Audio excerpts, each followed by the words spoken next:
What's up, guys? It's Ebony Kenney here, and I'm reporting to you live from the Borgata Hotel, Casino, and Spa in Atlantic City, New Jersey for the second annual Bar Poker Open. Now, we had almost 700 entrants for this year's main event alone, creating a prize pool of almost $100,000.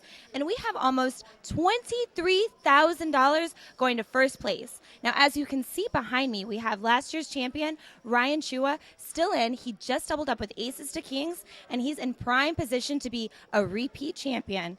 Now, stay tuned. We have a ton of action. I'm going to try and get some interviews from players, from owners. We're playing down to 10 today. We started with 72. Once we get to 10, we're going to stream live on YouTube and Twitch for all the action. And don't forget, we have the players party at Murmur right after the tournament completes.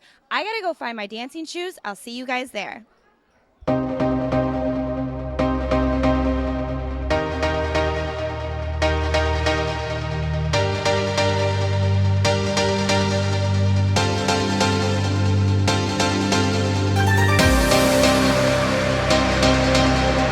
Tell me what's going through your mind right now. I can't even explain it, to be completely honest. This is a great experience.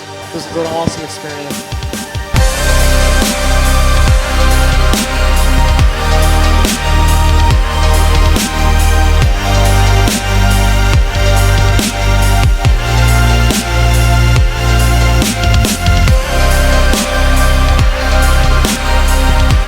Ebony Kenney here, and I'm coming to you from the Borgata Hotel, Casino, and Spa.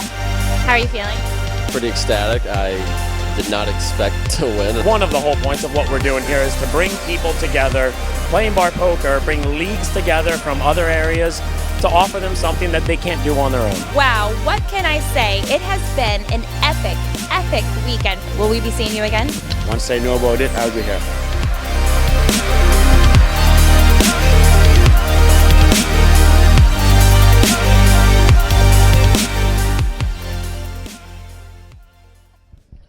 All right. We're after a much heated battle on who's going to do the introduction. I lost, so I'm doing the introduction. This is Ebony Kenney, and I'm here with my awesome co-host, Joe Ingram. Joe Ingram 1, Chicago Joey, Poppy, all this nonsense, and I'm just Ebony. So, welcome back, Joe. Okay, what do you think about what's going to happen here? So we welcome back. Welcome back. Can you acknowledge that I said welcome back? What are you welcoming me back to the Bar Poker Open? Yeah. I mean, I'm happy to be back here. I love the Borgata. The Borgata is a nice place. It's one of my favorite casinos in the world. I'm excited to be back here for the main event. Thank you. All right, that's what we want to hear. All right, go ahead. With our bold predictions or bold something? Predictions. So we just got done having conversations with all the players. Who's your pick to win? My pick is, I think, that guy Jimmy G. I think Jimmy G is my pick to win. He seems like he's got his buddy out there. I think he's got all it takes to really take this down. Really? What do you think? I'm going to go with Ryan Chua, who is, going out on a limb there, huh? I know, right? Ooh. He's our champ from last year. He's also the chip leader, but as you know, it's anyone's game, so you're gonna make your bold prediction as the chip leader who won this event last year. Yeah, I'm going to go with experience over whatever you think Jimmy G has. Ryan's been here before. And say about Jimmy? Jimmy G's got a lot. All of the players, they seem like great guys. They seem like they're capable, but Ryan's been here before. He knows what he's doing. So. They seem capable and great guys. I was like, yeah, okay. What do you think about, the Bar Poker Open growing here? It's growing. The prize pool's bigger this time. They got a Vegas event coming up next summer. They got, it seems like they're doing some pretty cool things. Yeah, I definitely think they know what they're doing now. The prize pool more than doubled. And, yeah, you don't even know that. You don't think they knew what they were doing before? No, they know what they're doing, period. They know exactly what to do and how to. Did they pay you to say this? No, and that's what's crazy. They didn't. They didn't pay me to say this either, guys. I promise. If I thought it wasn't good, I would just say it. I think it sucks, but I think it's awesome. So, and I'm excited for the Vegas next summer. I think I want to play that next summer. I'm excited. I'm going to be out there for that. Well, if you play, aren't you going to be a host? You have to be a co-host. Of course. Yeah, and then they let me back. I don't know. They might watch the commentary today and be like, "Yeah, those guys suck." Well, try not to Possible. suck. I'm going to try. That's your goal. Just don't suck. All right, last thing. What do you think about, the kid, Ryan, back-to-back, 2 years in a row, won the thing last year at the final table again? Think that's good or bad for the Bar Poker Open League contestants? Do you think the guys watching are going to be like, well, it's rigged. This kid won, made the back-to-back final tables both years. Or do you think they're going to see that as as some type of he's got this super skill that other players can potentially acquire at their point in time. Right. I think it'll be more or less inspirational. You know, you have it's proof that you can improve your game and get better because as tournament poker is insane and it's very difficult to go back to back in any tournaments. And for him to do that just shows that he's been working on his game, which he said he has been, and he's logging his hands and he's taking his game more seriously. So it's just proof, I think, that bar poker players can get better and start to, play with the big boys. So. All right, we're getting a sign held down here. Wild card pick. What do you think about the wild card pick, Abs? Who do you got? Oh, wild card. I'm gonna go with Mario. Mario? I like Mario, man. Yeah. Mario said he watched my podcast and he took some of that podcast Run Good, and you just told me that. So really? He would be I think he's good. I got to take my boy Gus, a.k.a. My Name Ain't Earl. That's my guy. He's the biggest troll in town. He's my guy. He's my guy. The thing about Gus is he seems so laid back. He seems very unenthused to be here. And I would think that since he knows you, he watches your podcast, he would be a little more enthusiastic. But no, he's just super cool, laid back. But that's your wild card pick. Can we switch to Ron? Is that possible? No, fine. I'm gonna keep Gus. I like Ron too. Ron was cool, composed. I like Ron. Okay, fine. Gus. We'll go Gus. All right, I'm rolling back here, and on that note, I think we gotta sign off before I completely roll off the stage. Wrap it up. So you and I are gonna go commentate the final table. Let's go. Let's go. Let's do it.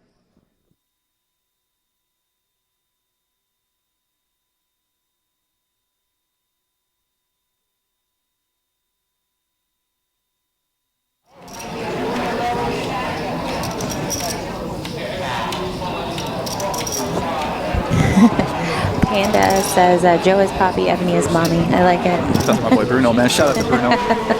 Panda0777 on Twitch. What's up, buddy?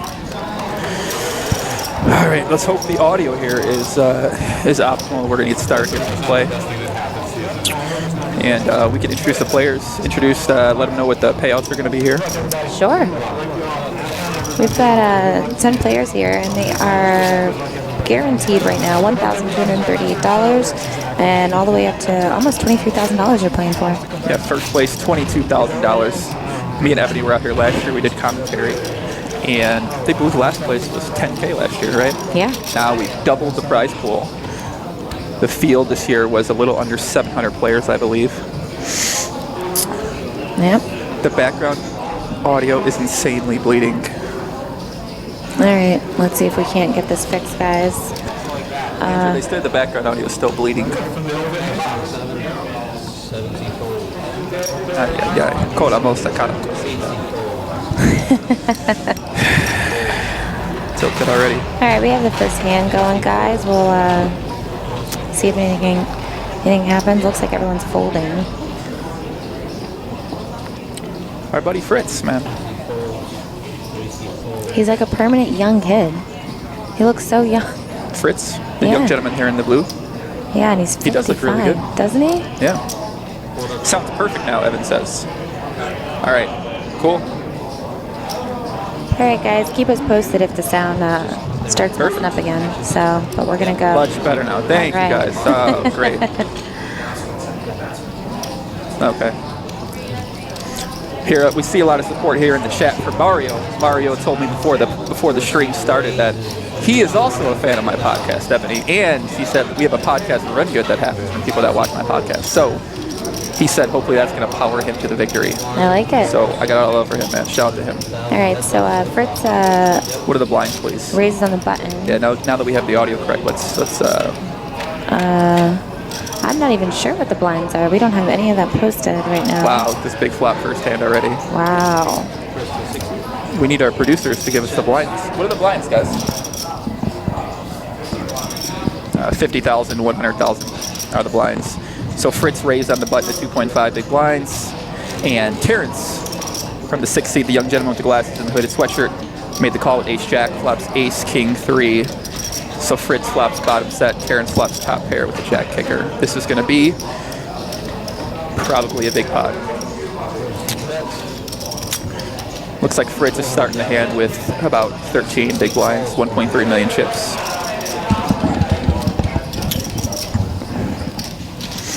Blinds once again, 50, 100,000. Shout out to Evan Barnes in the chat. That's Fritz's son, allegedly, in the chat. Shout out to him.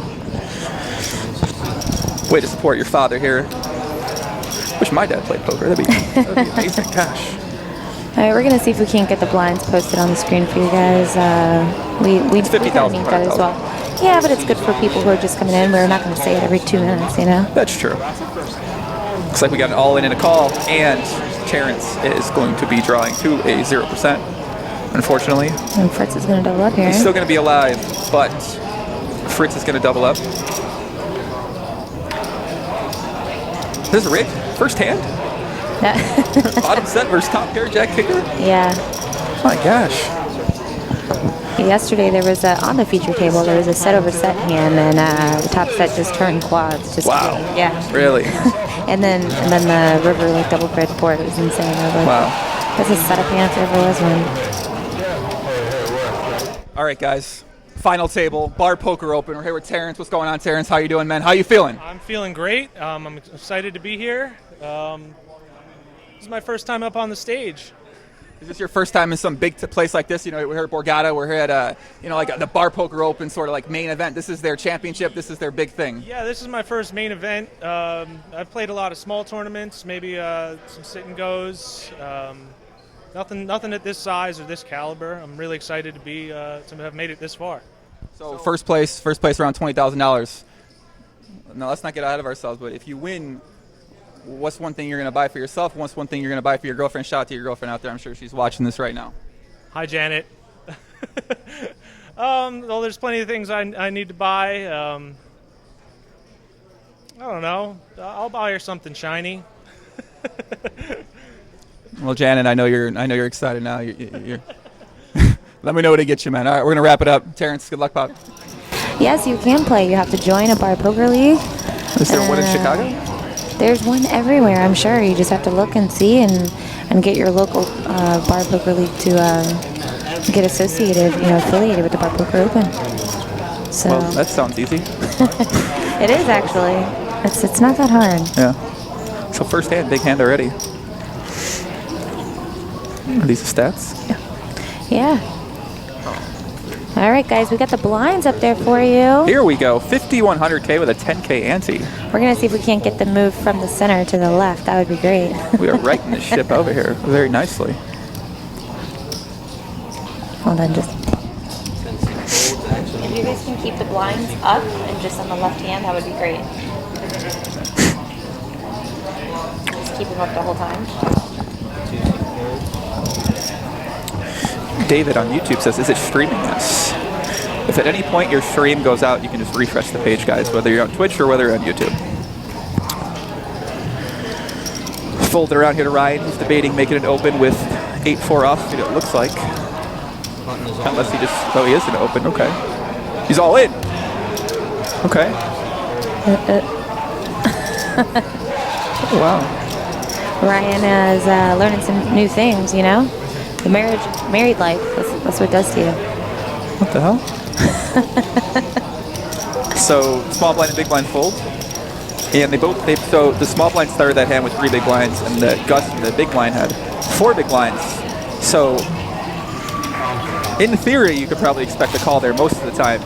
So I'm not sure if all in with 8-4 offsuit is necessarily the best play, but took it down. So Yeah. I also think these guys are going to be playing a lot tighter than they might normally be playing. So last place is what is the payout? $1,200. $1,200 for last place, and first place is $22,900. So obviously the pay jump is just between first and last place. That's normal in tournaments. It's pretty big. Yeah. And I wonder if we can get the payouts on the screen here. Oh, well, we These payouts have are nice this year. No, we have the payouts scrolling along the bottom, guys. So if at all you get confused, just look at the bottom of your screen. They're right there scrolling across. Yeah. Let's see. Manus guy says, how long is this level? Any clock? So I believe the levels are 30 minutes. We don't know how much time is left in each level. Maybe There we can was, get our trusty producers. I think there was 6 minutes left in this level when we started. So Okay. the levels are going to be going up here fairly soon. So let's see. I don't know if you know this, Joe, but Ryan Chua, last year's champion, he was able to, because he won this event last year, he actually got backing for the main event for the World Series. So you were talking about the young gentleman here, Yeah. glasses, the black shirt. So Yeah. he won this event last year. So He let me won. tell you this, guys. This should have been the first thing we said. Our audio was a little bit frazzled. Oh, but yeah. he won this event last year. So there was a little less than 700 players that entered this year's main event, and he's at the final table again, coming in as a shift leader. That's one of the most craziest things this kid won last year, and now he's back again. I mean, I remember we met him last year. We talked to him here, and we're going to see it all in here. So let's see what happens here. So Michael opened with ace queen suited, and Ryan 3-bet with king jack offsuit. So it looks like Ryan's going to be playing pretty aggressive here. And now Gus, it looks like, is debating. I don't know, he folded. Okay. It's on Mario with a2 offsuit. I thought that was a misprint. He was thinking of that. All right, he folds. This should be an interesting hand. So I think these are two big stacks at the table.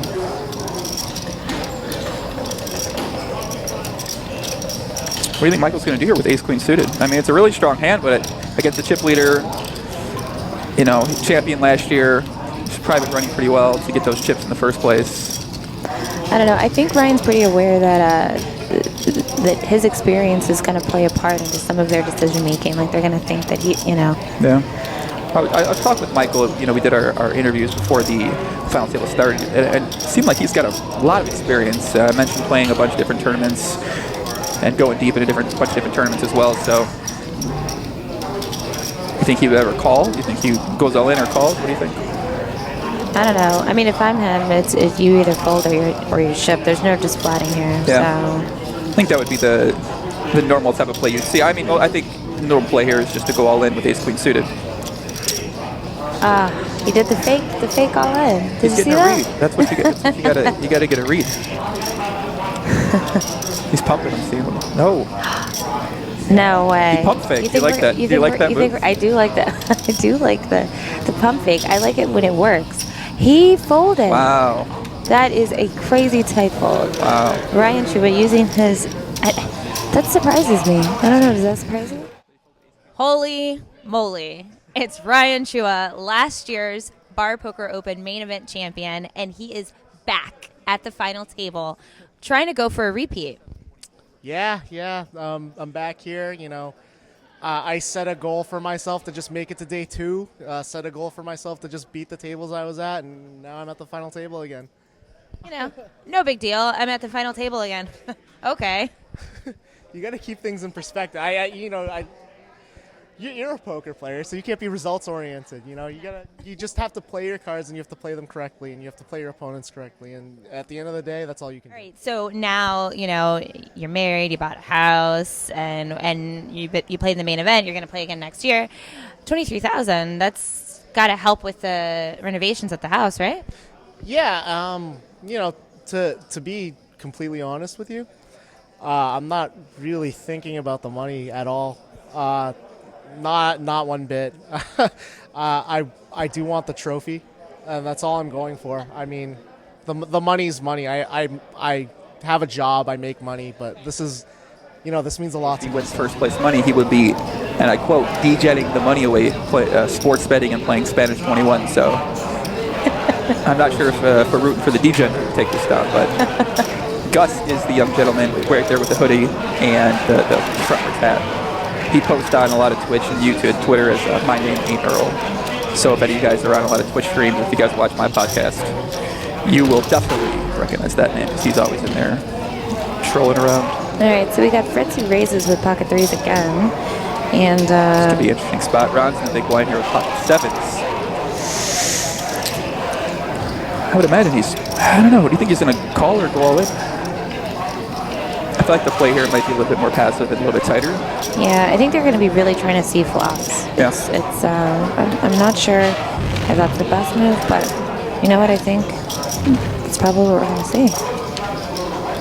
I wish we could see what he's doing with the chips in front of him. And it's interesting because both Fritz and Ron are both part of the River Chasers Bar League.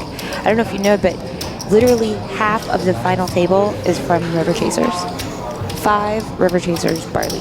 Pretty impressive. Must be a tough league. Sheesh. All right, so it looks like he 3-bet to 600,000. I really like that sizing. I mean, I think most people would just go all in here pre-flop, but I guess he's going to 3-bet to. He just has obviously no intention of folding. Does he? I don't know. He could fold it all in. I mean, what did he put in 2/3 of his stack? He has a stack size of 890K if our graphics are correct, which I'm sure they are because we have amazing producers. And Fritz calls. Looks like a call. We're going to see a flop, boys. And girls. And girls, of course. Shout out to Gretel. Shout out to Janice, I believe, are out there. Flop ace, deuce, deuce. So Ron has a little bit over half a pot size bet left, so I imagine he's going to go all in or check, but... Go all in and only check. I mean... he bets small. 300,000. What's happening here, Ebs? Tell the viewers at home. Oh, so, okay. I'm not sure what's happening. Oh, so he might have had 900,000 behind him after he bet the 600,000. So he just put 300,000 here. I honestly am not sure what the 300,000 is really doing when you have a huge pot, but hey, whatever works. It's gonna work here, so. And he folds, nice hand. Do you think if Fritz decides to go all in there, that Ron calls or folds? I honestly have no way of knowing with that bet sizing on the flop. So. All right, guys, we're here with Ron, final table, Bar Poker Open main event. Ron, we just did this, camera lost the footage. We're doing it again, man. How are you feeling? I'm feeling great, Very good to be here, and I've been enjoying myself for 2 days here now. So you've been here 2 days. We were talking a bunch earlier. We literally just did this again, so I sort of know what the answers are, but you said it felt like it was a grind here being that first day and now the second day. You know, how are you feeling right now? Do you feel like you're still pretty focused in, or do you feel a little bit tired or fatigued at all? Oh, I don't think I'm fatigued. It's just, the grind, it was like, 10 hours yesterday and, and then back again today. But, no, I feel good and feel focused, and I'm ready to go. Courtney. Hi, Courtney. So Courtney, I don't know if you remember last year, Courtney was pregnant last year. Yeah, so her husband is here this year, and she had the baby, and so she didn't come because they couldn't find anyone. So hi, Courtney. Courtney Carroll on Twitter, shout out to Courtney. And her husband and Fred, who gave me the little minion card protector, they got second in the tag team event, so congratulations to them. Nice. Courtney, hopefully your husband comes home with some of that money. Producers, Glenn asks, have Andy lower the table audio significantly more? Huh?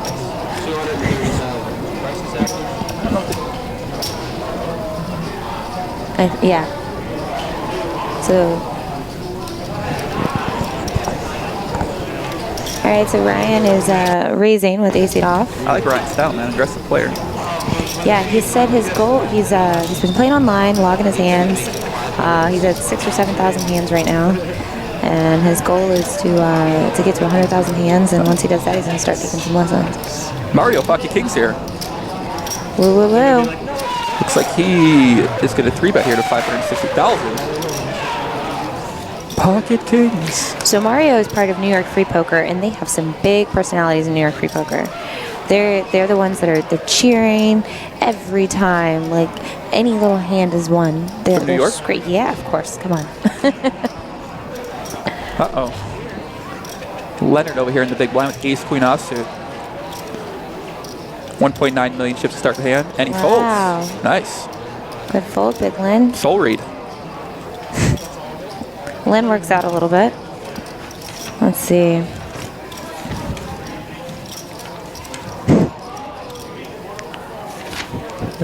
And Ryan just selects the fold. Ryan folds, Mario takes it down. Nice hand. Who's your pick to win this final table, Ebony? My pick, I chose the really You chose who? The unexpected, or the expected choice, the super obvious choice. I chose Ryan to win once we got down to the final table. Like, he came in as chip leader. Oh, yeah, you went out on a big limb and chose the guy who was the chip leader and won it last year, huh? You know, there's adventurous people and then there's you, Ebbs. Yeah, okay, but we had our wild card choices, right? That's true. Well, let me at least tell my picks to win. Oh, yeah, okay, go. My boy Jimmy G over here in seat 1, man. This is my guy to win. We can't really get a look at him. This guy is awesome, man. I love that guy. All right, guys, Bar Poker Open Final Table. We're here with Jimmy G. What's going on, Jimmy G? How you feeling, man? Final table, you excited or what? I'm very excited. I'm high as a kite. Very good. Are you literally high as a kite right now, or are you figuratively high as a kite? Figuratively, yes. All right. So you got I see you got your fan group behind here, man. Looks like you got a lot of support. I did. Kevin's been my support the last couple of years. It's his leg I'm in. I always say, when I'm in a tough position, what would Kevin do? And that's how I finished up. So wait a sec. So your way you play poker is you think about what he would do, and then you decide to make the same decision. What would Kevin do? That's my man. So why is he not sitting here right now, and we're sitting here up with you? He helped make it all possible, so that's enough. He's been a busy guy. With a restaurant with the slogan. That's the name of his restaurant? Yeah. Jimmy G's restaurant? Jimmy G's restaurant. And How awesome is that, man? His slogan is wine and dine in casual elegance. That guy's awesome. Yeah, he seems cool. Very nice, man. I see a lot of my regular Twitch viewers out here in the Twitch chat. Shout out to you guys. We got Lee Jam 97. What's up, buddy? Edelman. Kamakuta, a.k.a. Marco. What's up, buddy? Welcome, guys. Thanks for coming out here. I know it's a little bit different from the normal podcast and PLO that I talk about, but, you know, we love Nolan Holden, don't we? I mean, I do. I love it, too. I love Nolan Holden tournaments. Yeah.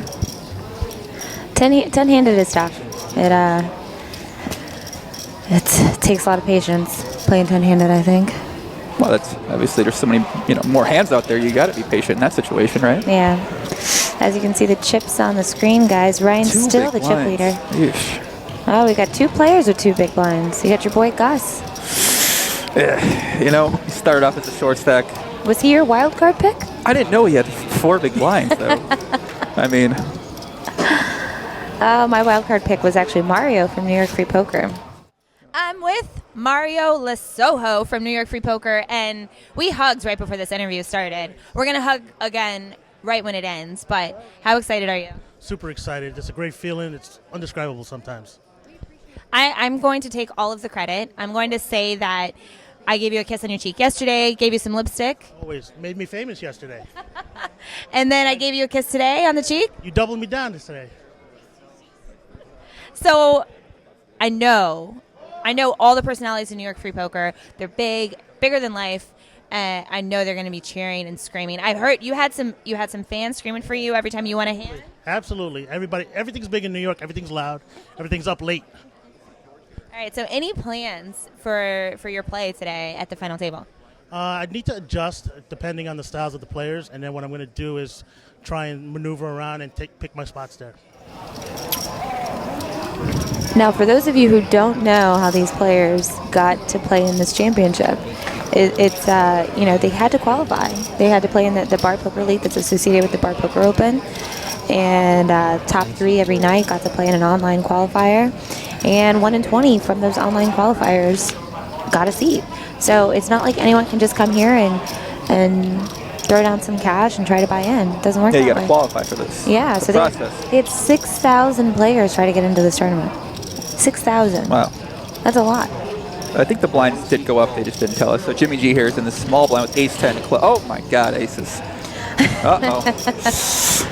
we might see some punishment out here, guys, this hand. Yeah. So, so George raised at 300,000. Jimmy G called with ace-10. And let's see what Michael... Yeah, I believe the blinds are 60 and 120,000 now, so they went up. See, that's what happens when you fold ace queen pre. You get aces a couple hands later. That's true. You get rewarded. Look at Michael Hollywood. Look at Hollywood over here. He must be in some acting classes in New York. Looking around. We get a different angle on this guy. I want to see what he's doing with the chips. Oh, we have all of Fritz's children are watching. They're like, "Go, Dad!" Oh, that's awesome. Michael's all in. Yep. Shouldn't fucking tweet. Michael's all in. We're looking at the back of Jimmy G's head right now. There we go. We got a better chip count. So George, I'm pretty sure, is going to fold, and Jimmy G, I would expect to fold too. So it's going to be... Ebony is staring at the comment section. I'm reading the comments. You got to follow along with the action. I am following the action. I see. He's tanking right now. Look, we're getting a lot of comments. See? You see? I got to teach you, kid. Looks like George here's in the tank. He's thinking. I'm pretty sure he just folds here, right? I could see Jimmy G potentially thinking about calling, but I'm still expecting to fold. 900,000 more to call. He'll still have 200,000 chips left. What do you do here, Joe? Fold, right? Of course, it's a fold. Did he call? He folded. Oh, he folded, okay. Nice hand, take it down. Apparently Fritz brought his whole entire family to the chat on YouTube right now. We got Rachel Barnes out there watching from Florida and Boston. We got Frederick Lutz Barnes out there. Apparently Fritz has a massive family here. Chalice says I need to see what Ebony looks like. If you want to get in touch with Ebony or me on Twitter, it's at Ebony_Kenney. I am Joe Ingram1 on Twitter. Yeah, Fritz actually has 5 amazing children and 3 grandbabies. Sheesh. And he's married to Jane, the absolute love. I love Fritz, man. He's cool. He's awesome, yeah. We actually are here because of Fritz, aren't we? So Fritz watched my podcast before last year. Watched a podcast that I did with you. Yeah. And he got in touch with you and he said, hey, why don't you look into potentially doing some commentating here? Well, he reached out. So it's interesting because he was a fan of yours. He watched your podcast. Mm-hmm. And then totally separately from that, he saw me commentating on a Borgata tournament and kind of put 2 and 2 together. Oh, cool. Okay. Yeah. And then reached out to Glenn and Griff and said, hey, are you guys looking for anybody? And then Fritz took it upon himself to email me personally and said, hey, here's their contact info. Man, can Fritz adopt me? It's so awesome, yeah. So because of that, I was able to, go back and forth with Bar Poker Open, and then I dragged you along with me, and now here we are for the 2nd year in a row. All right, guys, I'm very excited to introduce you to this next final tableist. This is Fritz Barnes with River Chasers. And Fritz, you are actually the reason I'm even here at the Bar Poker Open. So tell everybody what I mean by that. About a year and a half ago, I guess, I saw you commentating the live stream for another tournament here at Borgata, and I thought, that looks pretty cool to be interviewed by Ebony, so let me see if I can get her in to do Bar Poker Open. So I'm pretty good friends with Andrew Griffith, the guy that owns River Chasers, and so I asked him if they needed somebody. He said they were still looking, and I said, well, let me see if I can get Ebony to respond to you. She might be interested, and so there you were. Yeah. And then you sent me an email, and there it is. The rest is history. You put us in contact. And now here I am at the 2nd annual Bar Poker Open, and I hope to make this a tradition that I'm at every single Bar Poker Open. I hope it's going to be a tradition that I'm going to be here with you at every Bar Poker Open. Yeah, so here you were saying, like, oh, it'd be great. That looks fun to be interviewed by Ebony. And now here you are, ready, a little nervous about the interview. But it's just because of the camera. It's no big deal, though. But you made the final table. I did. I'm really grateful. It's been 2 days. It's really been a grind. Actually, I've never had a big stack. So I've had a lot of practice playing a short stack and just survived. Had a couple lucky hands. I had a couple unlucky hands. Kind of just limped in and survived, and really excited to be here. He said he was playing some cash games on the internet, which... He puts in about 3 or 4 hours a day, he said. Allegedly. And he works full time. Allegedly. Let's see. James says, I know Ebony for Poker Night in America. I gave a girl a piggyback ride. I what sure does that did. mean? I was squatting Lauren Billings. What? I had a couple glasses of wine in me, and, I had just started healing from my abdomen tear, and they were talking about how strong I was, and I said, I can squat anybody. So she jumped on my back, and I did a couple reps. And now here we are. James Campbell Jr. now remembers you from that moment in time. So I fell over a couple times. I'm a classy broad.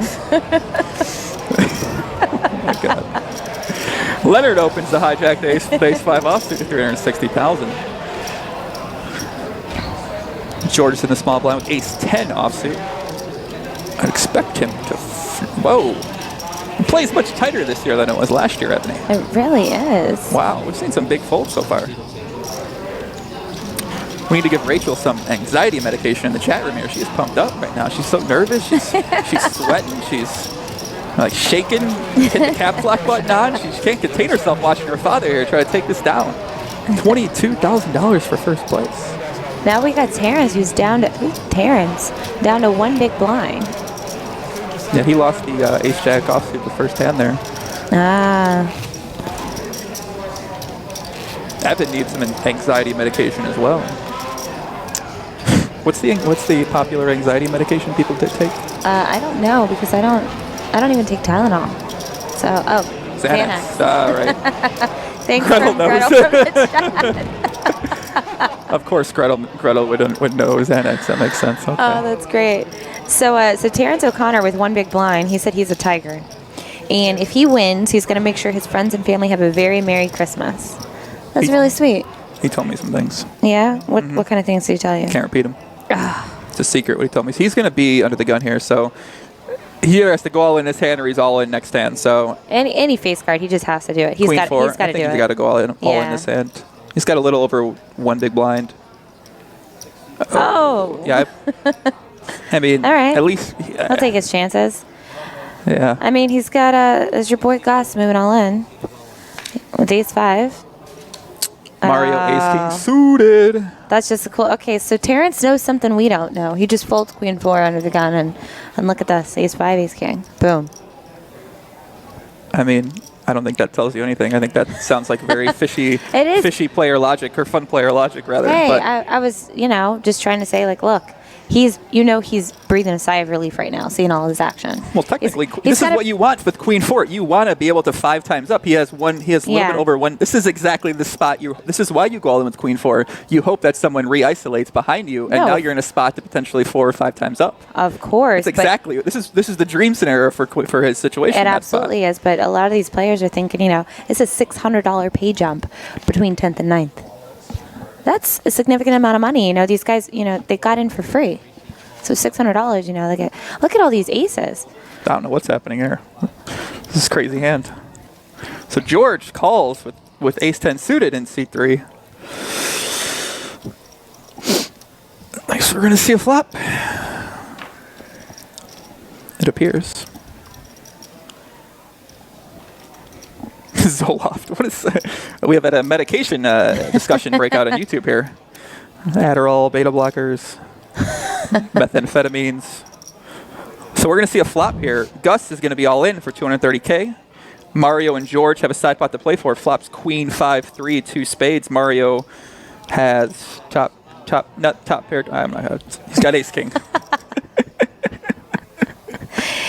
He's in the lead for the side pot with ace king high. Check, check. Turns an 8. And George is on the button, which doesn't change much, I don't think. Check, check, river, jack. Gus is going to triple up here. Or actually, he's going to a little bit more than that. He'll probably up a little over 4 times up here with the blinds and the antes. A little fist pump action from Gus. I think that's almost like a necessity after you win a hand. I actually prefer that type of celebration versus the huge, loud, like, yeah, go, like, in your face. Just like a silent fist pump? Fist pump, yeah. It's a classy way to win a hand. You don't want to rub it in someone else's face, and he's just happy to still be alive. All right, guys, we're here at the Bar Poker Open final table. We're here with somebody I actually know. I know him from all my podcasts. I know him from social media. His name's My Name Ain't Earl. You guys probably seen him in the comments if you're out there and you do watch the podcast and check out the live streams on Twitch. I didn't know he's this good at poker. I thought he was just a guy who just made funny comments, but he's here. His real name's actually Gus. Gus, how did you do this, man? I played short stack most of the time, and then I got up to about 2 million and dusted it all off, and then I'm still the short stack. So you're coming into the final table, you're short stack. Are you going to be using up all that run good that you've acquired from all of your watching Twitch streams? Well, I can't take credit for the podcast run good, but I think I get a little bit. leagues there. I'm not sure, Janice. It's a question for our camera professionals here at the Bar Poker Open. I don't think they have a camera focused on the crowd, actually. I think these cameras are all set in place. Yeah. There is a guy, our boy H out there. He has got a camera that maneuvers around, but I believe that is not going to be shown on stream. So unfortunately, we don't get a shot of the crowd. So it's going to be folded around here. As more hands fold, 2 random hands, it becomes more and more likely that Terrence may actually get all in with the best hand here. Yeah. Yeah, I guess Fritz is probably going to fold here with 6-2 offsuit, and then it's just going to be small blind versus big blind. This is probably best case scenario for Terrence in this situation, to get all in with 2 random hands without anybody showing aggression pre-flop.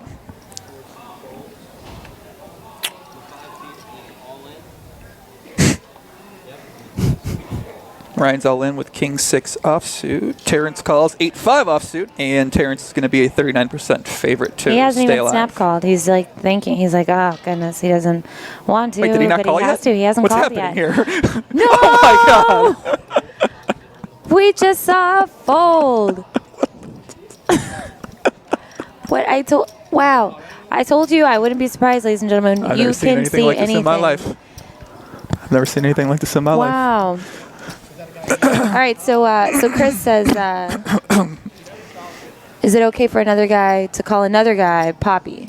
Of course, especially when it's Joe Ingram 1. I can't believe he folded. I'm shocked. I'm literally. I've never been this shocked watching poker in my life. Well, you know, his favorite poker player is Phil Hellmuth, and the reason is because he likes his tantrums. He likes his temper tantrums. And the chat is going crazy over that fold. I'm shocked. I'm shocked. And now he's all in blind for Speechless. For only 30K, and the blinds are 60K, 120K. So he had doesn't 120. even have, He had 120K plus 20K, and he had 140,000 in that last hand. He used to call 30,000 more to win. Like well, plus whatever the ante more. is. If the ante is like 15K, so he probably had like 50K or whatever. But yeah. I mean, he's got to call 50K more to win 3. Right. We are all just as shocked. We're both just as shocked as you all are. We're not sure, but we don't want any name calling in the chat. Okay. Whoa, Ebony. Oh, we're going to ban people, Ebony. We're going to shut that Guys, down. no real names quick. calling in the chat, please. This is Bar Poker Open is all about positivity, the camaraderie, the fun of poker, and you know what? Terrence has one more hand where he gets to. I hope he comes back. That would be. It would be most great, epic. If he comes back, I'll buy you anything you want. Anything. Within reason. What's my reason or your reason? I'll buy you something I'll buy you something from any store at the Borgata. All right, I want a pair of shoes, a nice pair of shoes. I'll buy you a pair of shoes if Terrence comes back and win this. That would be the most impressive thing I've ever seen. Okay. Looks like we are going to see. He's only going to go heads up here, so. So Gus folded an ace. So Terrence's one of his dots are gone. So, but he's going against jacks here. All right, ace-2 offsuit versus jacks. So now we have River Chasers with Terrence versus New York Free Poker for Mario. So we'll see how this goes.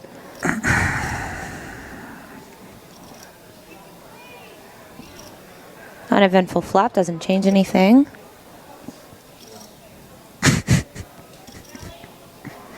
Gretel's getting trolled in chat.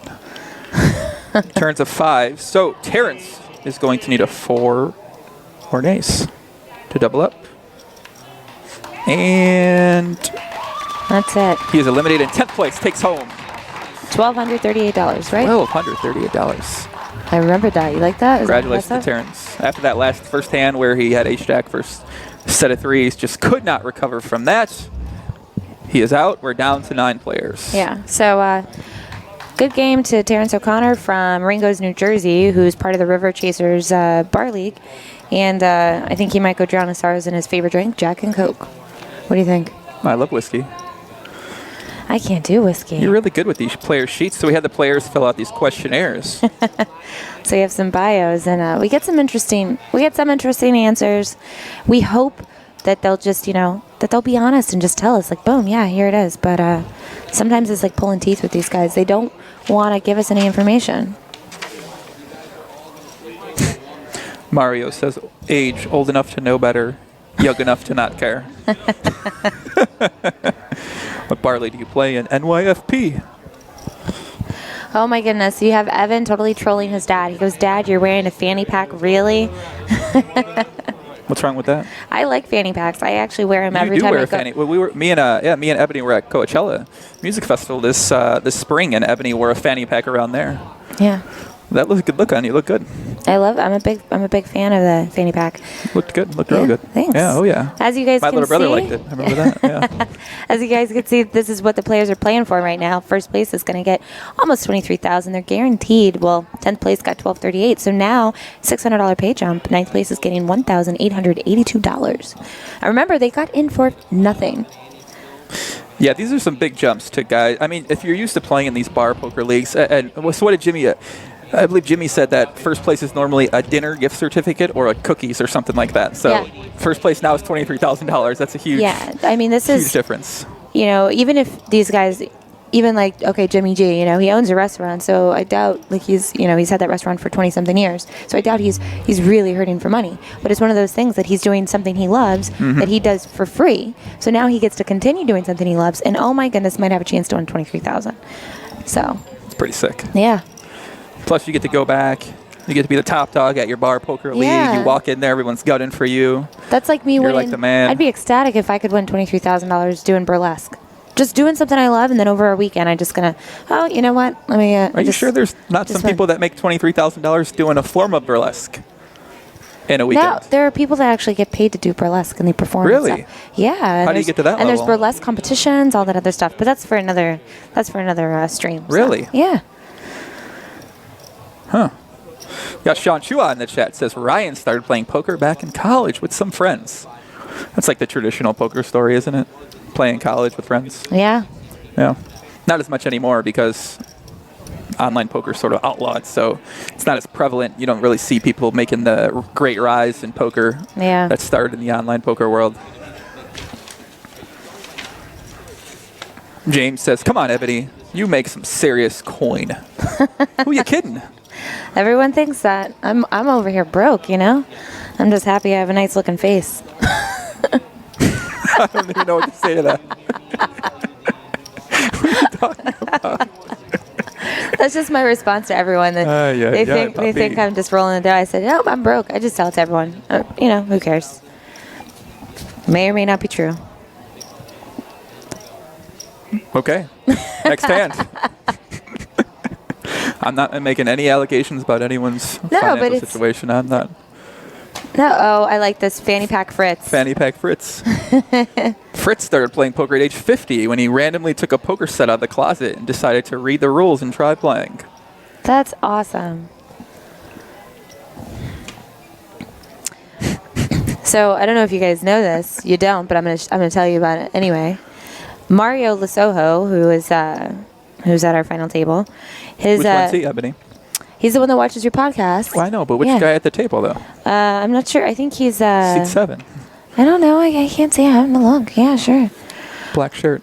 But his favorite poker player is me. No. Yes. No. It says it here. Oh, my God. That's suck up. I know, but it's because I made him famous in the NYC. What'd you do? Only because last year, during the Bar Poker Open, we got an interview. And then he made the cover of the brochure for the Bar Poker Open this year. And wow. Yeah, so, you know, everyone in New York was giving him a hard time and being like, oh, your girl's here. Like when I got here today, or yesterday when I got here, he got like 5 texts, he said, saying, your girl just walked in, your girl just walked in. Wow. Like they're really trolling him I didn't know hard. it was on that line. I didn't know Mario had it like that. So Gus raises a small blind here with 10-5 suited. Mario folds 10-7 offsuit. So it looks like Gus is going to be playing a bit more. I like it. Opening his game with that 7 big blinds. I like it. My name ain't Earl, who's actually at the final table right now. So Gus is chatting with us on Twitch from the final table right now. I love it. He says, any plans for me and Ebony to do a new podcast together? We've done a bar. We have plans to do a podcast? You know, we had some plans, but... The last podcast we did was about...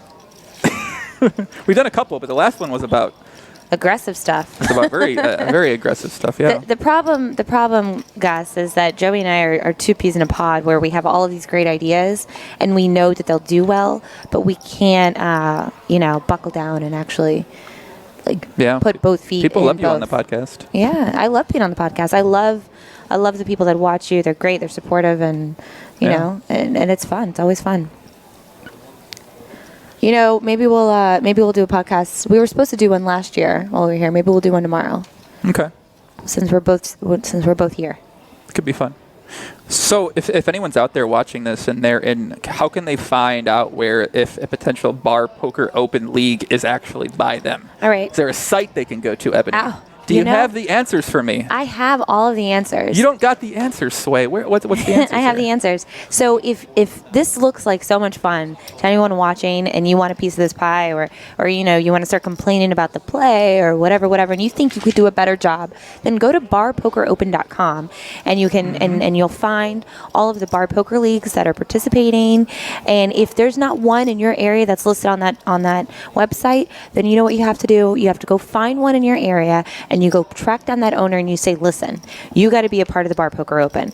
They have an annual tournament at Borgata and $100,000 prize pool. A future tournament in Las Vegas. Yeah, we want a piece of that. And you know what their goals are, Joey? They want to World eventually, takeover? Pretty much. They want to eventually create a $1 million prize pool for the Bar Poker Open. Wow, looks like we're gonna see a flop here. Yeah, I think they can do it. So Fritzy opens Ace King offsuit. Ron makes the call from the big blind. Ace 2 suited. Oh, action flop. Ace 10-7, 2 hearts. Both top pair for both guys. Fanny pack Fritz, top pair, top kicker. Ron, top pair, worst kicker. Top pair, no kicker. Top pair, potential backdoor straight. I'm so used to 4 cards, so with 2 cards, it's different. Looks like Ron's going to lead out here, Ebony. Pot's 1.1 million. He starts off the hand with 1.6 million. Maybe he's doing a feeler bet. He's going to bet fold if he gets shown aggressive. He bets 500,000 here. What do you think Fritz is going to do? Just going to call? I'm not sure. Set the trap? I'm not sure. I haven't seen too much of Fritz's game. He played last year, but this is Mr. Fanny Pack Fritz. I like it. Fritz is in the tank. You just looking at him, sizing him up. Is it just me? Fritz looks forever young, right? Like 55. Good-looking guy, honestly. He looks like. For remember sure. when we first met him last year, we thought he was a young kid. Just according to his Twitter pic. Yeah, I did. Yeah, remember that. I think a call would be really, really sweet here. I feel like if he does raise, he might get a fold. And I think I feel like he realizes that people are playing pretty tight here. So if he does show aggression here, he might just fold out all hands that he beats. Yeah, and he likes to just flat. He does call. Mm-hmm. Turns a 9. Let's see what Ron does here. He goes ahead and bets again. Looks like he bet 500,000.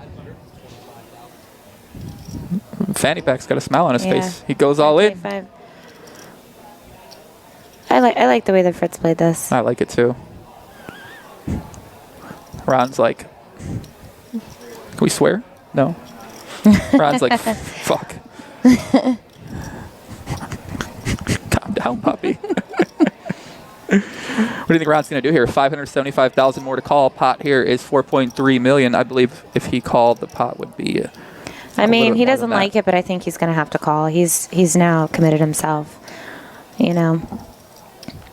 Let's see. It'd be a great laydown on his part if he decided to just He folds. There, he does it. Nice read. Nice hand. Well played by all. I like Fritz's play. I think most players might just raise all in on the flop, but I like his call there to get another bet out of Ron. All right, now Fritz, chip leader with 4.3 million. 4.3 million, man. Ryan might have some trouble on his hands. I'm not sure, man. I like Fritz. That's why I said that Ryan might have some trouble on his hands. Oh, yeah, that's true.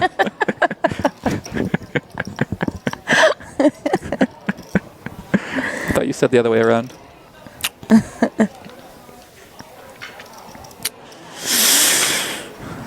Is that the real Jim Irsay, owner of the Indianapolis Colts, in the chat?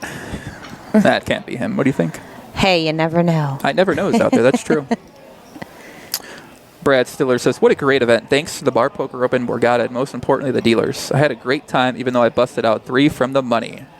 Shout out to Brad, man. I love the Borgata. It's a great place. Yeah. Rooms are nice. Place is nice. People are nice.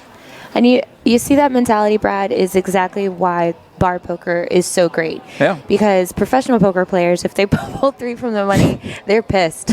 And they're not saying shout out, great job, da da da da. You know, like we're jaded. And I say we because I'm gonna rope myself into that. You know, tournament. I'm talking tournament poker. Yeah. You know, tournament poker players. And like here it is. Like this is what it's all about. You have fun. And you get to experience something they would otherwise not experience because they're just I think this is playing in a bar. I think it's super cool. Like you get these guys who are just, average guys, regular jobs, go play poker at the bar league. It's like their way to get away from whatever, they go have some fun, play some poker with the boys, drink some beers, or women, of course. Shout out to Janice. And, they play poker, they have a good time. And now they get a chance to come here, play at this main event. And it's only getting bigger, so obviously you're already involved with it. Now you get a chance to play in Vegas next summer. You get a chance to come back next year. The prize pool grows. You're already involved. You already know what it takes to get here. So, man. Yeah, and again, if you guys don't know about it, you got to go to barpokeropen.com. Yeah. Get involved with your local bar poker league. They're paying us to say this that much. Now you're getting carried away with the promo. I was kidding. No, but you know what? Here's how I feel about it. You know, tell us how you feel. As a poker player who's been in the spotlight, pardon me, and it's exciting to see poker players or people who are still excited to play poker and who are just happy to be there. You know, there's you very rarely see the super grumpy, like they're just all happy. And it's nice to see people who are really just playing the game because they love the game. Every single one of them that I interviewed, when I mentioned the 23,000, every single one said, well, the money's great, but I'm not even worried about that right now. I want to win. I want the trophy. I want to be able to play. My goal was just to make the final table. Like, no one said, yeah, the money's great. Everyone said, yeah, the money's great, but no one was like, that's my goal. And I think they're all world-class people. Forget about the way that they play or, what they do for a living, whatever, but they're they're all super nice. So world-class people. Again, it's a little strong. Yeah. You make some quick reads through a 5-minute interaction with people out here. No, but I played the tag team event last night. Mm-hmm. What's the tag team event, Ebony, for people that don't know? So it's so you guys got to come down and play this. So it's open to anyone, right? So you can next year you gotta come to Borgata and find it and play it. I played some tag team events before. Yeah, we played last year actually. I got really mad at you. I played a couple of tag team events since last year, I believe. Yeah, you played last year too. Yeah. Yeah. But you have a partner. You have a partner, and you play. You take turns every new level. You switch out with your partner, and it's great because everyone's drinking and relaxing, and if you're not drinking, you're still having fun. What's funny is you see a couple of the pros, the quote unquote pros from the Borgata over here, like walk over and they're like, oh, what's this? And they hop in there. And it's a lot of fun, and it makes for like, whereas most tournaments are just everyone's so serious and it's quiet and it's this. Well, isn't that how it should? I mean, they're playing for a lot of money. It's in theory most tournaments how it should be, right? Yeah, but you want to if it's your job, you want to take it seriously. Okay, but think about why you started playing poker in the first place. Because you liked the game. I started playing poker because I saw my boy Phil Ivey. I wanted to be Phil Ivey. Who doesn't want to be Phil Ivey? I wanted to have a red name on Full Tilt Poker back in the day. Yeah. So. Janice, I'm going to mention that. Janice says. I did talk to Michelle Pedrosa, and ladies she did event. say that, we BPO. I think it's a good idea to have a ladies event. Seems like there were a lot of ladies this year. There are a lot of ladies that play in bar poker, like bar poker leagues. So I think ladies event would be great. Looks like Jimmy G's thinking about making a call here with ace jack offsuit. Michael opened under the gun with pocket nines to 400,000. Jimmy's got the blinds go up again to 100. I think the blinds just went up to 80,000, 160,000. So the blinds are getting massive. Jimmy makes the call. We are going to see a flop. 1.1 million in the pot. Jimmy's got a little under a pot-sized bet left. Let's see what happens. Jack 4-4 flop. Jimmy G flops top pair, top kicker. Oh, and he chooses to go all in. He goes all in. Michael asks for a count. Michael trying to get a soul read on him. Look at him stared into his eyes. Will he make the right decision? What do you think he's going to do? Ebony, call or fold? I'm done trying to guess what these players are going to do. I'm just going to smile and be like, I have no idea. I will honestly tell you, I don't know. Shonda says, I wonder why no ladies made it to the final table. Probably just variance.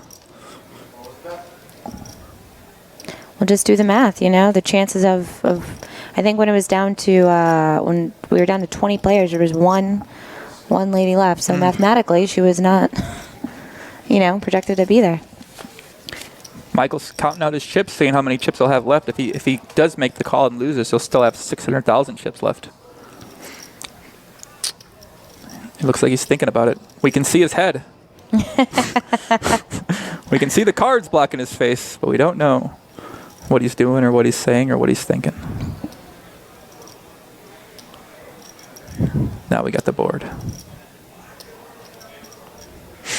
I mean, I can see why, this is... There we go. He's got to think a little, There's only one over card on the board, and it's a paired board. Why would the guy shove? I think he folds.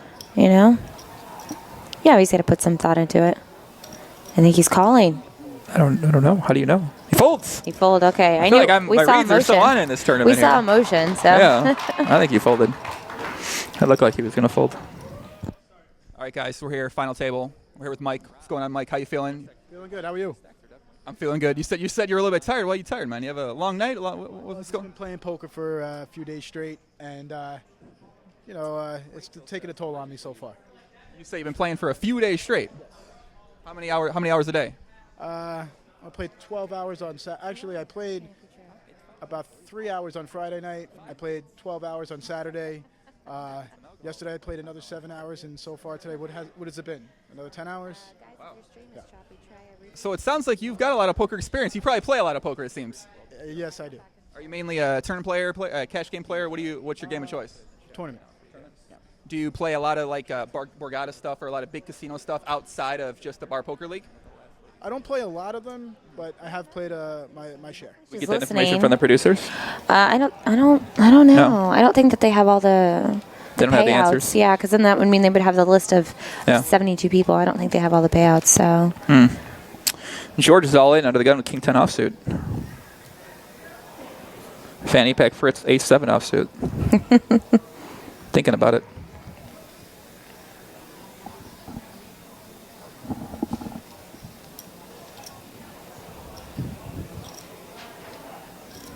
He's in the tank. What do you think he's going to do?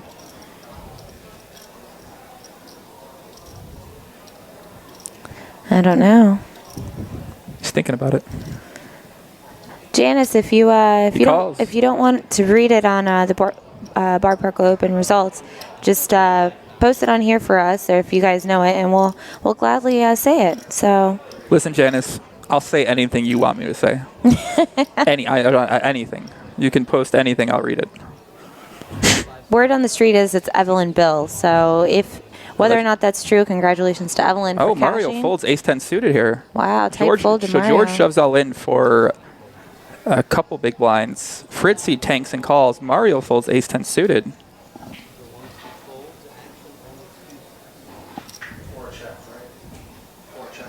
Let's see what happens.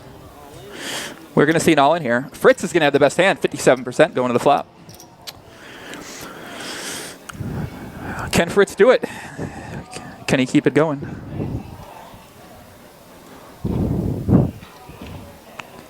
Let's see the flop. Fritzy flops top pair. George is going to need a queen or running tripped cards. Or running two pair. Oh, doubles gosh. up. George doubles up 1.5 million. He's going to take down here. Going to be alive. Actually, it's more than double up when you count the small blind, big blind, and antes. Yeah, he's happy to see that queen. Nice hand for George. Fritzy takes a little hit to his chips. He's still going to have 3.7 million. I believe he still is in the chip lead. Let's see, and George is a tiger when asked if he was a lion, tiger, bear, or unicorn. So there's that. What do you think this question tells you? Do you ask everybody this question? It's not about what it tells you. It's just it entertains me. You So know, you just ask people questions. sometimes entertainment's more valuable than information. All right, guys, I'm here with George Batista, who is a final tableist for this year's Bar Poker Open, and he's part of the Eastern Poker Tour. Hi, George. Thank you so much for sitting down with me. Hi, Ebony. How are you? I'm doing great. Not as good as you. Final table. It's your first Bar Poker Open. How are you feeling? Very well. Very well. Thank you. Now, I asked you before we got started if you were nervous, and you were like, no, not at all. So, come on. Have you been here before? I have not been here before. Have you made many, TV final tables or live stream final tables? Never. This is my first one. So, any secret moves you plan on doing at the final table, or are you just going to play it easy? Yeah, just fold. That's a pretty good strategy. Just fold your way to first place. I fold. I won. Unless I get pocket aces, then maybe I'll play it. An option. Shonda says that is some pretty good poker playing for a lady. Oh, you do not want to say things like that. That's going to make the feminists upset. The Twitter poker Twitter, the feminists are going to get mad if you say things like that about women. Don't worry, I won't get upset, Shonda. But I think we had someone even further than 32nd. You had a woman that I'm pretty sure hit top 20. The women don't like to be singled out as women. They want to be known as poker players in general. Oh, stay tuned for my rebuttal on that. I'm in the process of working on something. Good. I'll set up the debate. Gus is all in with ace-10 suited. George makes a tight fold with ace-3 suited from the big blind, and Gus takes down the hand. It's a good fold. Do you ever read the poker Twitter, all the feminist the debate out there? Stuff that's going on? Yeah. I'm not sure how much people out there follow some of these people that it's funny. It's interesting to say the least. For sure. Yeah. So. Yeah, a lot tighter play this year than we saw last year. Last year, I feel like we saw a lot more cold calls pre-flop, a lot more all-ins with some speculative hands. Right. And I'm surprised. I'm surprised because of the stack sizes. There's not room.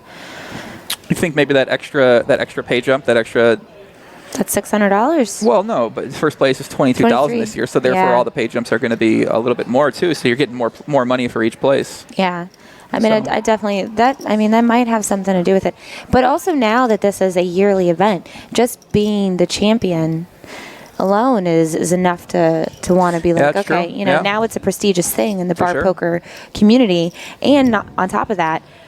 Nobody wants to let Ryan Shua be back-to-back champion. That's just, if you're there, that's one of the things you're not going to let happen.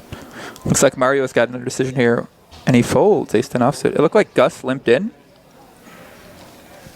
All right, River Chasers. We got thank you, River Chasers. Catherine Connaughton from Eastern Poker Tour. She was the last lady standing in 13th place. So congratulations to her. And You've seen like 5 names of the last lady standing now. Yeah, we got it though. I knew that there was one that made it in the top 20 because I was watching. So Gus limps in here with King Queen offsuit with a 1.4 million chip stack. How do you feel about that limp? Flip a coin, I guess. That's your wild card player, though. I feel good. I feel better about it now after seeing this limp in. So Fritzy flops top pair with Jack-7 suited from the big blind. Gets to see a free flop. We had one of the streamers commentated, or one of the people watching the stream commented that when did Joe McKeenan come into Fritz's body and start running? I think it's a little bit. Like premature to get carried away with comparisons like that. Hey. Looks like Fritzy's going to lead out here with top pair. See how much he bets. Doesn't matter. Gus folds pretty quickly. Take it down. Nice hand. Fritzy just lost an all-in. I know. The comment was, before then. So Fritz is still chip leader at 4.1 million. Ryan's hanging strong at 3.2 million. And we have a couple other middling stacks. We got a bunch of mentions here on Twitter, Ebony. Yeah. You have your Twitter account pulled up here. Let's check them out. What do we got? Just a reminder, guys, this is what they're playing for. This is why they're playing so tight. The difference between first and ninth is pretty big. Ninth place is guaranteed $1,882. So every player right now is guaranteed that $1,800 plus. But first place is almost $23,000. So, yeah, we're seeing some tight players. So let's talk about the mentions. Go right ahead. Todd Tango on Twitter says, rooting on Super Mario. And Mike from NYFP.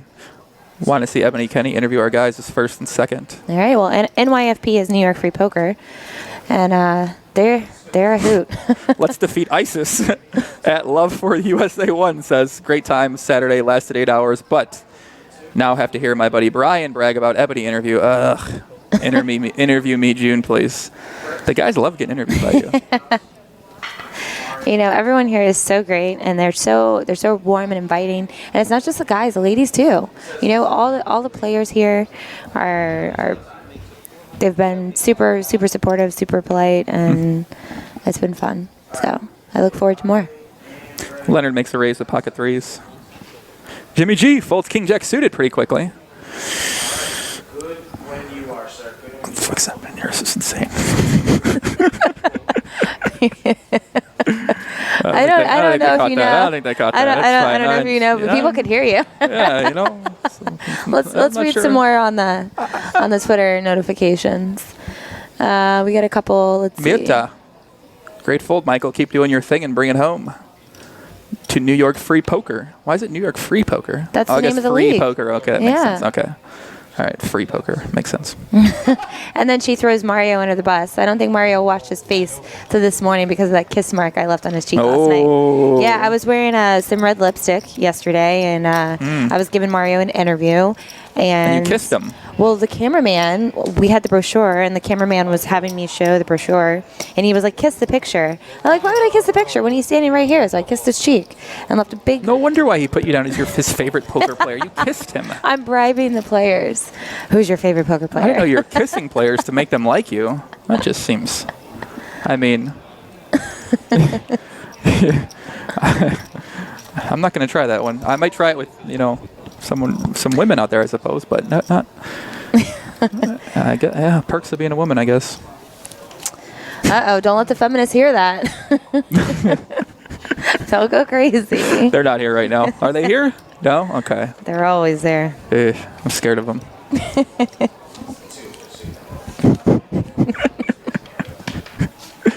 Mario's under the gun with King Queen offsuit.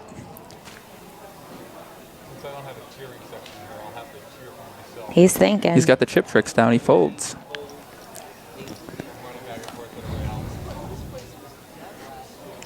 You seen some fun information over there on the player bios? I'm looking. Looking? Yeah. Oh, oh my goodness. Ryan Chua's birthday is in 3 days. Yeah, his birthday was in a couple days last year as well, too. He said good things happen around his birthday. He met his wife, and then he won this last year. That's awesome, man. So you guys are all drawing dead. That's awesome. That's awesome. Yeah, for real. He's so polite at the table, and everyone goes all in, too. Michael ships it in with pocket fours. Seems like we've been seeing players make smaller raises here in this spot. So this is the first time we've seen someone just shove it all in pre-flop. Fritz has got ace-8 suited on the button. He's got 4 million in chips. He's thinking about it. We saw him make the call earlier with the ace-7 hand. We might have an issue with the Twitch stream. I'm not sure if you guys... If your Twitch isn't working, then try the YouTube. If your Twitch isn't working, you won't be able to hear this right now, so try YouTube anyway. Touche. I think Fritz is going to make the call here. He'll still be left with a couple million chips left.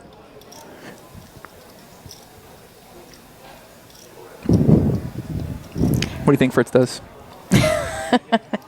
I'm telling you, you can't ask me what I think Fritz does. He's getting a count right now. Yeah, I think he wants to call. I like the fact that he's thinking about it. That means as opposed to what, just snap calling or folding? Yes, snap folding. He's really putting some thought into that. Yeah.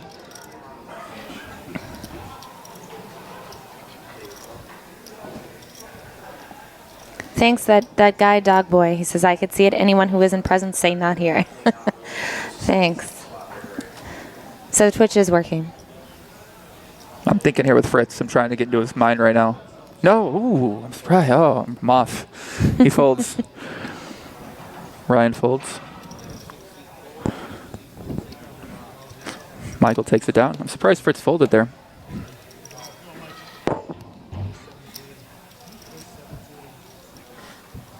Yeah, I don't think we can hear the player chatter at the table. I think they turned it down because it was too loud before. So there's the crowd right there. Look at this, the peanut galleries in the house. There you guys go. You requested, and there it is. Shout out to them. We got to see I see a New York Free Poker shirt right there. I see Fritz's wife. Shout out to Fritz. His wife. Look at her, man. She looks great. Look at her awesome hair. Love the hair. I like the hair too. Nice accessories. Looking good. I'm biased. Fritz, man. The kids just got it all. Chip lead. 5 kids in the chat. Uncles in the chat. Brothers in the chat. Wife in the front row of the rail. You know what we need to hear about? We need to hear about Lynn Miller. We haven't seen much action from him. He's in seat 9, I think. I want Fritz to adopt me as a child. I'm serious about this. His kid's got to be close to my age. Len Miller, you got something on the sheet? Yeah, we got Lenny. About He's Leonard? got his wife Leah. He's got a daughter Christina, 2 dogs Rex and Anna, and he's part of the River Chasers League. And he started with them 10 years ago. That's how he actually got started in poker. Yeah, it's pretty crazy how long some of these guys have been playing in the poker leagues. Yeah. I believe Ron said 6 or 7 years in the same league. Mm-hmm. I feel like that, man, there's just these huge bragging rights. Can you imagine you play in these leagues 6, 7 years, when one of the guys from the leagues goes to this, makes the final table? Yeah. Like, you've got bragging rights for all your boys for, like, never, basically.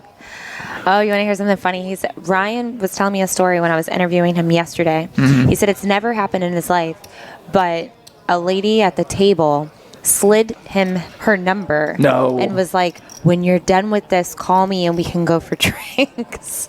With Ryan Chua, our winner last Ryan year. Chua. And he said it's never happened before, and he's certain it's because, they know who he is from last year. He didn't go, right? No. Okay. And he even told me in the interview, and all he talks about is his wife, Katie. Katie this and Katie that. Okay, and how good. amazing Katie is. So, yeah, you got a good guy, Katie.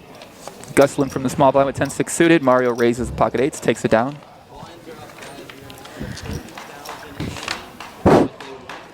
If he went to the... That really happened? As a lady slipped him the drink? Yeah, slipped the number. Sheet of paper with the phone number. So we got Ron Limmerman, who's down to 2 big blinds, and he's also from River Chasers. He's got married with 3 kids and 10 grandkids. 10. Jesus Christ. Holy moly. It's like sex, man. 10 grandkids. I mean, it's a lot of grandkids. And if he wins, he's going to go on a cruise. I like it. Yeah, I feel like a couple guys said they're going to go on a cruise or a longer cruise. It's the most bang for your buck as far as vacations go. Yeah, you ever been on a cruise? I've been on a few cruises. Have you? No. No. Oh, I my haven't. God. We have to go on a cruise. Together? Sure, why not? Okay. Are you going to bring your kids? No. Okay, I'll bring my little brother. Oh, that'd be fun. Yeah. I could bring my daughter then. That's what I'm saying. Hook them up. No. Okay. We're going to put that right out. Okay. No. I'm not showing him that. Michael's got ace-king suited here. Ace-king suited. I like it. Let's see if he shoves all in or if he makes a smaller raise size here. We saw him go all in the pocket 4s. Looks like he's just going to shovel in again. Yeah. Yeah, I feel like Michael said he played more tournaments, so I think he might be more inclined to just go all in pre-flop with these shorter stack sizes instead of making a very small raise and inviting in people to call him. Yeah. Even with a hand as strong as ace-king suited. I mean, I think there's so much value in just taking down the blinds and the antes in this spot when the blinds and antes are so high relative to your stack. So Ron's going to be forced to call here with queen 6 suited. Right, not forced, but he doesn't have much left. So we got Ron is again, he's with River Chasers, and Michael's with New York Free Poker. So let's see what happens here. Queen 6 suited versus ace-king suited. Who you got? I got my boy Ron. All right, fine. I'll take ace-king. Ace-king of diamonds. Okay. Here's the flop. Queen 4-10, top pair for Ron. Can I be like you? Michael needs an ace-king or a jack for a straight. You think a jack will just right on the turn? I got Michael now. I'm switching. Oh. 9 of hearts takes away some outs from Michael. Now any heart will give Ron a flush. Oh, okay. River strips, doubles up, stays alive. Good job to Ron. You did. You chose. Ron is 72? No. No way. This guy looks great. What does he do? You're just like the biggest complimenter in the world, man. If you're having a bad day, you gotta hang out with Ebony, man. You're gonna tell me this guy doesn't look great talked to him for a while. I didn't think he was that old. He seems so composed. Like, That's what I'm saying. I thought he's like been through some things. I kept asking him. I was like, you've been through some. Like, you just seem so He's focused in the zone, man. He was 72. That's insane. My goodness. I hope I'm as, still playing poker and moving around the way he is at 72. Jeez. I think you will be. She's going to give Ron her number, Richard says in the chat. You into the older guys? Sure. Okay. I know we got a lot of guys out there interested. It's one of the questions I used to get a lot when we had you on the podcast a lot. People were always saying they wanted me to introduce them to Ebony. No. Yeah.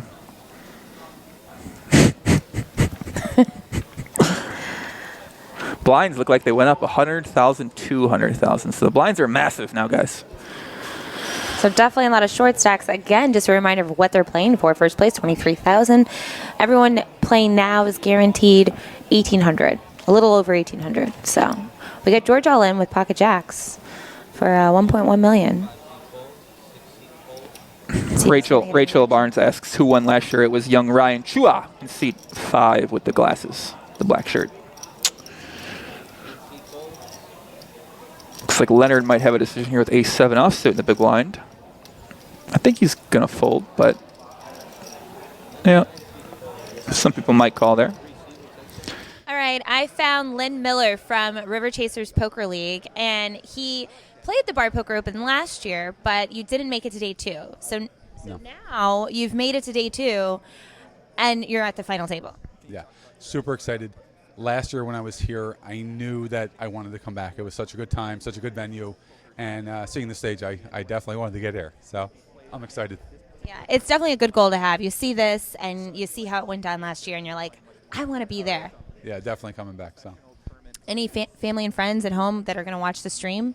I hope so. I hope my wife, my daughter, my friends, all my coworkers. I hope everybody's watching.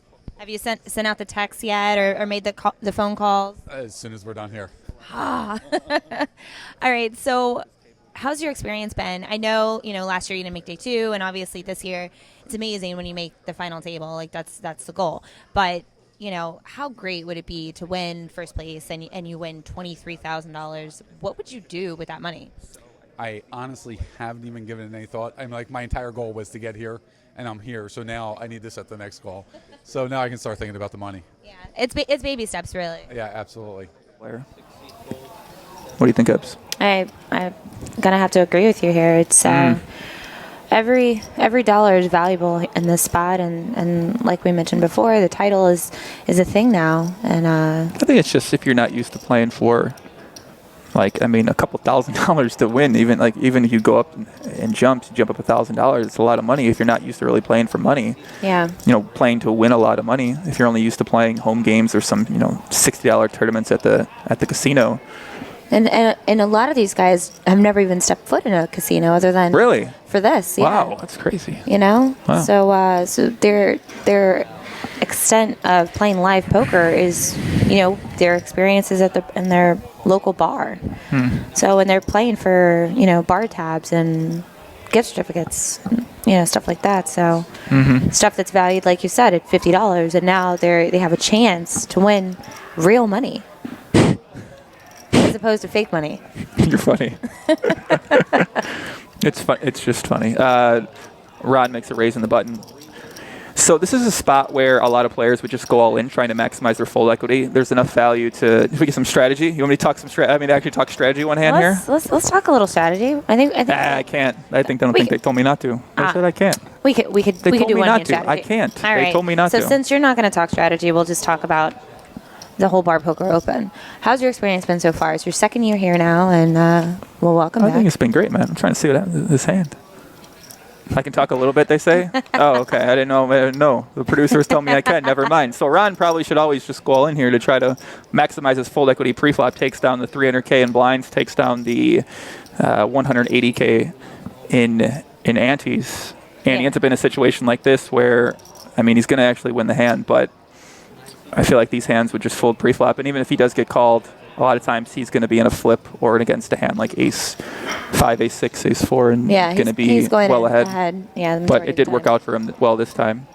But normally in a spot like this, when you have 4 or 5 big blinds folded to you on the button, you just want to maximize your fold equity and go all in that spot. You don't really necessarily want to see a flop with a hand like pocket sevens.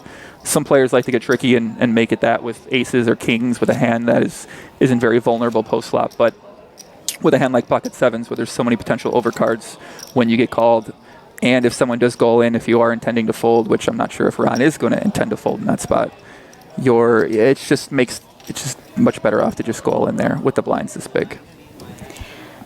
Guys, Joe just dropped some knowledge. I hope you took some notes. They told me I can't say anything like that. You know? I'm not allowed to say things like that. And now we're going to put him in timeout for talking strategy. You know. So George has pocket jacks. He's all in for 1.6 million. So Joe, I don't know if you know about this side bet, but I have to wear a diaper. Oh my God. To the player party, and we'll talk about that after this hand because Gus wakes up with pocket kings. Yeah, Gus is going to be all in here. Oh, I like the Hollywood. He's like, Yeah, look at him, hand on the face. I guess I go out. Come on. How much time's left? He even asked how much time. Look at all right, all in, sure. I'll gamble it up. I got pocket kings. He's trying to get the other players' action, guys. That's what that is. I like it. Nice Hollywood Gus P. Michael's got ace-9 offsuit in the big blind. He could He's got like 4 big blinds? Mm-hmm. He could think about mixing it up. I think he folds here. He folds? He folds. So we got jacks versus kings, guys.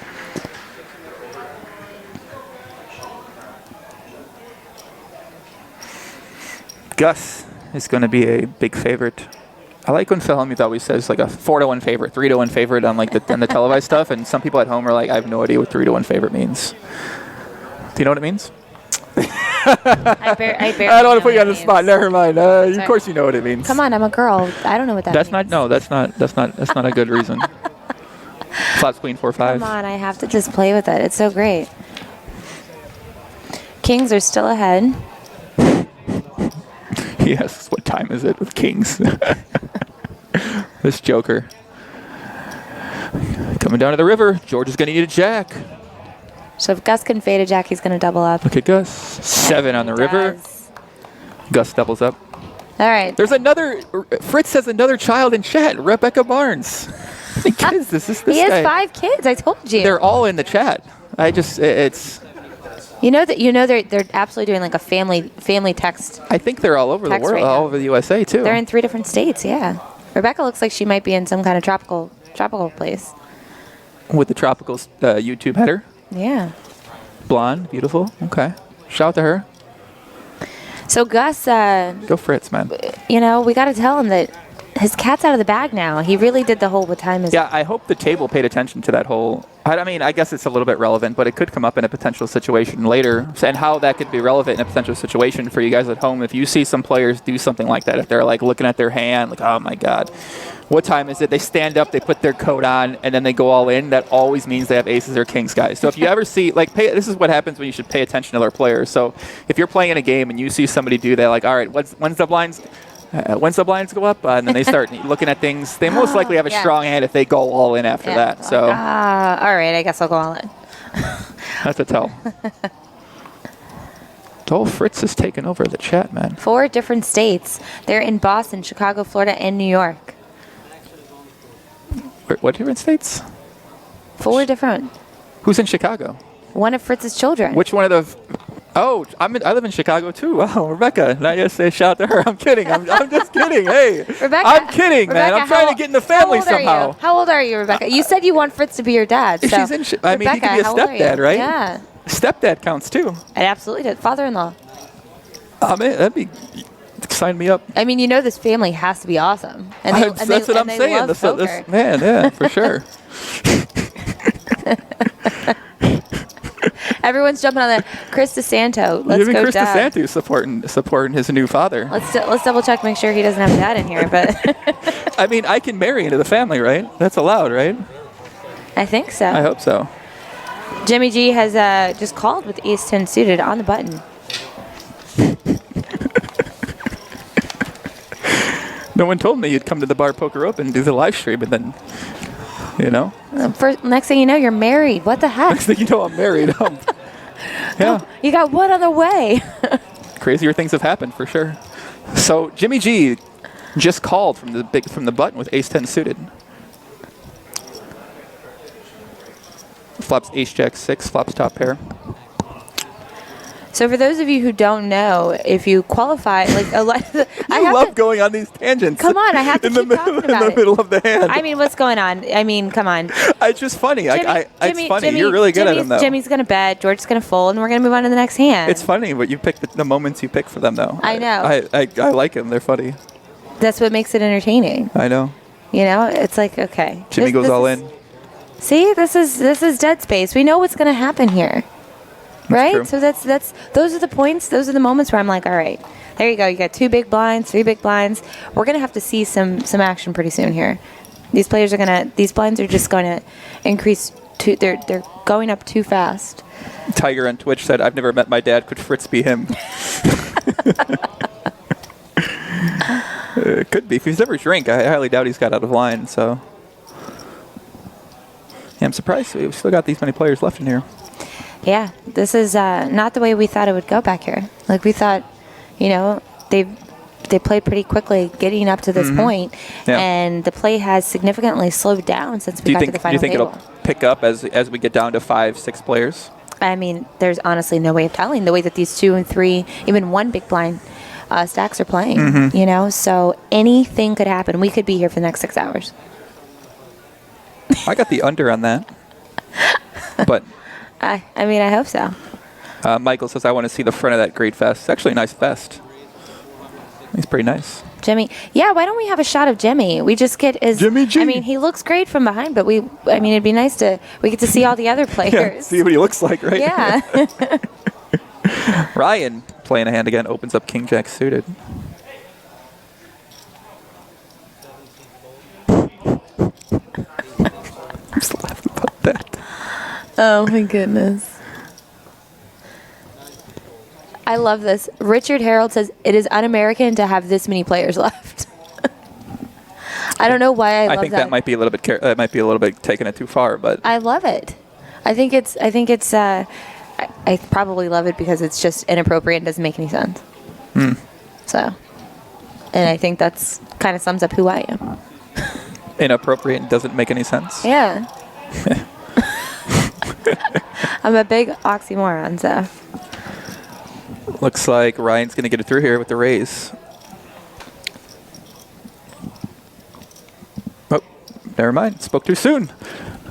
Fritz has Jack 7 offsuit, so blinds are 100, 200,000. He has 260,000 more to call. Ryan made it about 2.6 times the big blind, which is a pretty standard-ish raise, I suppose, for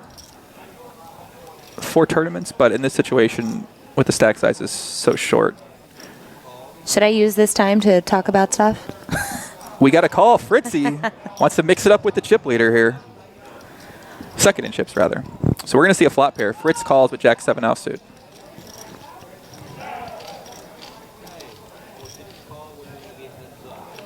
The 2 big stacks. Uh-oh. Oh! Oh my goodness. Ladies and gentlemen, we have an action flop. How does Fritz know? He checked. Is this guy a super user? I love it. How did Fritz know he would just flop top 2 pair versus top? Wow, Jack 7 offsuit. I feel like everyone else would have folded Jack 7 offsuit in this spot. Fritz is the only player that would have called. Wow. Ryan bets pretty small. I like his sizing, 350,000 into 1.2-ish million. Let's see Fritz's acting job. You think he's going to check raise here or just call? I don't know. What would you do here? You could make a case for flatting or I'd probably raising. check call. I mean, he does have top pair too, so it's much more unlikely that Ryan does have top pair as well. It also gives him a chance to potentially catch up with overcards or make a pair or make a draw. I think he raised into the gun, so his range is going to be, or the number of hands he could have is going to be a little bit more narrow. In theory, be a little bit more stronger, especially with so many short stacks behind him to act. it's likely he could get called all in if he raised out of the gun, so he's going to have to show his hand down. So. All right, and he elects to check raise. Fritzy does check raise. Ryan's all in. Oh, here we go.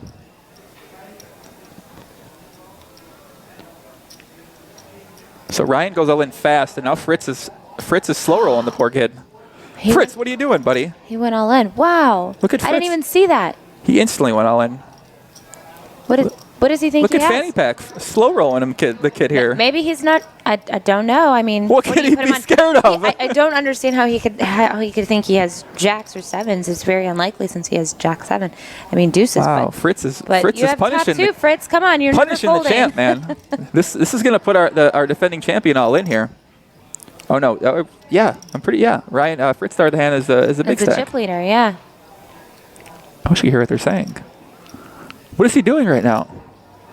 What is he shaking his head for? You've got top 2 pair on Jack 7-2, Fritz. Is he?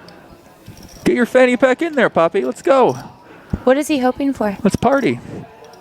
You know, maybe this is why he doesn't drink. He takes a long time to think about things when he's sober. Imagine how long he would take if he was drinking. I mean, okay, listen. If Fritz folds here, I'm quitting. I'm walking out. I'm done. I'm not doing any more commentary. You guys, I'm leaving. Ebony's going to be here by herself. I think she'll do a great job. Imagine when Fritz eventually calls, and then Ryan obviously thinks he's way ahead at this point, and when he sees Fritz's hand, I thought he was about to say I fold. Janice, are they from the same? Janice asked if they're from the same league. I think they're from the different leagues. I think Fritz is from River Chasers. Let me double check. I know that Ryan's from Eastern Poker Tour, and Fritz is from River Chasers. No set, no bet, right? He's scared of the set. He calls. Watch. Let's see Ryan's face. He makes the laugh. He's like, The silent fist pump. I like it. If he folds, he should be escorted out. 7 on the turn. I mean, he needs a jack. A jack could chop it. Ooh. All right, that's it, guys. So we are not going to have a back-to-back champion. Ryan Chua is out in 9th place, taking home $1,882. Wow. The 2 chip leaders went head-to-head in that hand. I mean, I guess that's what Fritz is hoping for when he defends a hand like Jack 7 offsuit. He wants to win a big pot against the second chips. I feel like all the other players would have just folded in that situation, though. So fist pump Fritzy, a.k.a. fanny pack Fritzy, takes it down. You have Evan Barnes, Fritz's own son, says he takes a long time to think about everything. It can get pretty annoying.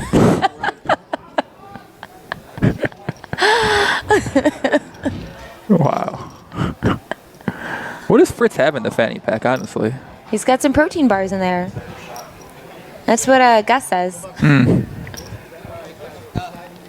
So Fritz is the massive chip lead, $7 million. 6.9 million. They can't even quantify how many big blinds he has on our system here. He's got so many chips. So we've got George with 1 big blind, Michael with 3 big blinds. So now they are got a slight pay jump. They're playing for $2,724. So everyone left is guaranteed $2,700. How many people in the chat know Fritz, honestly? Ian says the silence when you ask him a question is sometimes unbearable. Ian is Fritz's 5th kid. Must be his 7th kid. Like we've got like 15 kids in the chat now. All the kids are here. Fritz probably has kids. He doesn't even. Oh, I guess someone speculated that earlier in the chat, right? All 5 kids. Yeah. So who's the 5th? Who's the 5th that just joined? Ian Maurer. Allegedly. I mean, that doesn't sound like. Why would he have a different last name? Yeah, I'm not sure. He doesn't have a profile photo as well, like everyone else does too. Are we on break now, guys? Yeah? All right, guys, we got I think it's a 20-minute break. No, there's not a break. Oh, we lied. Not a break. We're getting information and trying to relay it to you guys as quickly as we can. So sorry for the confusion. Ian was adopted. He actually was adopted. Is that real? Maybe. His adopted son. So there's a chance for me, I guess, then. Yeah. All right. I like it. Wow, Fritz is a good guy. Jeez. Is that really his adopted? He's adopted? I mean, I don't know. Why would he have a different last name if he's adopted, though? I don't know.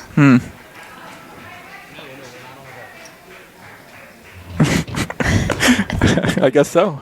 Wow. So there's a chance I could get adopted by him too. I mean, I don't have a dad. I'm in. Looks like we're gonna get repositioned here. What did he say?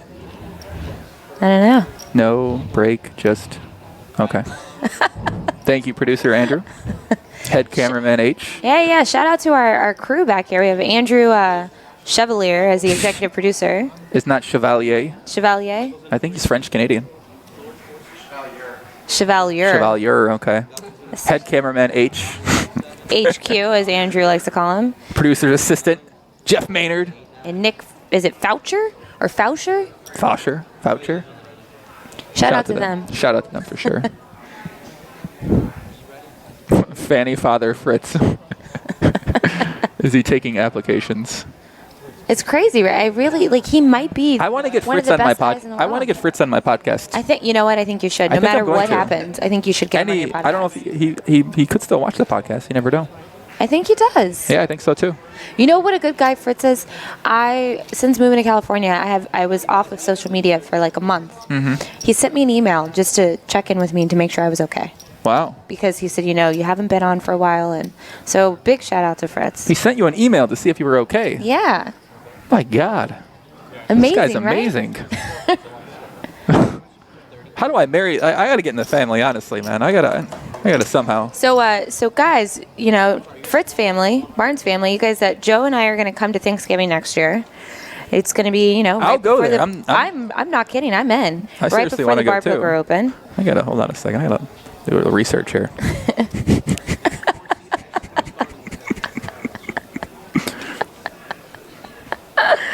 All right, we got Mario with Ace Queen.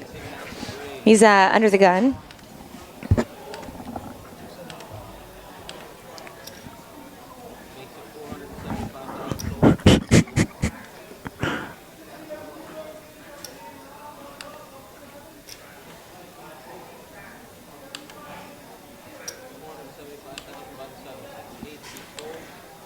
He raises to 475.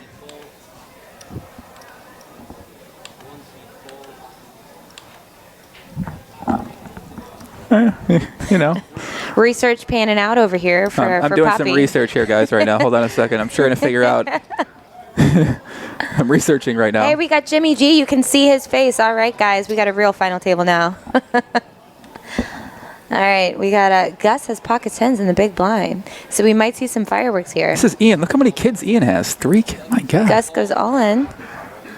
His family's amazing. I love this, guys. Gus goes all in for 2.2, and Mario, I think, he calls with ace queen, so we got a all-in pot pre-flop, guys, for big pot, 4.1 million. A classic flip. Oh, we got the okay to come to Thanksgiving. Looks like we're in. We got plans next year. Oh, my goodness. 3, 10, 8. That's Gus a bad flop flops for the Mario. set. Right? Unless he goes runner. Oh. Well. Needs a jack. A jack and a jack only. Oh, he doesn't get it. And no clubs, so Looks like our hero Mario is going to be eliminated, I believe. Gus has man, more what a chips. shame, because his favorite poker player is really awesome.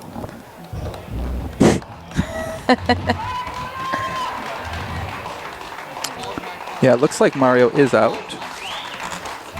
He's out in 8th place, I think. Yeah, 8th place. Is going to take home $2,724. Not the finish Mario wanted, but shout out to New York Free Poker, and he's still, he's happy. He made it to the final table, so. No, good Mario's got a lot of showing. supporters out there in the chat. Yeah, he's a great guy. Now we're down to 7. So Mirta says, huge shout out to Angel, the owner of New York Free Poker, for all his hard work, dedication, and love for the league. So that's good. That's one thing that I've noticed with a lot of the owners. I got a chance to spend yesterday and today, a better part of yesterday, talking to a lot of the owners and a lot of the players. And one common thread with all the owners is they say this is all about the players. They're here for the players. So. It's nice to have. Yeah, it's nice to have a. If I'm playing, I would love to have someone just be like checking in with me. You doing okay? You need anything? That'd be nice. you know, versus I think that's called parents. when you're playing. Oh, okay. Come Oh, on. okay. I thought you meant in general. Okay. No, but when you're playing, you know, that's nice. They just come by, check on you, ask if you need anything. Is there a bar poker open where you live? You know, we don't have anyone affiliated with the Bar Poker Open yet in California, but when I get back to California, that's actually something I'm going to work on. So if Yeah, anyone's that'd be great. listening that lives in California and they play in any bar poker leagues out there, you know, hit me up. Email me, ebony@ebonykenney.com, and we can try and get this thing going. Leonard mixing it up here with 10-9 offsuit under the gun. Makes it 475. Lenny, you know, Lenny's Taking been advantage card of his dead. tight image. I like Yeah. it. I like it too. No gamble, no future.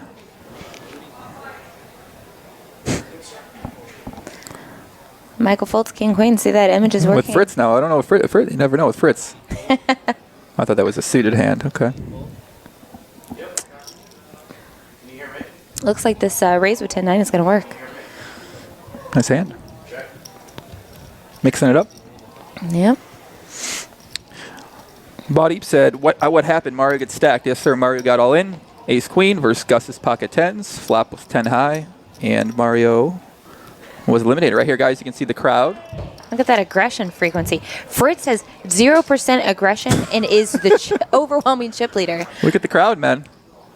Look at them. They look happy. Yeah, crowd. They're patiently waiting, man. Patiently waiting. Patiently waiting. Have you ever been on a final table rail for someone that you knew? On a rail? Yeah, like watching for final table. Yeah, a few times actually. Yeah. Yeah. Isn't it fun when they get down to those last couple places, fourth, third, Yeah, second? I think I'm a really bad sweat. Like, if Watcher, you're a bad rail cheer supporter. yeah, I'm bad luck. Like Oh. every person that I've railed in like really good situations, it's not good. It's not good. I'm bad, and so I'm aware of that. I don't even send out text messages whenever I see someone going deep because, historically speaking, and so now that you know, it's just my mind. Like, fine, whatever. But as soon as I text them, they're out. I can't believe. Shout to Jamie in the audience, our awesome stepmom. Oh, the love of Fritz's life. Must be remarried. Aww. She loves poker too. I All love right, Fritz, we're man. going to Thanksgiving. We're gonna go play some poker. So Gus has some chips here. He makes a raise to 500,000 on the button. So- 2.5 times the big blind. What did Gus start with? Like 2 big blinds, 4 big blinds? Yeah, And one or look two at big this. blinds. He watches a lot of my podcasts. So Are you the podcast, crediting the podcast run good's very, very real. I believe the podcast run good's up about $5.8 million in the past couple of years since we got started doing it. So from people watching the podcast and playing poker. Yeah. And Gus is in a lot of the chats. He's a very avid sports bettor. If you never need any sports betting tips, do not go to him. He's not a winning sports bettor, but he's an avid sports bettor. So His favorite poker player is Matt Glantz, and his reason is because he's a hero. And his favorite drink is apple juice. Apple juice. I got nothing to say about that. Yeah. It's interesting. That guy Dog Boy says, I love the Twitch names compared to the YouTube names. He says, my wife knows that when I'm playing poker, don't call or text me. Anytime she does, I'm out within the next 5 hands or so. And it sounds like his wife is equally as bad luck as you, Ebony. Yeah, it's Fritz has a hand, King Jack suited. tilt wifey. Expect Fritz to make a raise here.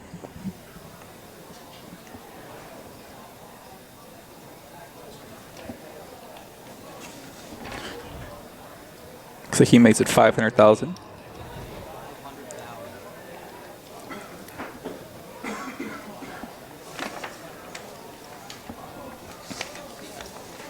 I think he made it 500,000. Yeah, he did. Now Gus in the cutoff with ace-8 suited. So they're both pretty. They're both the 2 biggest stacks. And calls and Yeah, Gus has 20 big blinds. Effective. interesting that Ron just folded 5s on the button. So, all right, I think we're heads up to the flop here. Do you think he should have went all in with pocket fives? Wow. It's a decent flop for Fritz. That's it. Jeez. Fritz just it's a decent flop. Second nuts with a redraw for the nuts. Look at Fritz. Let's study his face now. Let's pick up some tells on him. Looks at the board, doesn't move his eyes. Patiently makes a decision, thinking in his head. I like that he's betting here. Couple blinks. Gus doesn't like that he's betting here. We're trying to study him right now. Let's see if he does the same thing in future situations. He bets a little under his initial raise pre-flop, 400,000 into 1.5 million.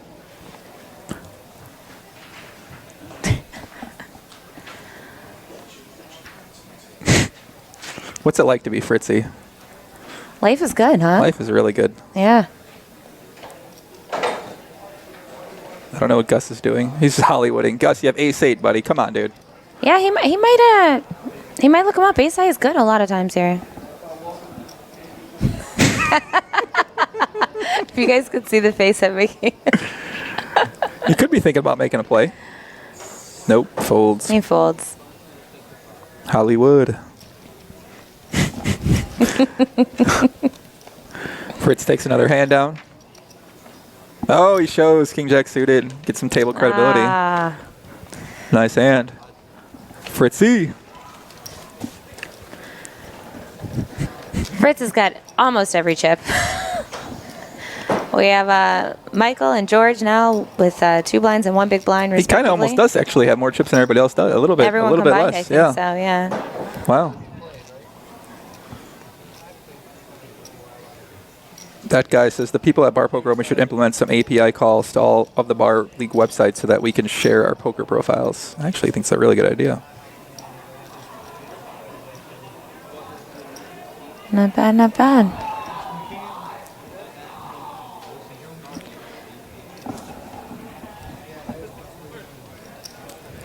Researching.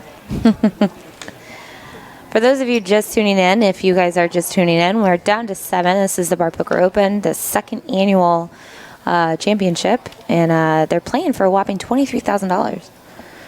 What would you do if I gave you $23,000, Ebony? What would I do? I would, I think I might get my teeth done. I don't like my teeth. Well, we're going to get, okay. That's what you do, huh? 23K? Yeah, that's what I do. Okay.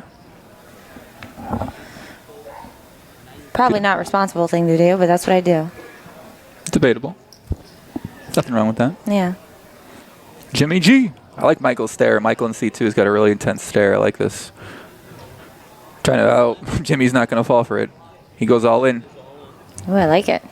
So Michael doesn't have, he only has 285,000 more to call. He sort of has to call with most of his hands here. And he's actually going to be a favorite, 57% to double up here.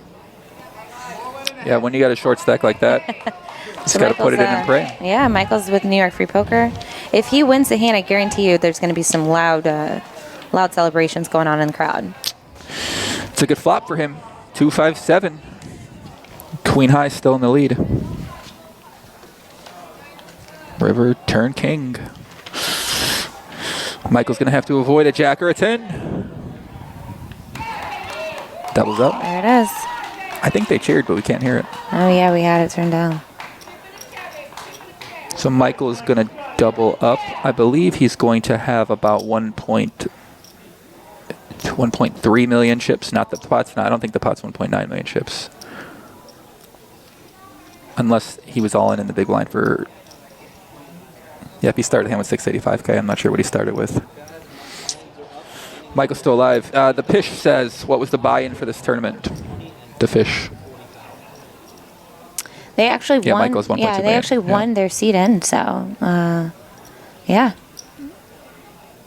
They won their seat in how, Ebony? By playing in their local bar league that's affiliated with the Bar Poker Open. So anytime that they played one of the tournaments, the nightly tournaments, if they finished in the top 3, they automatically entered into an online tournament. Bar Poker Open actually created their own platform for all the players to play online, and every 1 in 20 players won a seat into this tournament. So yeah, nothing. If anybody wants to find the list of bar poker sites, How could they do that? They go to barpokeropen.com. How else? There you go. Blinds just went up 120,000, 240,000 with a 30,000 ante. And George looks like he's going to be all in here from the big blind with 9-5 offsuit. Fritzy wakes up king queen suited under the gun. So Fritzy's going to play this hand. Look at how many chips he has. The king. What's it like to be king? Can we pull him in here and ask him? I just want to know what it's like. How does it feel? Look at this. This is insane. It is official. I'm done. Fritz That's might be the crazy. best person on the planet. Fritz's ex-wife, our mom, says to comment good luck. Yeah. Wishing Good luck, Fritz. Wishing you all the best. It is not real. It's official. Fritz might be the best guy on the planet. Even his ex-wife's chiming in the chat. I don't even understand. It's insane. So Fritzy, he raises. The best guy on the planet raises. the best guy on the planet makes it 700,000 with king queen suited.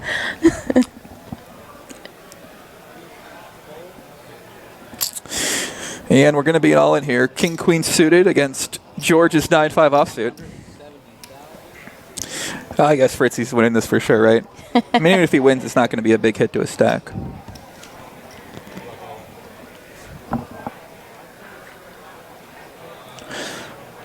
Let's see the flop. There, okay. All right, guys. Well. Okay. Yeah. George scratches his head. He's got outs. Oh, it's not over. Let's say he's less than 1%. Yeah. Ah, there it is. Fritz wins with top. Oh, it's Must super. be how does it feel to be the king, Fritz? Honestly, how does it feel to be? Alan says the wife's getting. Is she getting half? I don't think so. No. Does that work like that? Alan's just trolling. Does it work that way? Oh, it doesn't work that way. George eliminated in 6th place, takes home $4,457. Was that 6th place or that No, was 7th place, That sorry. was 7th place with Confused. $3,566. You saw Mario on the rail there. Yeah, he's supporting his New York Free Poker teammate, Michael, who's still in. We So- are down to 6. Yeah. So now every player left is guaranteed 4,457 with almost 23,000 up top. Fritz is just a freight train, destroying everyone in his path. Yeah. There's at the that, payouts for you guys. guys. Next place is going to take home $4,457. This fucking guy.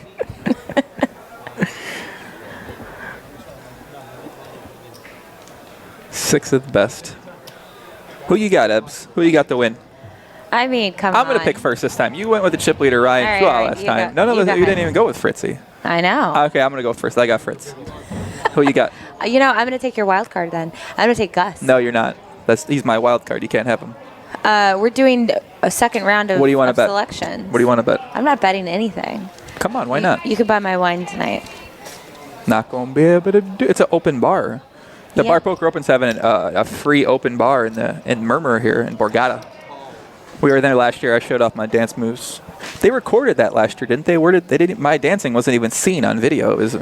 Yeah, I don't think they were. I think they were more concerned with Kimberly Perkins. She's the owner of Suda Poker. Her dance moves were pretty awesome, and Crystal also from Suda Poker. They were. I remember them. They were both. They weren't dancing. better dancers than me. No one's a better dancer than you, except me. Here we go, all in. Gus slimmed under the gun with pocket fours. Michael shoves all in. Ace-10 offsuit.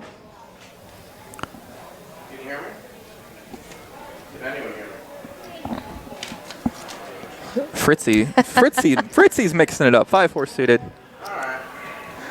He says, "What the heck?" I like Charlie Bria's comment. He says, "Ebony bet him new teeth." I'm in. 20,000. What's Fritzy doing And then, here, and then Ebbs? I'll be your assistant for 6 months. Could be fair, actually. Fritzy's got 5-4 suited in the tank. He likes these suited connector type hands. What is the king thinking about right now? You never know. There it is. Folds. Okay. Fancy fold too. Professional folder with the two fingers slipped up. Gus has a decision. He folds too. He limps out of the gun, then limp folds. Michael takes it down. Little peace sign. Gus says, Ebony, can you give my boy Bill a shout out? What is that? That's my emoticon from Twitch. Oh, yeah? That's I created. That's supposed to be me in theory, but you can't really tell. Ah. All right. Hi, Bill. How you doing? Would you see those stats? It said 2 people went to showdown 100% of the time. That can't be right. Our producer's here.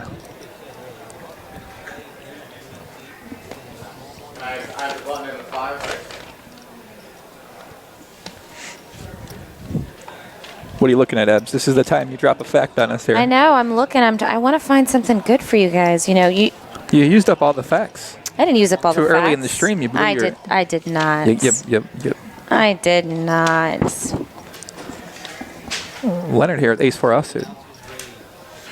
Expect him to open this hand. Yeah. Six-handed. Any ace becomes that much more valuable. Boom, boom, boom. Potentially. Although ace-4 offsuit under the gun +1. Probably most people would fold, especially with the stacks, but I think from the play we've seen from Leonard so far, I'd expect him to raise this hand pre-flop. He makes it 650,000. Blinds, I believe, are 120, 240,000.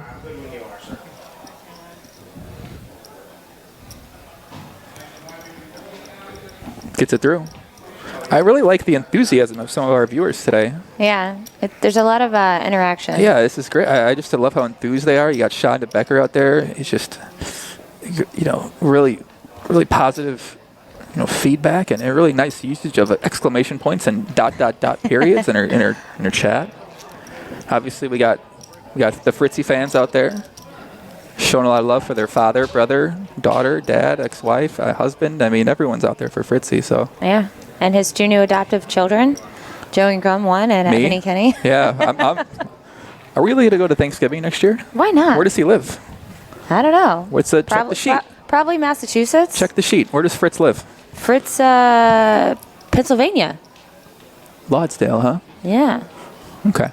I say we go next year for Thanksgiving. We're good. I'm sure my mom and family would love that. I go to Fritz's house for Thanksgiving next year. My kids would kill me. Bring them with. Oh yeah, we'll bring the newly adoptive grandchildren. Yeah, might as well bring them all with. What if we go to Christmas this year? I'm in for Christmas this year. I can't go to Why? Christmas. I can't. Why? Because I just moved to California. Who cares? My best friend would kill me. What are you talking about? It's my Christmas. first Christmas in California. Just go for a day and fly out. I'll go. I'm in. I can't do it. Come on. I can't. You're such a net.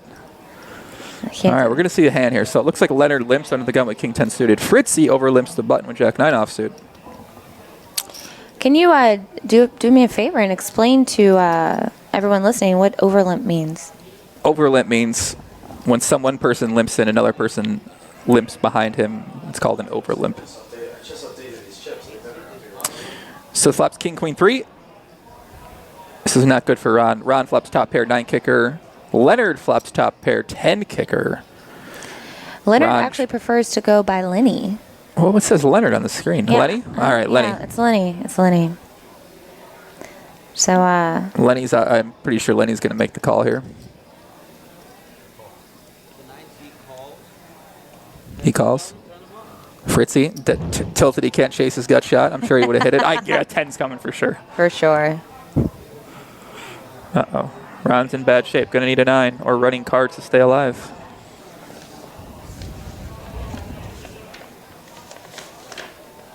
I see a 10 coming here. 4 on the turn. Changes. Ron needs a 9 and a 9 only to stay alive. Actually, a 3 or 4, I'm sorry. 9! Oh, shit. Oh, my God. I got excited. I jumped a little because you screamed right in my ear. I'm sorry. I got excited. I can't contain myself watching this. Ron gets there. Doubles up. 9 on the river. Take it down. Nice hand. I'm a noob. I didn't notice the 3 or 4 as well. Ron's still alive. Lenny takes a little hit to his stack. Nice hand, Ron. All right, that guy, Dog Boy. That is an unnecessary troll on your part. Was wondering if Ebony was calling him out to explain it, or maybe she didn't know. Maybe you didn't know what overlimp meant. Is that what he's saying? Yeah. I mean, I think, yeah. Okay. Oh, it's cute. It's really cute. But no. Mm. But we got some good feedback from Alan Weisberg. He said, here's a little more feedback. You two have great style, keeping it fun and interesting. Thank you. Well, thank you, Alan. We appreciate the good feedback, and, we're doing our best. Are we? I think so. I think we're doing well. I think so. You and I always do well. Like, from the beginning when we first did our first podcast back with PokerTube, Yeah, we've done a lot of podcasts together. Yeah. Way back when. Can I plug my podcast, you think? Hey, why not? Yeah, I have the best podcast in poker, debatably, for sure. You definitely The Poker Live podcast.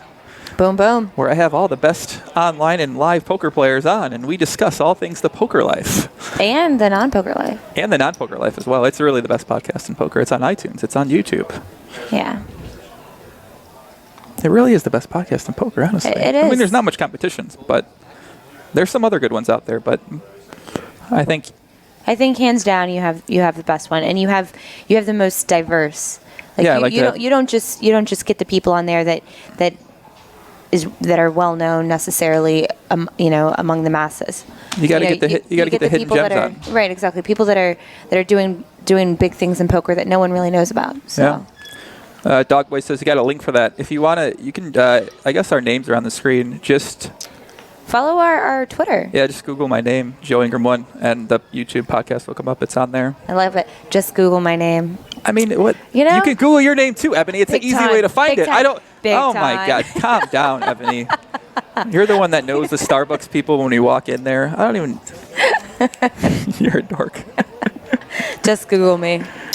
He said, come on. Come on, I gotta give you a hard time. Oh my gosh. It's too easy. You know what else you can Google? Bar Poker Open. You're a dork, honestly. Rod mixing it up, Jack 9 offsuit. Took his time to count that raise out. Leonard's all in. Lenny is all in, ace 10 suited. Good job. Rod making a speculative play here, all in with Jack 9 offsuit. Or he made a raise, and now he's got to call 230,000 more. He's not happy about it. But Link to the podcast. I got to teach people how to use the search option on YouTube. I know. So Ron's going to call, and we're going to see an all in here. With his newfound chips. Putting them to use early. Yeah, well, it's blind versus blind. Yeah, okay. Forgot how to count chips, it looks like, since he won that last pot. It's very exciting, Yeah. Literally newfound chips. It's like, okay, what do I do here? Yeah, let's do it. Taking his time here. He calls. Lenny breathes a sigh of relief. He's going to be all in with 64%. Got live cards. All right. Let's see what happens here. Pot is not 1.9 million, I believe, or it might be. Oof.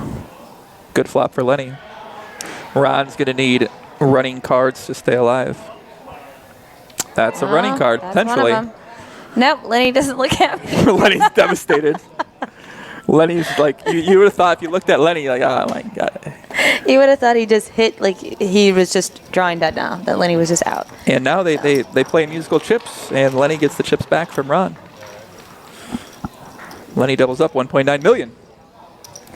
Look at that. Look how good someone is. They, I think they linked your YouTube channel. There it is. What a great podcast, honestly. 31,000, holy shit.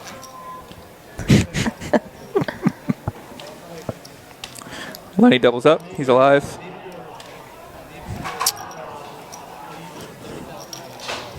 Drop some facts on us, Ebony. What kind of facts would you like? I don't know, you've been coming up with these great facts. Well, I just we've enjoy them got, a lot. all right, so this was the second time that we've been here at Borgata for the Bar Poker Open. We have. And, you have like Griff and Glenn doing some big things over at Eastern Poker Tour and River Chasers, and they're working on another tournament that they're going to do in Vegas, and they're working on 22 different leagues. For this event, we had 16 different leagues. So in Vegas already, they have 22. Nice. And who knows what can happen between now and June. I'm going to win that event. Are you? I'm trying to win it. I promise you. I'm going to try to qualify. I'm moving to wherever Fritz lives, and I'm going to try to qualify through the bar poker league in his place. I swear to God. I like it. All right, we got Michael's all in. Ace-Jack suited. Gus folds King 10 suited. Ron's got a decision with Ace 10 offsuit here. Wow. Folds. Wow. A good fold. Crazy stuff happened here. I mean, I guess that's. I don't know. Michael hasn't shown done anything too out of line yet. Jimmy G. Jimmy G is doesn't have all much in. chips left. Yeah. Michael slams it down, ace-jack suited. Jimmy G's got jack 7 of clubs. Going to need a 7 to stay alive.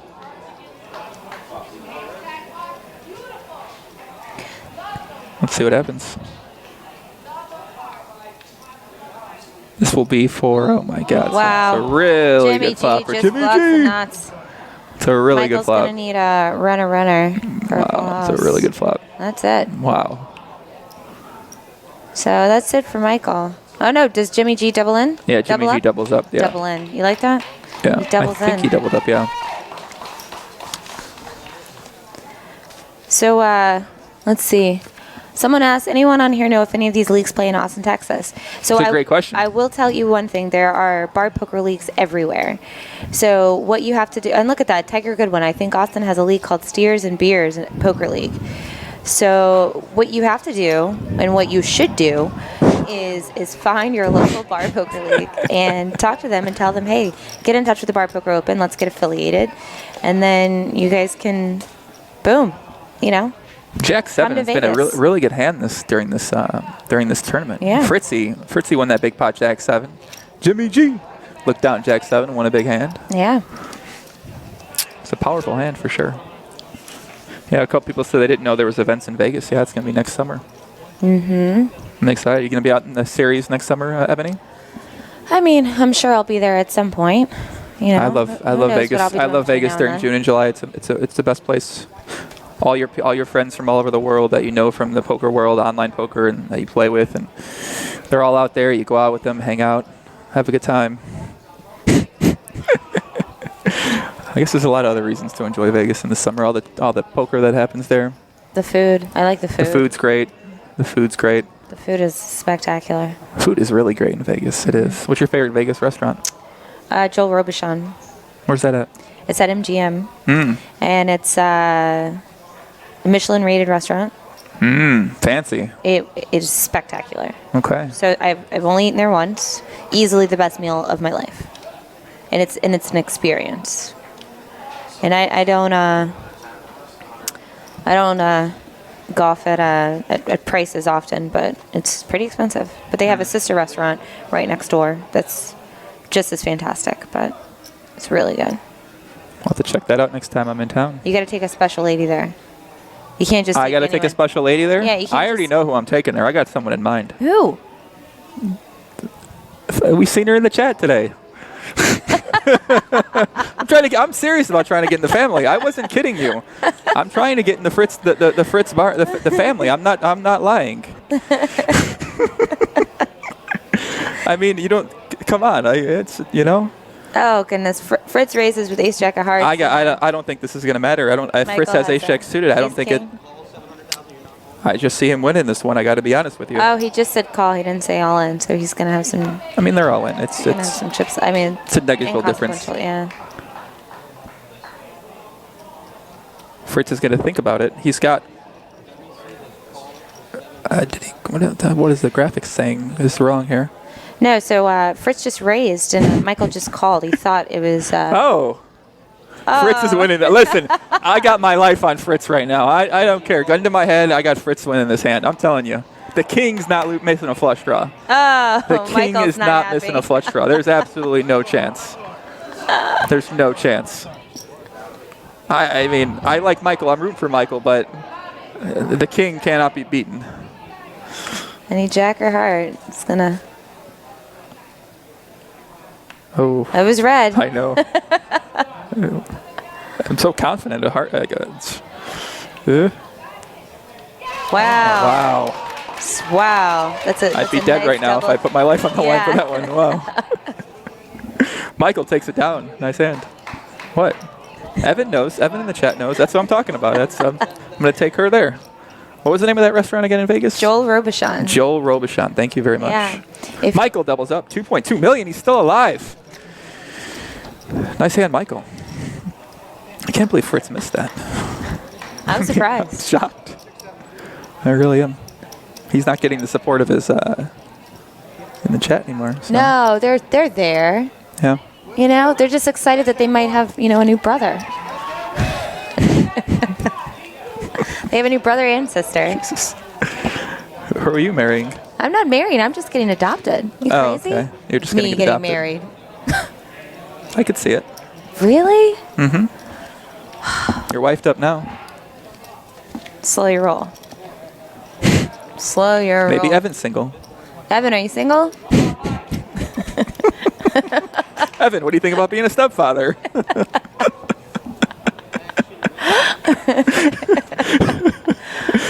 We're matchmaking here at Bar I bet Poker Evan's Open. closer to your daughter's age than you.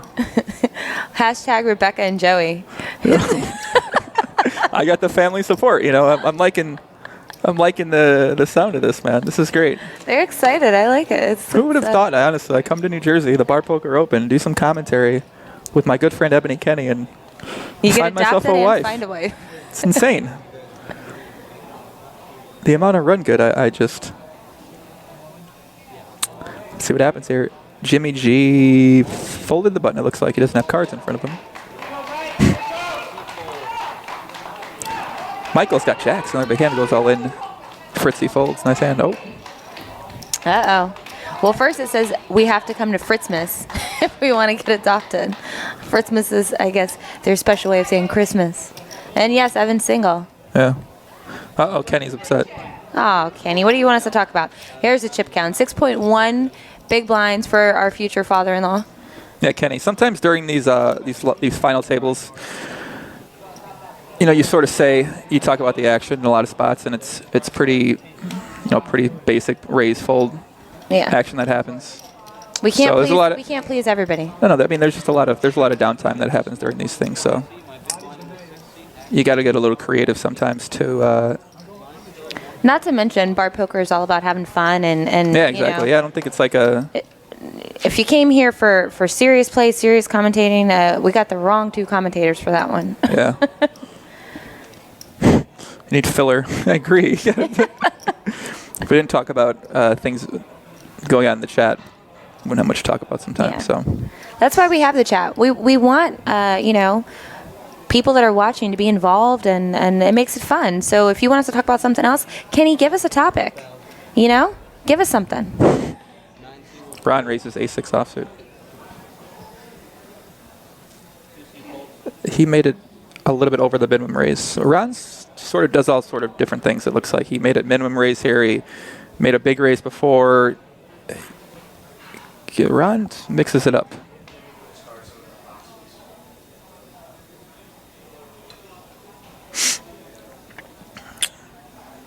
Fritz is thinking about it with 9-4 offsuit here, it looks like.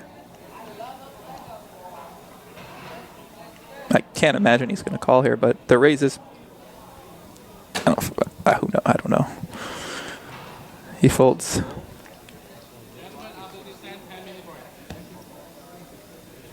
Well, there we go. Gus folds. Ron takes it down. Nice hand. I think we're going to have a break here. And then I imagine blinds will go up after the break. That's going to be some big blinds. All right, guys, so we're going to take a break as well, and we will be back. Let's see how long the break is before we let you guys go. Let me double check really quick. How long's the break? 10? All right, guys, we're going to go on a 10-minute break, so we'll be back. All right, Joe? Yeah, I think so. All right. Cool. He's hurt.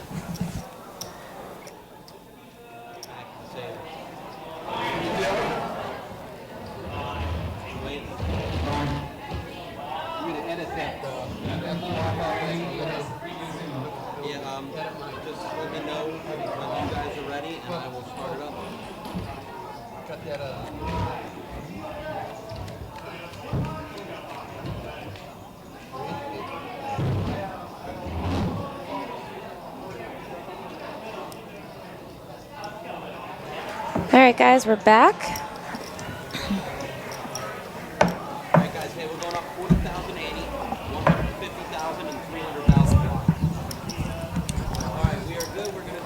All right, blinds have gone up. The blinds are now 150K, 300K with an ante of 40,000, and we have 5 players left still. 6 players left. 6? Oh, I lied to you. 6 players.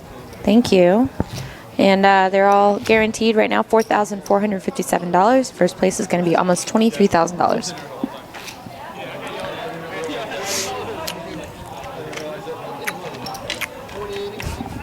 I'm trying to keep the conversation about poker here and the players. So no. Trying to. I don't want to talk. I don't want to get out of line with some of these Twitter comments we're getting here. Oh, give me a break. Looks like we've been told that Mike in C3 has. I guess he's now technically in the C2. He's got the New York Free Poker support, and those guys are going crazy out there. I'm not sure if you guys at home can hear them, but we can't hear them here in our microphones. So I think it's really great to have that big support. Yeah. That's pretty awesome. And real loud, real vocal. Lenny's been patient, and he's got pocket queens. He goes all in for $1.5 million. Jimmy G makes a tighter fold, A7. The blinds are 150, 300,000, so he's got about 5 big blinds. Fritzy, king, queen offsuit. I think he might make the call. There's a chance. You never know now. I think Lenny's been a little bit tighter of a player. Yeah, definitely something to think about. But like Fritz's children said, he takes a long time to think about everything. So. Listen. Kenny in the chat suggested we just talk about the players. I don't. No. I'm going to give him what he wants for a little bit and let us know what he thinks. No, that is awful. All right, let's see. So we've got. I think Fritz is probably going to fold his hand. It's a little bit too weak of a hand. Yeah. So we've got no one left from the Eastern Poker Tour. Ebony or John, for fuck's sakes. Your name's John now. I like it. It's John. John. No Eric Weisenberg. There's no safe online poker sites left in the United States that I would ever recommend to people I don't know to play on. Unfortunately. Unless you're in New Jersey or Nevada, there are legal poker sites there that I would suggest. But if you're not in those states, then I wouldn't recommend any of the sites that most people play on from the United States. Evan said Kenny has revoked his previous comment. Fritz is really thinking about this. I don't think he's going to call, but he does take his time on these decisions. I like that. Well, I like that he's, like you noted that Lenny's been playing pretty tight, so, you know, that's got to be. Actually, you noted that. He does call, wow. Lenny raised 10-9 offsuit under the gun. I cannot refer to him as a tight player anymore after that. Well, he had his tight image. That's true. So, because he got through with the 9-10, so no one saw that he raised with 9-10. So. Yeah, okay. So we're going to see an all in here. Fritz is going to need a king.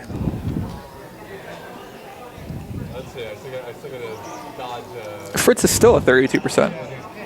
Still has, an okay amount of equity. I guess at no limit hold'em, it's not. Yeah, it could be worse.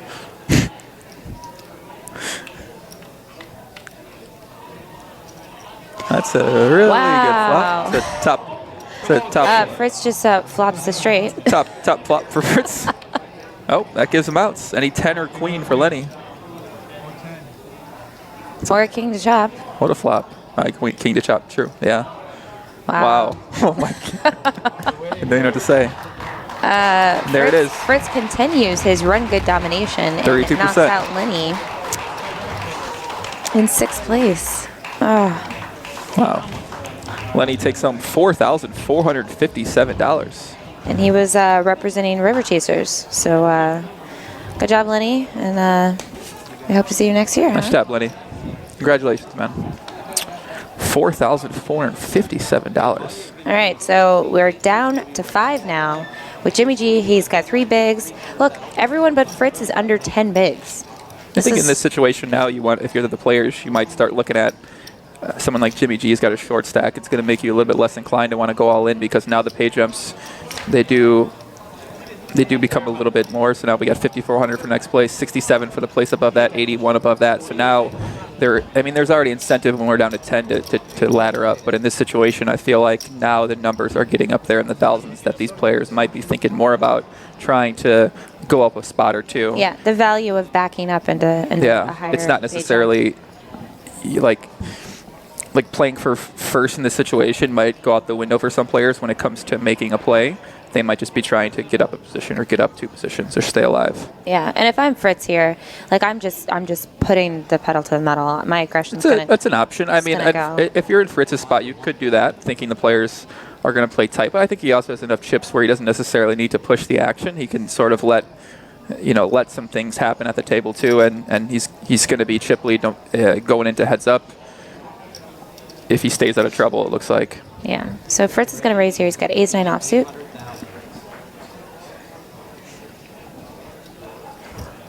Yeah, so he makes it a little bit bigger than I think I think he might want to make it in this spot, but yeah, blinds are 150, 300,000, so he made it 800,000. So Jimmy is going to be all in. Fritzy's got to call 330K more.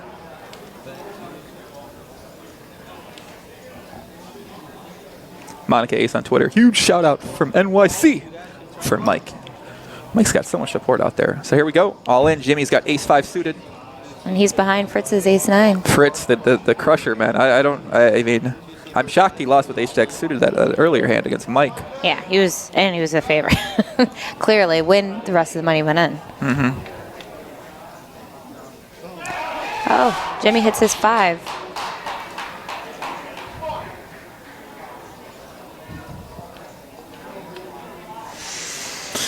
It's a good card for Jimmy G. Picks up a flush draw. Any 9 of hearts, no good now. Yep. And doubles up. Look at that. Look, you see that, guys? Such good sportsmanship at this table. Yeah, definitely. Fritz immediately just leans over, shakes his hand, nice hand, and Jimmy doubles up. Jimmy's still alive. Still got 6 players left. I think Jimmy's going to have about... 6 or do we have 5? We have 5. 5. Yeah. They go out. I know. So we did it. We did it too. I did it before. Yeah, they go out so random there. I forgot we just came back from break. Yeah, because it took so long to, it's been a slow process. The players, been super patient. Mm-hmm. And they haven't really been knocking themselves out the way that we thought that they would, or knocking each other out the way that we thought they would given the short stacks. But, yeah. So yeah, everyone's pretty short. 6 big blinds, 8 big blinds, 8 big blinds, 8 big blinds. So we're going to see a lot of... I mean, it's been short the whole time. We haven't seen as much action as I thought. So I'm not sure. Maybe we'll start seeing some more all-ins from the players rather than pre-flop raises. I'm not sure. So Fritzy lost a pot there, but he still has got 7 million chips, so he's still doing pretty well.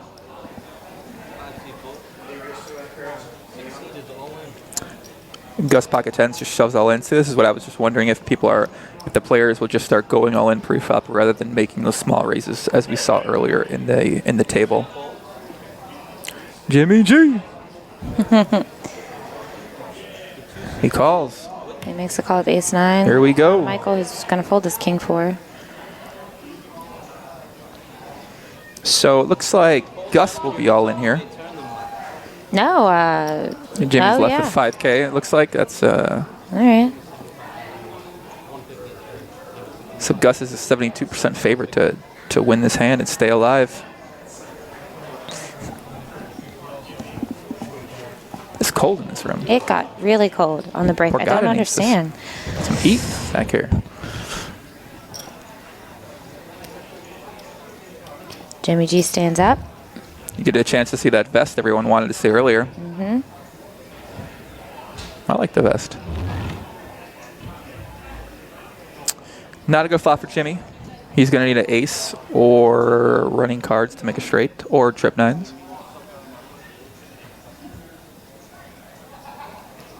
My pick to win, Jimmy G, all in for his life.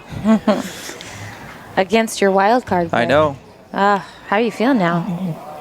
Are you That's torn? a queen. Now he needs a 10. That's actually not the best card. Cannot win with the ace now, only a 10. And he does not get it on the river. So He's still got 5,000 in chips left, but Gus doubles up, and yeah, Jimmy's got his 5K, which is less than the ante, I think. yeah, it is much less than the ante. Yeah, I mentioned earlier, Jimmy told me that his wife, allegedly his wife, according to the chart, he doesn't have a wife. So I still got to figure this out. But he said if he won, his wife would make him cookies anytime he wanted forever, like literally forever. You know, maybe I know a couple that are like this. They say husband and wife, and they're actually not married. They're boyfriend girlfriend. Oh, okay. So maybe legally, because for those of you who don't know what we're talking about, Jimmy, we had all of the players fill out a bio sheet and ask them about if they're married, kids, pets, et cetera, et cetera. And Jimmy wrote, no wife. He's got a fabulous brother and sister, and he has a dog named Bruno. But he told Joey in conversation that if he wins, his wife will make him cookies for life. So we have to assume that there's somebody special in his life. I got to figure this out. Yeah. Yeah. So it looks like our producers are letting us know Jimmy actually has 110,000 in chips. So he's got a little less than a small blind. So he'll be on the button. So he might get a couple hands to potentially fold if he'd like to. That chip count's not right. So Gus now has 20 big blinds.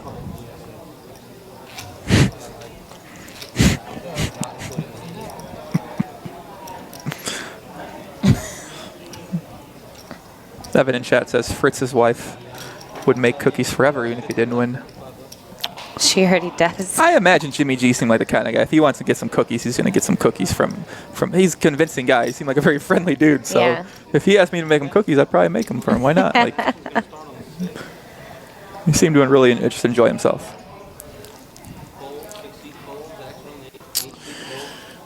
So he's going to be all in here for 110K. The ante's 40K. Total, Yeah. So he's actually potentially going to be here in good shape if he's just up against a random hand from Fritzy here. So Fritzy's. Yeah, this is an easy all-in. Well, you have the assist to call anyway. It's already all in, so it doesn't matter. So Fritzy's got 4-2 suited against Queen 10 off suited Jimmy G. Only a 62% favorite to win.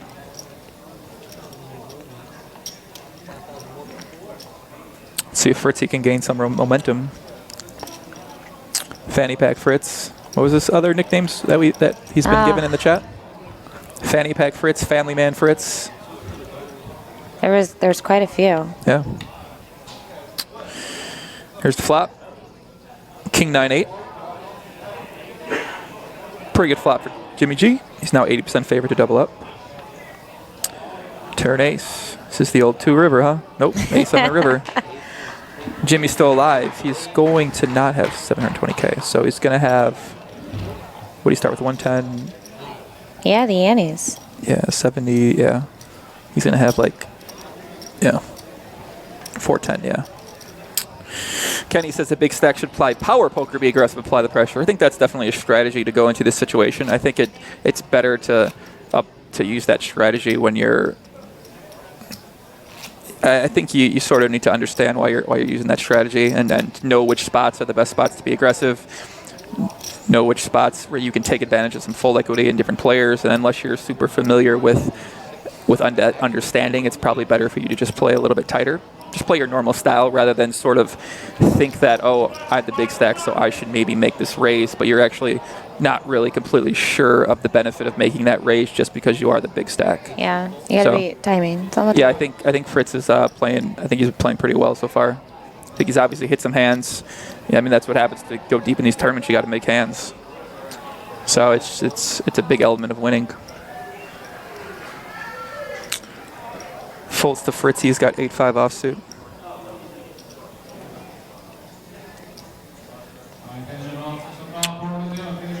All options are in play here.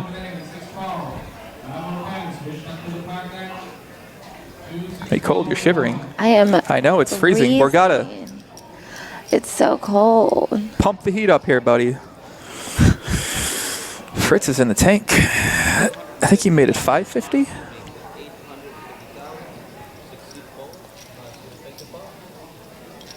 850. Wow. Okay. Gus folds. So Fritz showing some aggression in the small blind with 8-5 offsuit. Evan says, let's be real, Joey. How do you not find how long my dad takes to decide annoying? So, Evan, I got to tell you something, buddy. So, if you watch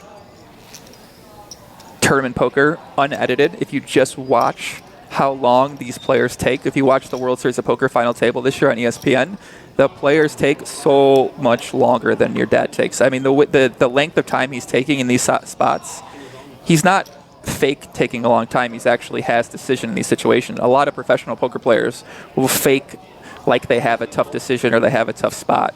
And he actually, even when he has a situation to decide, he doesn't take that long. So I think he does a pretty good job of just playing his hand for what it is. Can someone explain how he goes from 5K to 400K? So that was actually a misclick by our producers. He actually started that hand, or he ended the hand with 110,000 in chips rather than 5,000 in chips. So he won the next hand, and he won the blinds and the antes, or a little less than blinds rather. All right, and that guy Dogboy says, am I live right now? Fritz has Jack. So yeah. Our producers gave us a note. They're trying their hardest. Damn it. Damn it. Damn it. Are they allowed to swear? Can we swear? I mean, you said shit and you said the F word. You like whispered it under your breath. That's what Ron was thinking. He had ace-2 offsuit. He got raised all in. The flop was ace-10, ace-10-8, turn 7. That's what you're thinking. You're thinking, fuck. You're welcome, Rachel Barnes. You're welcome. I wonder how much rest of the Barnes family play poker. If they play tournaments themselves, if they follow the lead of their father into the poker world. I don't know. Do you have anyone in your family that plays poker? No. They try to play poker. I mean, they're not very good, but no shots at them. But yeah, they're like typical family who get together on holidays and they play poker. They want to play for nickels and dimes, and at least you've got that. My family, I mean, I have to twist their arm to play board games. I love board games. What's your favorite board game? Well, I like, oh man, I don't know. I like Cards Against Humanity, but that's not like a family one. No wonder why your family doesn't want to play that. Okay. No. I haven't played that with my family. I played that with friends, get together, dinner parties, stuff like that. It's a good icebreaker, whenever it's you're getting a group of people who don't really know each other, and it's great because it's all about reading people. So that's fun. There you go. So Jimmy's automatically going to be all in here. He's got less than the big blind. So Ron has to call pretty much. Rachel says, other siblings don't. Not true. I'm good. Oh, boy. Typically that means no. Oh, we calls. Okay, good. So we're going to see it all in here. Jimmy G's all in for his tournament of life. He's got 5-2 hearts for his 10-8 offsuit. Let's see what happens here. Jimmy, a 37% favorite to still be alive.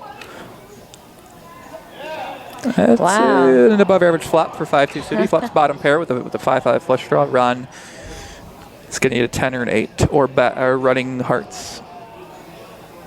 Fritz plays cards against you. Of course he does. See? I fit in the family already. Turns a 4. It's a good card for Jimmy G. Ron needs a 10 or an 8 to knock him out. Oof. Jimmy wants a pair of deuces. Still alive. Still got 6 players left. That's your boy. Jimmy G. Doubles up. This is what it takes. You get to 110. You have 110 left. You're basically going to be all in one of the next hands. You win it, you double up. Win the next hand, double up, and now you got 780K. 2 big blinds. I mean, okay, but you got a shot. Them's fighting chips. You got a shot. My favorite board game is either a game called Stratego or a game called Corridor, or I call it Kadori. But I don't know if anyone plays these games, but if they do, or Settlers of Catan. Settlers of Catan is a great game too. I don't. How can you say you don't? How can you say you like board games? You don't play Settlers of Catan? Because I play whenever I'm playing board games, it's around it's an all age occasion, right? I've got nephews that are 7, 8 years old. And you play Cards of Humanity with these kids? No, I said I don't do that with my family. Okay. I do it, but allegedly, okay. I'm really bad at at remembering the names of the games, but Tyler asks, which casino in Vegas will the next Bar Poker Open Championship be in? It's undecided as of now. Yeah, they're actually in the middle of They're in figuring out the logistics. intense negotiations. Yeah. Over the logistics of everything. Quite a few places fighting to have the Bar Poker Open there, so. The casinos are in a bidding war to get the Bar Poker Open there. It's a great event. Fritzy mixing it up here with A7 offsuit. Boulder Dash is the best? What game is that? What is Boulder Dash? You ever heard of that? No, I haven't heard of it. Our producer has chimed in saying that Boulder Dash is the best game. I have a feeling that that's something only Patriots fans play, so I don't know. Can't be good. What are you, a football pro now? I always watch football. Okay. We're going to see a pot here. Fritzy raises under the gun, A7 offsuit. Gus makes the call with King Jack offsuit. Jimmy G, all in Ace Queen offsuit from the small blind. Bar Settlers open. Yeah, Fritzy's or Jimmy G's definitely going to go all in here. He's going to be all in.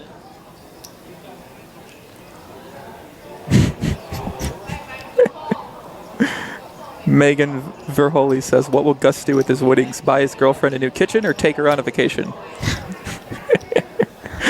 I assume that Megan must be the girlfriend, huh? Allegedly. I think vacation probably. I hope so. If that's his girlfriend, he's going to tell his girlfriend stop. Or he has to tell Gus to stop spending so much time in the Twitch chats with me. So Fritz has a... No, he doesn't have a decision here. No, we're going to see a flop. Wow. It's a good flop for Gus. King 9-2, rainbow.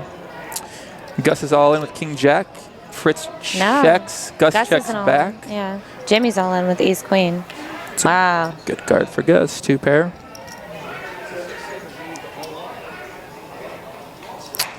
Fritz checks. Gus moves all in. And Jimmy G is going to need a 10 to stay alive here.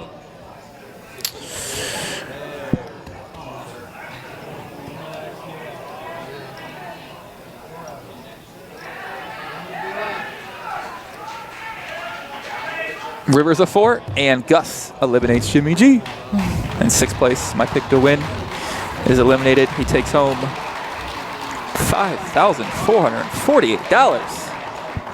Nice thing. I got bad news. What's I can't be part of the Barnes family. Why not? They're all Eagles fans. What's wrong with that? I'm a Cowboys fan. We can sort of hear outside at the table right now what's happening. There's some loud cheering right now. So I don't know what's going to happen in 30 minutes, but I'm excited to see. The delay is 30 minutes, guys. 30 minutes, by the way. Oh, and we know we're seeing exactly what you guys are seeing. So we have no idea what's going on right now. So yeah, we don't know what's happening. We just hear some noise. Well, now I know what happened. If I look at listen to the sounds, I have an idea.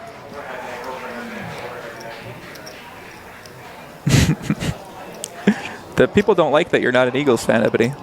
no, it's Alan Weisberg. He said, because I made a comment about Boulder Dash must be a Patriots game, and Alan says he's a Patriots fan who loves Boulder Dash and no longer an Ebony admirer. Got the payouts here. Next place is going to take home $6,700. Very large, man. Christina Longwell on the chat says, great job, Jimmy G. Represented Steel City Poker well. Very nice job. If you guys want to get involved, go to barpokeropen.com and you can find out how you can be at this next national championship. I'm going to qualify for the Vegas one. I'm going to find a Bar Poker Open league because I want to play. I want to be on the final table next year in Vegas or Borgata next year. That would be fun. I think so. That'd be a lot of fun. Why are they thinking of moving the event? So they're not thinking of moving the event. We're just thinking of making it a semi-annual event. 2 events next year. Yeah. One in Vegas during the summer in June. One back at Borgata potentially next year, next December. I don't know if that's like a verified 100% or not, but I think it's a good assumption with the success they've had this year that I think it should be back. Presumably, yeah. I think both sides would enjoy it. Daniel Williams on Twitter says, "Do you have any? I'm not an Eagles fan." Who's that? Who's this? Danielle Williams. I don't know. What does that say? I don't. Are we in a break now, guys? No break? Okay. No, they must be adjusting some stuff. Okay. Texan says, Joey just looked at Ebony's picture. She would have whooped that ass, boy. Very false. I like the way you said that, and that is so true. No, what are you talking about? Come on. I can tell some stories, kid. I'm strong. I'm not saying you're not strong. You're definitely strong. Yeah, they're moving players around now, guys, so we're going to get this a little bit better situated for the cameras. 4 players left. Michael from New York. Fritzy. From which part of Pennsylvania is he from? Fritz is from Losdale. Losdale. Yeah. My boy Gus, So aka My Name Ain't Earl. Yeah. So for those, it's he's going right in order for you guys. So C1 is Michael, C2 Fritz, C3 Gus, C4 Ron. Yeah. And we've got 3 River Chaser players, and Michael is the only New York Free Poker player. So it's That's just not fair. It seems not fair. River Chasers gets all the fun and glory out of this.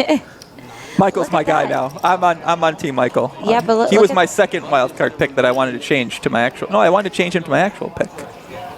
Well, look at this. Gus now is right behind Fritz, the chip leader, with a 6.9 million chips. So. Danielle Williams says, I'm a part of the Barnes family. What? How is she in the Barnes family too? Who is this Danielle Williams?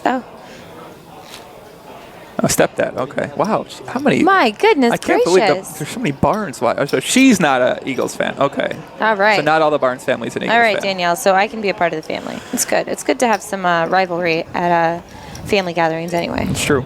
So that must be Jamie's daughter, huh, Danielle? Right? Seems like it. Jamie is Fritz's wife. Maybe she's, I don't know, married potentially? No? Married? Doesn't that work too? Marrying the family, stepdad? No, that would be father-in-law. Oh, I'm an idiot. Okay. Yeah. Oh, well, okay. Herman says, representing Lonsdale, the new poker capital of the world, Joe McKeon is 10 minutes away. And as you know, if you win a tournament, you are a good poker player. So that must be the capital of the poker world right now. That's Jamie's daughter. Perfect. All right, good. I feel like it's just us and the Fritzes in this chat right now. No one else is left.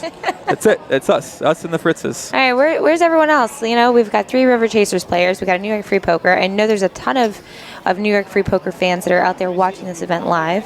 But we'd love to hear from anyone else. I mean, we enjoy hearing from the Barnes family, but we don't want to alienate anybody. I'm fine with the Barnes family in here. I love the Barnes family. I like them too. I kind of want to go to Christmas, honestly. I don't want to make Kenney upset talking about this, but I kind of want to go. No. Thanksgiving next year. There's the crowd. Crowd's still good. Crowd's still active out there. Thanksgiving. We'll be there for Thanksgiving. You can see Fritz's wife right there in the middle. You can miss her getting the blonde. She's the one with the awesome short blonde hair. The young blonde woman with the short blonde hair. Similar style hair as Ebony has. Good taste. Kind of missed her with the chip counts, though.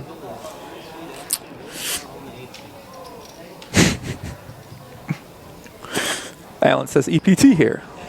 All right, Alan, thanks for sticking around.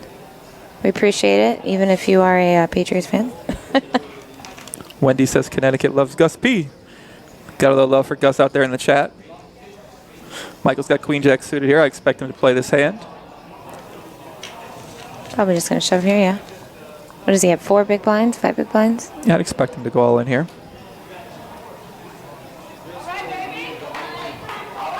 Does go all in for 1.8 million.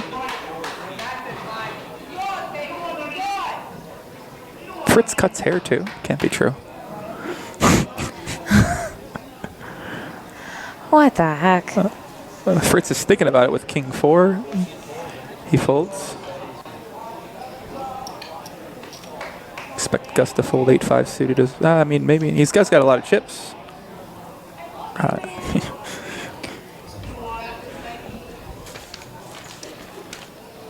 He folds, takes it down. So even as you can see now, even when the players go all in, they still win. Yeah, it's almost like a double up. You know, increasing their chip stack. Look, he really did double up. The blinds 150, 300K or 200, 400K now. They might be 200, 400, but even if they the go blinds were pretty fast. 150, 300, it would still essentially be a double Yeah, up. so when you consider the antes. every hand you win, you're taking, what is it? So 450 plus the antes, 40K. So you're taking home what 590K. Every hand you win if you're shoving from the under the gun or from the button. So there's just so much value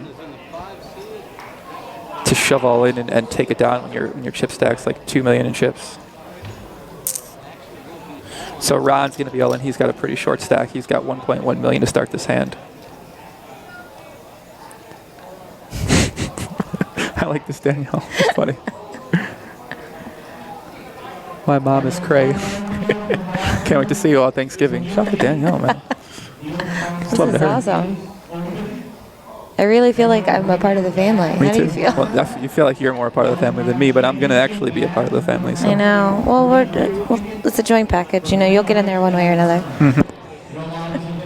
So Fritz, he's probably not the best spot to raise because Ron's going to have to be all in a lot. And 10-8 offsuit.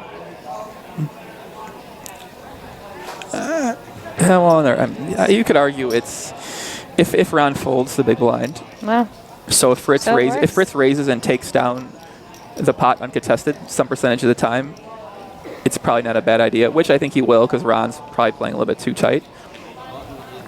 So with a hand like 10-8 offsuit, even when you do get called, it's still...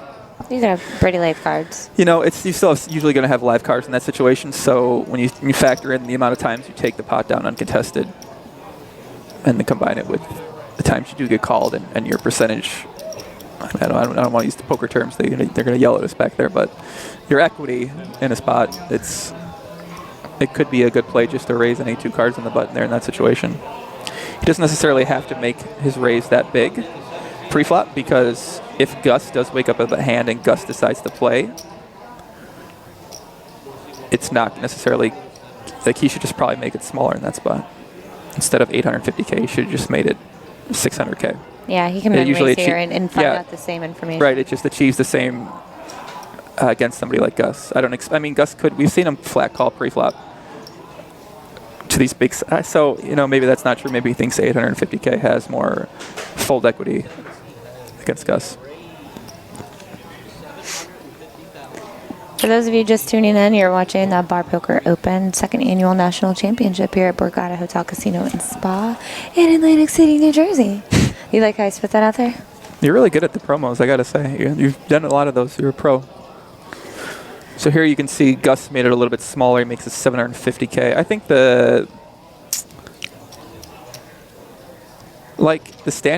it's probably just go all in, honestly, because what do you think, Ebony? I don't think Gus needs to go all in. Gus is right there behind Fritz with all the saying, chips. so in that situation, if he raises to 750K and Michael goes all in for 2 million, is he going to fold for 1.25 more million? Yeah, okay. So he just basically takes advantage of his fold equity. And you could argue that Michael is going to shove all in or call all in with the same exact hands. So yeah, why not just save some time? So it might not matter as much, but there's also some merit to if he does call post-flop, or if he calls pre-flop, and they see a flop, potentially, which could happen. Which I think, which definitely could happen. Yeah. So.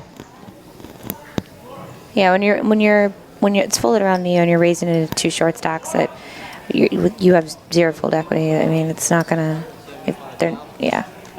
Just gotta get it in. Frederick says, finally got the chat to work again. Yeah, YouTube chat sometimes gets all weird. You can try logging out, logging back in if you have any problems with the chat. That usually will work out. So Gus raises to 675 with 9-10 of diamonds, and he is under the gun. So it's folded around to Fritz, who's got King 10 off in the big blind. So we should see some action here. Fritzy likes these hands.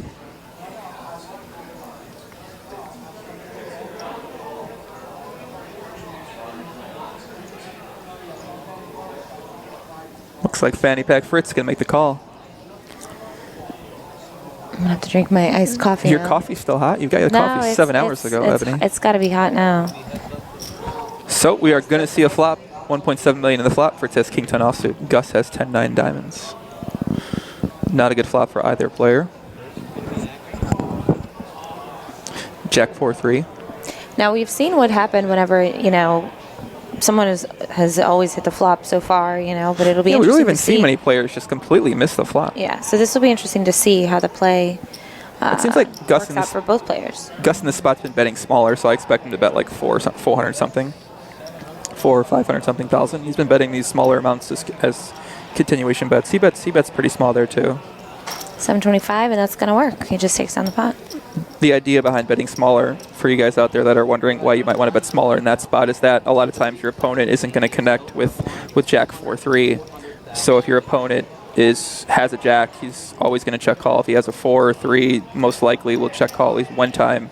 Therefore, you figure out the same amount of information by making a smaller continuation bet size.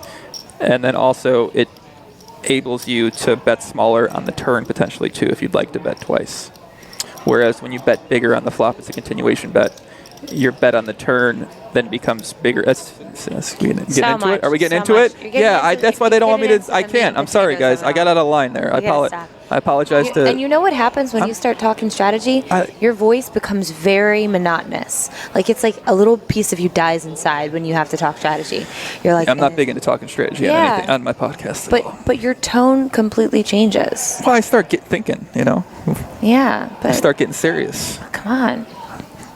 All right, Michael D has ace queen off here on the button. Monotonous. Yeah, that was a sick word by you. Thanks, Andy, our producer, trolling me a bit, saying 6 Scrabble word by Ebony. Thanks, appreciate that. Ebony throwing shade. Throwing shade on my monotonous voice. I like my monotonous voice. Use the only one. Michael takes it down. Daniel Williams on Twitter says, I literally had no idea this was happening until noon before I went to work, and now I'm sucked in. Nice. Another look at the crowd. The crowd, I feel like it's growing. Who's these people in the back over here to the right? Shout out to them, man. Yo, what's up? Woo, peace sign. What's up? Oh, look, there's Sharon. Look at her, man. I met her earlier, right? Yeah. She's cool. I liked her. You were asking about Sharon. She was cool. I liked her. She's good energy. I love it. Evan. This gets funny, man. Evan, we saw your singing videos. If you guys don't know, our friend Evan Barnes is actually a singer. If you want to click on his profile, you can see some singing videos of him doing a couple songs. He's got the guitar. Yeah, let's get Make sure you check it out. Give him a like. Give him a subscribe. He's been showing a lot of support here for the chat. I'm gonna make sure I show a lot of support for him. I'm gonna tweet his stuff out to the people people I follow, man. We'll get a. Yeah. I'm gonna use this song in one of my upcoming streams or podcasts, man. We're gonna show him some love. Oh, I like it. Evan says, Joey, don't talk strategy to Becca until you've sealed the deal. She left the stream. She's not even here anymore. All right, so she likes to be called Becca. So you know that now. It's not Rebecca, it's Becca. We're learning. We're gonna see it all in here. Ron doesn't have much money left. He's got 800,000 to start the hand. He's got ace 10 off suit. Gus pretty much went all in, put them all in blind. He's got 9-5 off suit. Yeah, just a blind versus blind situation. For those of you who are freaking out internally about Gus getting it in there with 9-5, it's not bad here. Yeah, it's just standard. Pretty normal situation. Ron doesn't really have any chips left. The blinds are so high. Well, there we go. Easy as 8. Yeah, it's pretty. Gus has got to go runner 6-7. Oh, that's a good card. Oh. All right, that's We haven't seen any of the really sick runner like or bust outs yet. except for when you called the King 10 and they needed the jack or that hand. That was the only one. Nice hand. Oh, yeah, Gus is the chip leader here now, 6.9 million. I think this is Bill Tobin. This is one of my name and Earl's friends who wanted you to give him a shout out. The one that doesn't watch poker but knows who you are. Bill Tobin. And I'm sorry, who is this again? Gus's friend. Ah. This kid right here. Oh. Little beard. Bill with the beard? Little beard. Bill with the beard is cute. Can Can we say that on here? Are they going to get mad at us? I don't want the people to get upset if you saw someone's cute. Should I say Bill with the beard is ugly? Then you definitely going to get in trouble. It's a compliment. You don't want the people in the chat to start spazzing out. Again? Yeah, it's true. You apologize, though. It's fine. There's people out there silently angered right now, I'm sure. I know. If they're watching this back on replay. That's sometimes with the live streams. If you watch them back on replay, you sort of miss some of the dynamic that goes on during the chat. So Fritzy raises under the gun. going crazy, 6-5 offsuit here. It makes a good straight. It makes a hidden 2-pair. It makes a disguised trips for sure. Does Gus just fold ace-8 offsuit on the button? I mean, they're the big chip leader. There's no real need to mix it up right now. These other two guys get out. I mean, you are four-handed though. Yeah. Takes it down, Fritzy. Nice hand.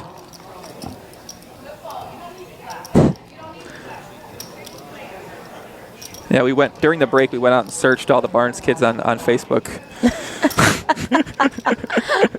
We just wanted to see what they look like, We wanted to see what the chances of us actually joining the family were. We saw Evan's videos. We checked them out. He was cool stuff. We saw the Rebecca, right? We saw her. Mm-hmm. Becca, as she likes to be called. I don't know what she's, attractive girl. Found the rest of the family.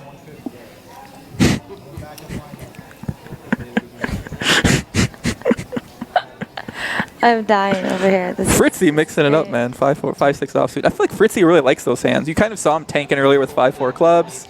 Like you seen him. He likes these little cards here that make the low straights. The thing about 4-5 is it makes a real disguised 2-pair. When the flop comes king 4-5, people don't really expect you to have 2-pair. So it's just it's a very good hand. That hidden deception you sometimes want to play. Fold it around to the big stack, Fritz. Fritz is happy about that. He's got that little smirk on his face. He's like, I'll take it. So Fritz and Gus. Neck and neck for the chip lead. Neck and neck for the chip lead. Ron has 2 big blinds. Michael has 4 big blinds left. So gonna need some double ups. Next place gets $6,700. Pretty sick. So Joey, since we're waiting on the dealer to deal a hand, what's been going on with you? What's up next for Joey Ingram 1? For me? Yeah. I don't think anybody. I don't know. What do you mean? For me? Yeah. Well, I've been playing a lot of PLO lately, which I've been playing as my main game. We can Google you and stuff. You're pretty big time, so.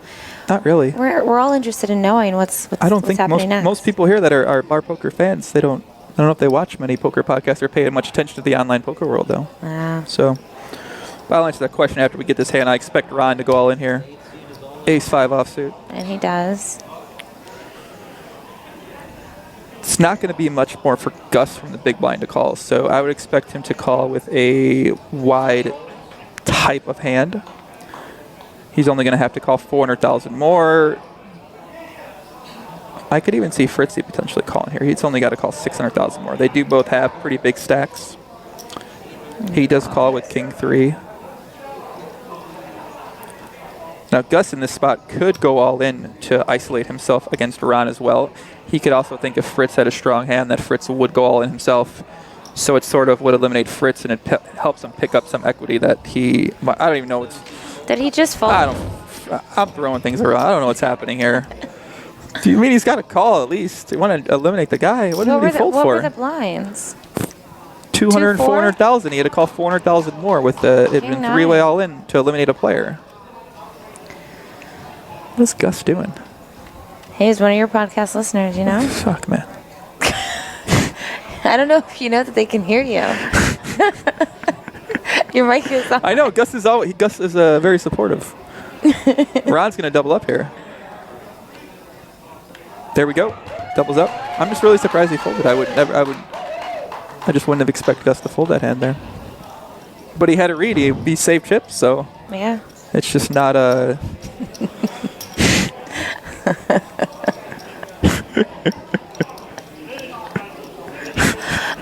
I mean, it's just, I would, if you said how often does Gus fold there, I'd say no percent, 0% of the time.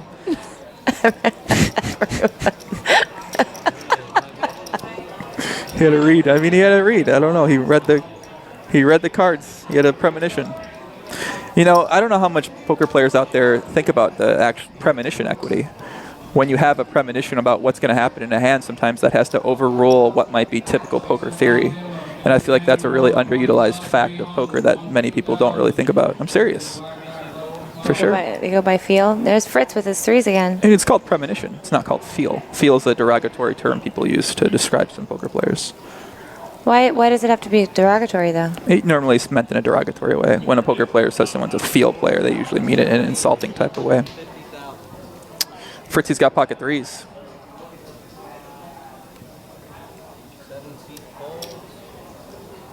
Damn, Rachel's making some good points in the chat.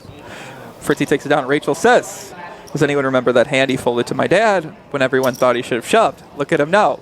Rachel's stating the facts. I can't, like, it's a good logic. I completely agree with you, Rachel. Alan says, I subscribe to your podcast tonight at Ebony. I follow you on Twitter. Awesome. Thanks for the love, Alan. We appreciate it. Me and Ebony actually have done a couple podcasts. Our last podcast was around the idea. Can we talk about that podcast on here? I don't see why not. Okay, tell them what it was about. You tell him. You tell them what it was about. No, you tell him. It's very interesting. Just tell them what it's about. Oh, it was just it was all about sex. It was a sex podcast. It was a sex podcast. Yeah, it was all about sex and all aspects of sex. That's all it was about. And it's got really good review. It's got a good feedback on that one. They enjoyed it. People learned a lot from that one too. Yeah. Man. Fritzy, last time he had 3-3, he lost, I think. That's true. Well, he's Fritz is battling, man. I like this guy's spirit so much. Jack 9 clubs. Rachel knows her stuff. I agree. Might see some fireworks here. Gus has We're definitely going to see some fireworks here. Do you think he re-raises or just calls? I don't know. I like flatting here. Flat calling? Yeah.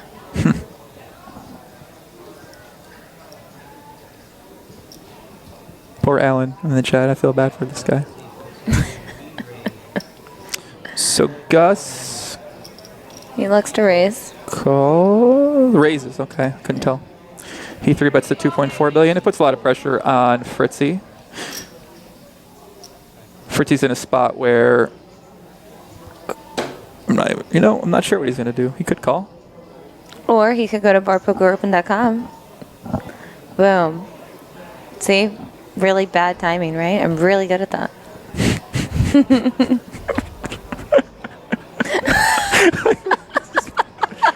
This chat is great, honestly. I wish these guys came to all my stuff. I would be amazing. Oh my gosh. I love it so much. Evan, I think Fritz is going to call here. Fritz's son has said, be careful what you admit on here, Joey. You have 4 males whose approval you need for Becca. So, yeah, be careful. Good advice, Evan. These guys are great, honestly. Fritzy looks like he wants to mix it up here. Yeah. He wants to play a big pot with Jack 9 of clubs. I don't think Fritz takes too kindly to being 3-bet. I don't think so either. He's not going to get pushed around by some young kid like my buddy Gus. Especially one who listens to Joe Ingram 1's podcast. Sheesh. Who's folding King 9 in the big blind. He might not know that. He folds. Ah. Tight fold. Nice hand. Nice hand all around. He really wants to call. I can tell he loves those suited connector hands. Gus takes the chip lead. 8 million in chips. Fritz has about 6 million in chips. The other 2 players each have, about the same. 2 guys are battling. I mean, so third place is $8,100. Fourth place is $6,700. So there's a 1370-ish difference in position. And then the difference between third and second is $5,000. Wow. Okay, that's a huge jump from second to third. Oh wow. Wow, that's a big jump. So next place gets 6,700 in fourth, 8,100 for third, 13.3 for. This can't be possible. There's another Barnes in the chat. This girl's name's Amy Williams. That's from the adopted. That's from the other side, not the adopted. The step side. Yeah. Yeah, it's Jamie. Is that Jamie's other daughter? How many daughters? Amy does she Williams. have? I'm just gonna assume that This is they've had Danielle. Got Amy. All right, it's on Ron now. We haven't heard much from Ron. You know, he's been short stacked, card dead. Not a good combination, especially when you're four-handed. What do you mean we haven't heard much from Ron? He's been all in multiple times. What are you talking about? In the past, He's been all in multiple times. In the past 4 hands. In the past, like, 15, 20 minutes. the past orbit. In the past 4 hands, we've heard nothing from Ron. Yeah. Well, let's see what he does now. He's taking a while to think about this. Control your laughter. I'm sorry.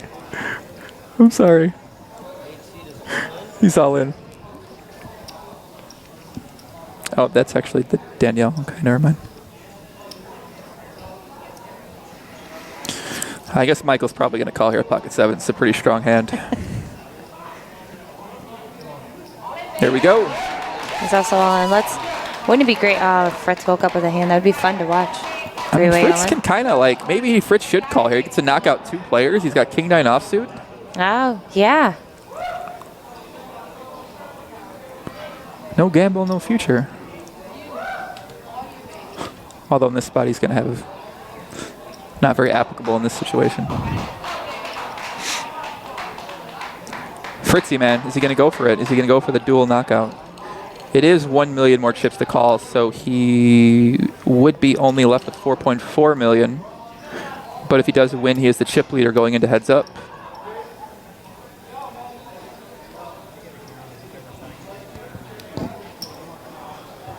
Let's see what happens. What do you think about Fritz's spot here, Ebbs?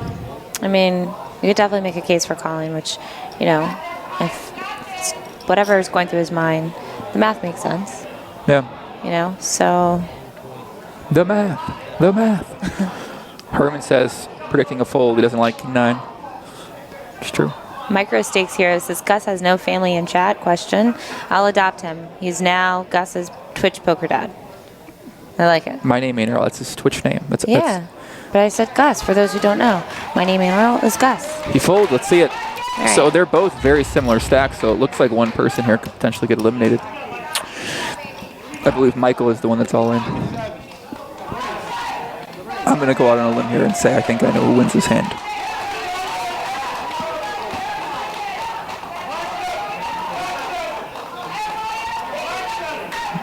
He told him he folded a king. Michael seems excited by that. You know, whenever anyone says that. Yeah, it's a bad sign, right? King, king.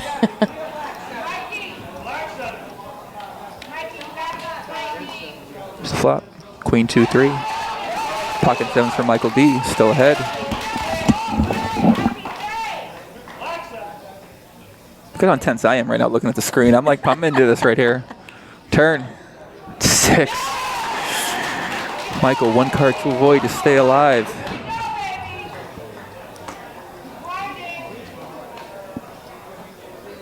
Here it comes.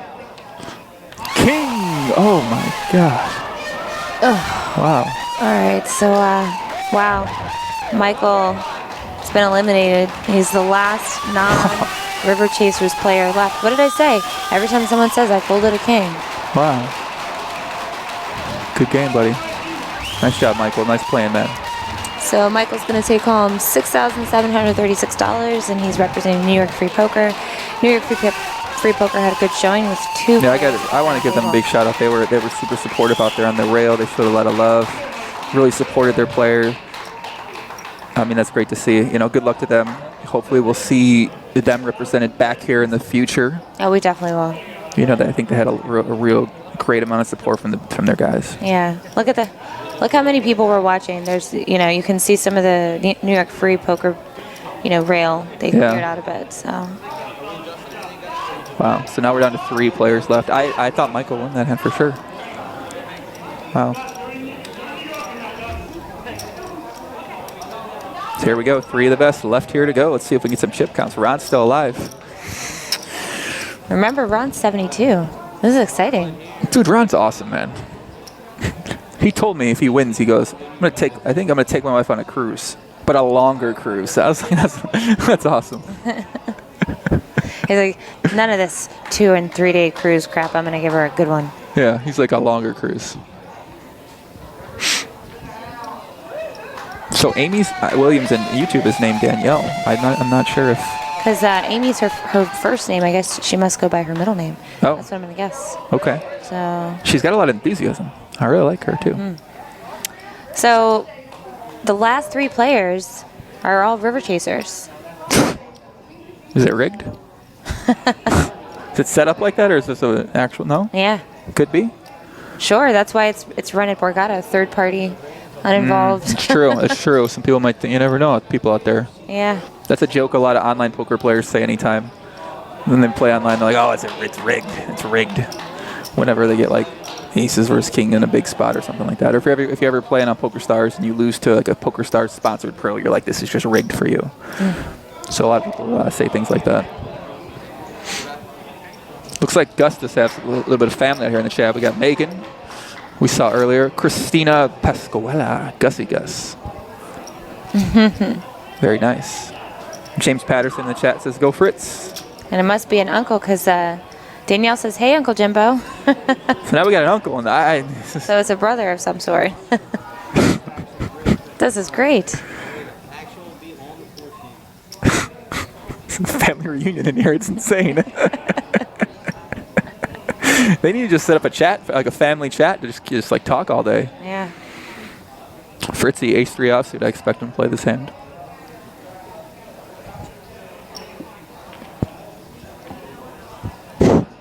Shout out to Dana McLaren. McLernan, sorry. Dana McLernan. She's a Fritzy supporter watching too.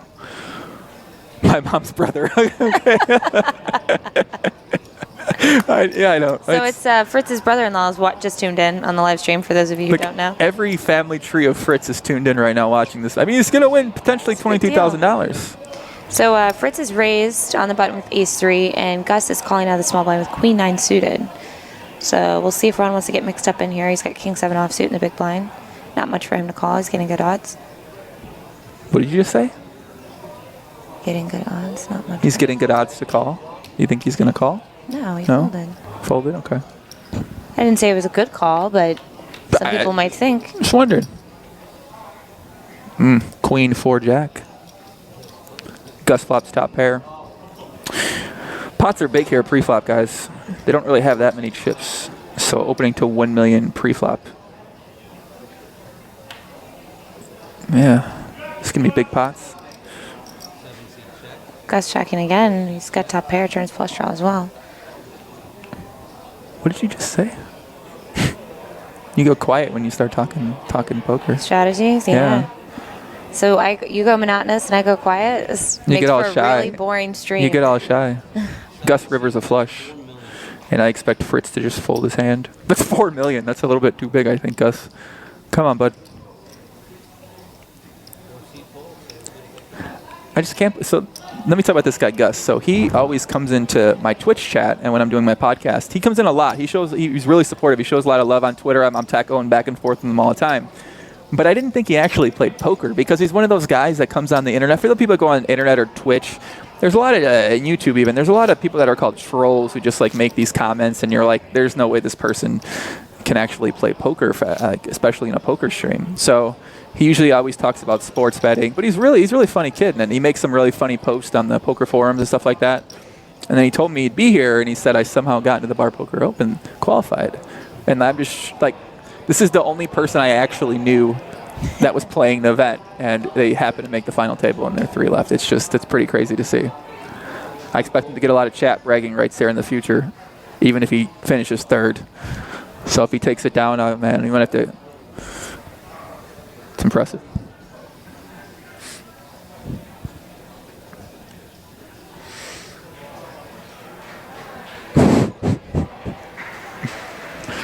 Wendy says, Gus has family everywhere. This big sister can't stop watching.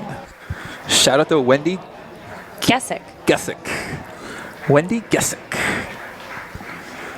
Rachel says, I can't sit still. Did she say that? Or did I make that up? Let's just start making up things the Fritz family saying in chat now.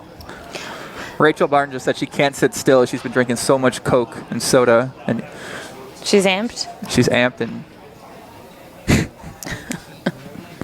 so Ron opens, I think, with 7-5 offsuit. Makes it a huge raise, 1.4 million. Ron? It's Just mixing it up. And Mixing it up for sure. Kid likes to play. I like his heart. Takes it down. I like the look that Ron gave the crowd. He like scanned the crowd. He's like, Yeah, he's got it. It was like one of those. Did you see that? Did you see that? Yeah. that guy, Dog Boy, says, "Can you say hi to my wife, Carrie, aka Keeks?" What's up, Keeks? What up, Keeks? Poppy. I can't say Poppy on this stream, can I? People You don't can know. absolutely People don't say understand it. The Poppy. I like to say Papito. Papi, hola colamosa, caramolacita, papi. No Spanish allowed. English only at the table. I can't. What do you do if you pee your pants, but your dad is in Bar Poker Open Championship? You don't want to leave the screen. Well, If you already peed your pants, it's too late. if you peed your pants, there's an easy. But if you don't, it's called Gatorade bottle, my friend. It's an old online poker pro trick that a lot of poker pros use sometimes when they're playing a lot of tables for long hours and they don't want to go to the bathroom because they don't want to miss any hands. Sometimes they take an old Gatorade bottle. This is a poker stream. It's a poker tip. I know, that's disgusting. I know it's sick. I would never partake in something like that, but I've heard that's what poker pros do. I watched a video about some guy talking about it one time. So Was it your video? no. Ron opens to 1.2 million on the button. So Ron's making some pretty big raises, it looks like here. I bet you any amount of money that dad has done that. God, dude. Ron's battling back. Fritzy's the short stack now with 3.5 million. What's going on? Fritz needs a little bit of momentum here. Bishan and Twitch, what's up, buddy? My buddy Brian Shanahan. What's up, Brian? Welcome to the stream.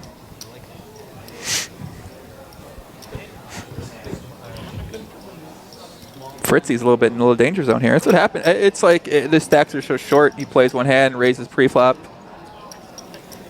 and loses, and then gets down a little bit. Yeah. Joey start talking about raging with Ebony. That is not an appropriate conversation for the stream, of course. Well, I don't rage, so.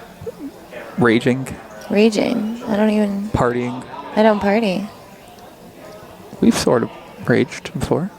If you mean like gone to Coachella and did Yeah. nothing because we had your little brother, then yeah. Well, I did something. I mean, I had fun. I didn't do something. I had fun. No, I didn't mean it like that. Come on. Let's get back to poker. Just come on, focus. Oh my God. Gus raises Queen 5 offsuit here in the small blind. Putting a little pressure on Ron. It seems like Ron's much more apt to raise the pot himself instead of call, which I really like because I think a lot of mistake a lot of amateurs make is that they're more inclined to just call instead of be aggressive. And as you can see, aggression really pays off in a lot of spots because you just put your opponent in tough decisions and they have to fold. So. Wow. So Gus takes it down. He's chip leader now. We got 9 million in chips. Ron's got 4.2 million. Fritzy, 3.4 million. Rachel says, I'm bouncing on my seat. People are looking at me weird. Rachel, where are you watching this action at? I wonder if anyone out there is watching live from a big group of people, if there's maybe like 10 or 15 people around sweating either Gus or Ron or Fritzy. Send a picture. Can you guys tweet us pictures of you guys watching the stream for us? Can you tweet at Ebony Kenney? Ebony_Kenney. But yeah, Ebony_Kenney. And tag me at Joe Ingram 1 also on that, please, too. I'd like to see and Bar Poker Open. Yeah, and the Bar Poker Open. I want to see where you guys are I want to see what the setups are for everyone out there watching this right now. Even if you're watching this back 2 months from now, I want to see a picture of you watching where you're watching. Maybe include yourself. Maybe just include your setup. If you have a drink by you. If you're in the bathroom, like just put...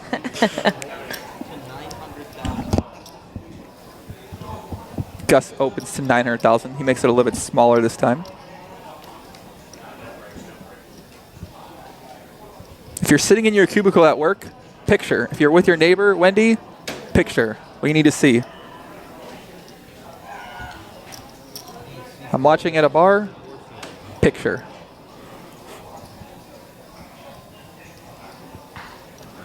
Gus races, takes it down again.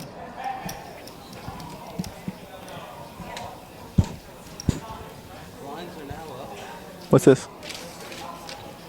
Let's. What's this mean? What's this mean? Okay.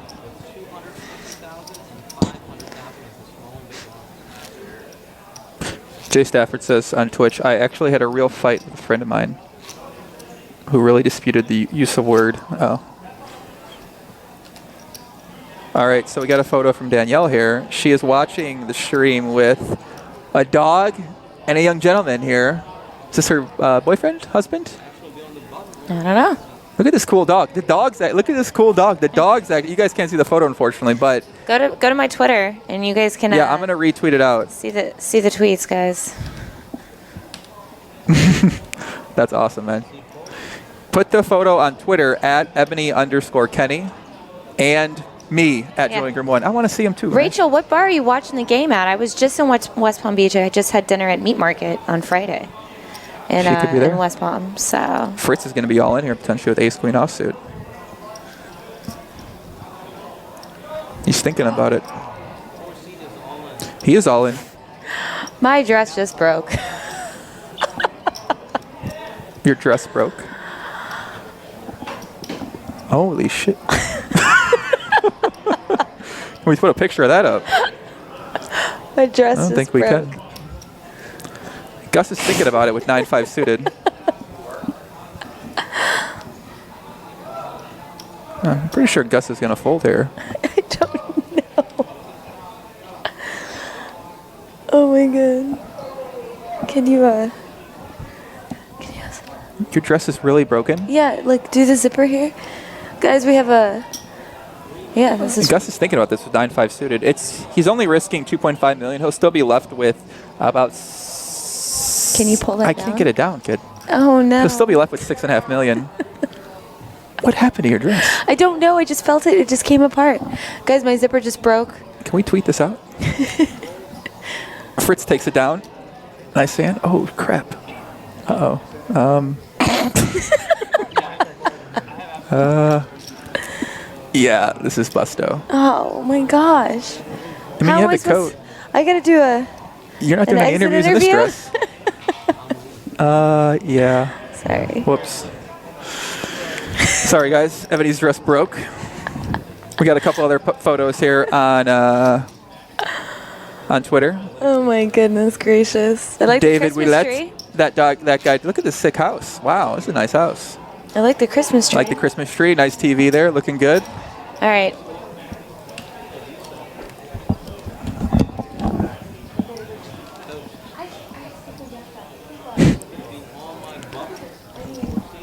Announcers ask Adams. Come on, Wendy, we say your name, man. You can't say our name. You call us announcers? That's not much. Come on. She's busting at the seams. Are we going on a break? Fritz has a decision here with pocket eights. I expect him to make a raise, either go all in. I think go all in.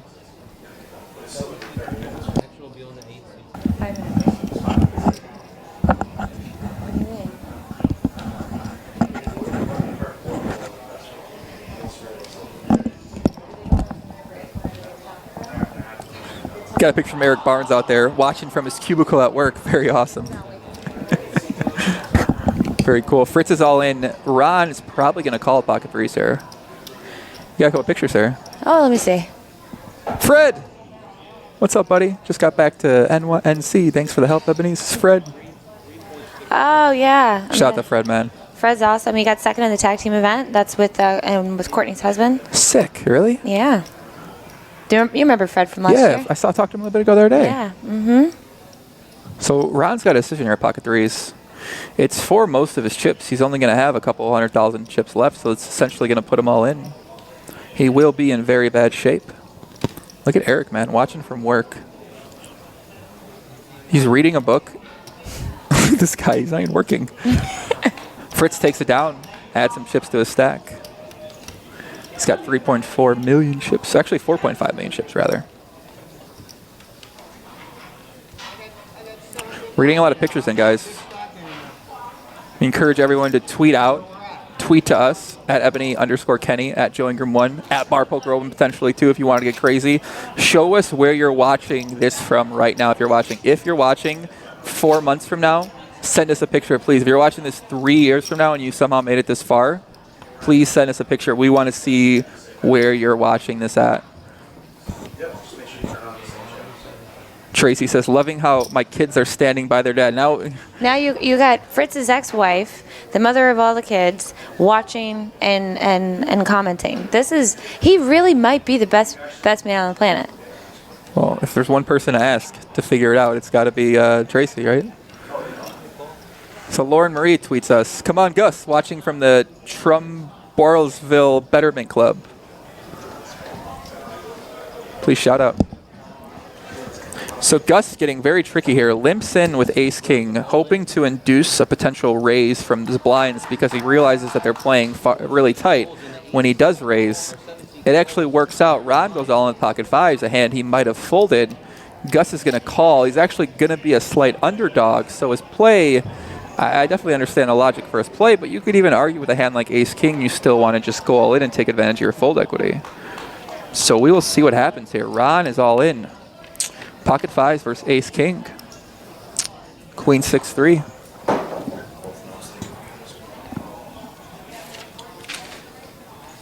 Let's see what happens here.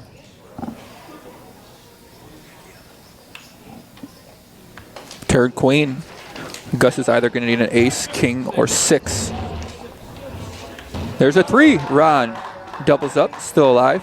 So that's what I mean by that is that even in a hand like ace-king, in that situation, if you could potentially fold out a hand like pocket fives, pocket sixes, any pocket pair like that Ron might have folded to a raise, it's actually going to be beneficial for you because even when you do get called and you're all in, you're 45% in that situation. You're a coin flip.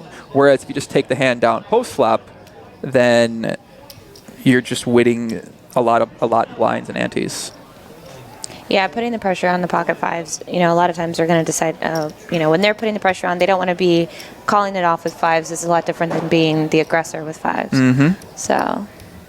Let's give a shout out to Lord Marie 819. What's this picture of the dress that's watching here? David sent you this picture of a dress that's broken. I wish we could take a picture of this. Yeah, they took our phones. Look at Myrta here. Myrta Yelena watching from the Golden Nugget in AC. Shout out to Myrta. Yeah, that's a good picture too. I like Myrta. She's cute. She's cute. Are we allowed to say that? Can we say she's cute? Of course we can. Really cute. I'm loving all this support, I'm loving all the pictures out here, guys. Thank you very much for sending them in. We still got 3-handed here. Megan says watching in Gus's living room. That's awesome. Yes. That is awesome. Shout out to Megan. Retweet that too. Another Eagles fan. Come on. Twitter says Ebony's page is suspended. It's Ebony_Kenney. Wendy says, sorry, Ebony and Joey, I'll call you by your proper names from now. Thank you, Wendy. Wendy said announcers. Come on, come on. I can't deal with that. Announcers. Mike Mitchell says, jumping on the Fritz bandwagon. Let's go, Fritzy. I like all these guys. I'm rooting for everybody. I got no favorite here. Yeah.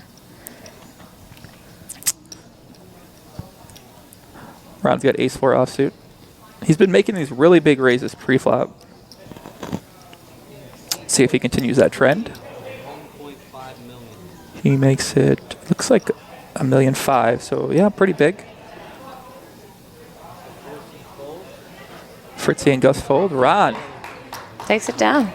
Ron, chip leader. 8.2 million.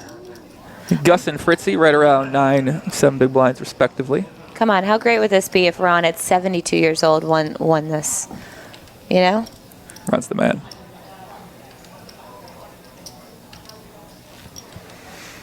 They are all being fairly tight players. I completely agree. I agree with you, Shonda. Mantis Guy says, does anyone else feel like Ron is one of the older cats at the table that never loses a race? A race meaning a coin flip all in pre-flop. I think that he looks like the kind of guy who actually does lose some of those races. Yeah, Mike Mitchell said super tight. This tourney should have ended a while ago. I agree.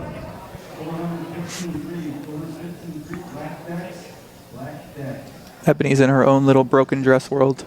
I'm mentally trying to figure out the timing of I'm gonna have to change eventually. Yeah. To do the winners interview, and you split your dress open. like I just sitting here, I was like, why does this all of a sudden feel so loose? And then it just, yep. Don't blame it on me. I've kept my hands. I'm gonna blame it on the food I've been eating. Okay, so we've got a blind versus blind. It just. This is going to most likely end in a chop pot. Gus limped in from the small blind with 6-5 offsuit. Ron checked his option with 6-5 suited. Could see somebody potentially make an aggressive play post flop here. I'd say it's more likely Gus does something than Ron. There it is. And it looks like Gus is going to actually do that. He goes ahead and does bet out about 1. It's huge, jeez. He bets 1.1 million, about pot size bet. Ron gonna have to fold in that spot. Gus takes it down. Nice hand, nice hand. Drek and Twitch says, Joe, do you even know how to play this 2-card game? PLO for life. PLO, for you guys that don't know, it's called Pot Limit Omaha. It's one of the greatest poker games ever invented. You get 4 cards instead of 2. For you those of you that haven't checked it out, it is one of the best poker games of all time. Direct to answer your question, I did play approximately 7 million hands of Nolan Hold'em before I switched over to the great game of Pot Limit Omaha. So I do remember how to play, but I much prefer 4 cards. Ebony, you ever played PLO? Pot Limit Omaha? Yeah. 4 cards. It's such a great game. It is a good game. My heart can't take the swings. It's an amazing game. Gus has ace-7 of clubs on the button. Such a great game.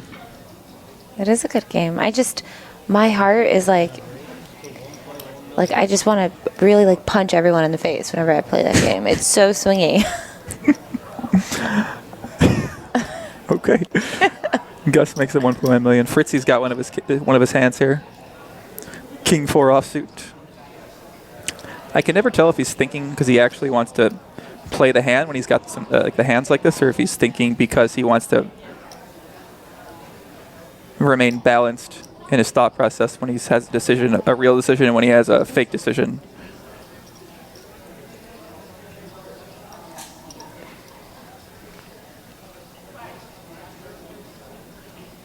He's really thinking.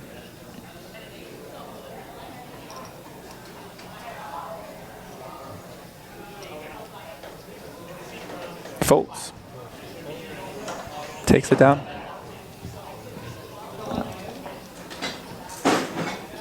Went to showdown, 37% Ron.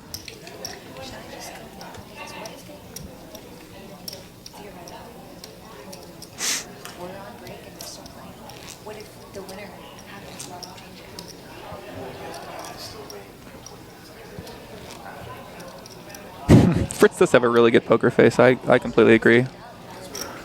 Where can you learn PLO? You can learn PLO on the internet. Google how to play Pot Limit Omaha. I also have a podcast which focuses on Pot Limit Omaha hands from time to time as well. If you look up my YouTube channel, join your one. I also have some of the best PLO players in the world on the podcast. Although I don't know how much you can learn PLO from them. You know, you can't learn much specifics about how to play PLO. Yeah, Fritzy's all in, Jack 5 suited. I like the aggression. I think he's going to get through. Yeah. He's not afraid. Gus folds. You guys can see the advantage of playing aggressive in these situations is that a lot of times your opponent is going to be not very inclined to want to call it off, so they're going to fold in a lot of spots, and you're just going to pick up the blinds. W. Deuce says, watching Gus pee in my living room with his high school graduation picture. This must be Wendy that called us the announcers, huh? All Shout out right. to Wendy. I think this is his oldest sister, I believe. Yeah. Got Gus's older sister. Sent us a I picture like, on Twitter. I like Been the watching. tree there too, huh? Very nice. Mark Salvis says, my wife just got back to Pittsburgh from the tourney, watching the live stream now. Take a picture, Mike. Send us a Take picture. a picture. We need a picture. Mark, man, Mark. John Williams says, son's in bed. Time to watch the final 3 with my undecorated tree. John Williams, you have the struggle Christmas tree right now, buddy. You need to put some ornaments on that thing. Put some lights on it, bud. Evan gave us a nice tweet. Let's go Fritzy for me and my roommate Jay. Still in work clothes, haven't changed. Gonna retweet that out too. Much love. Appreciate all the pictures of you guys watching the tournament right now. It's awesome. You guys are pumped up. This was a good idea. You had a brilliant idea. No I like kidding. Look at me. I mean, in theory, you know. I know. That's how you get. That's how you get the popular podcast. You have good ideas. All right, Gus in the small blind. Gus makes it 1.1 million. It looks like.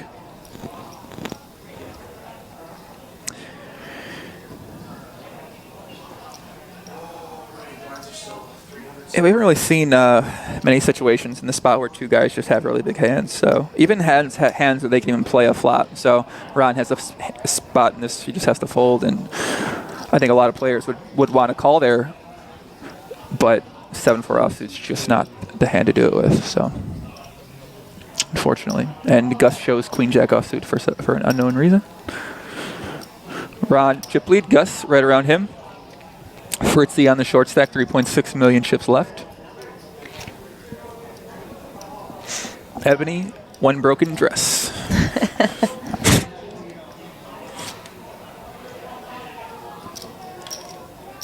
Mark Salvis tweets us a photo of a woman. That's his wife. Oh, it's his wife. Okay, I thought. We just yeah, I thought he was watching it with his wife. I didn't know his Yeah. actual wife watching on the Twitter account. Shout out to Mark's wife.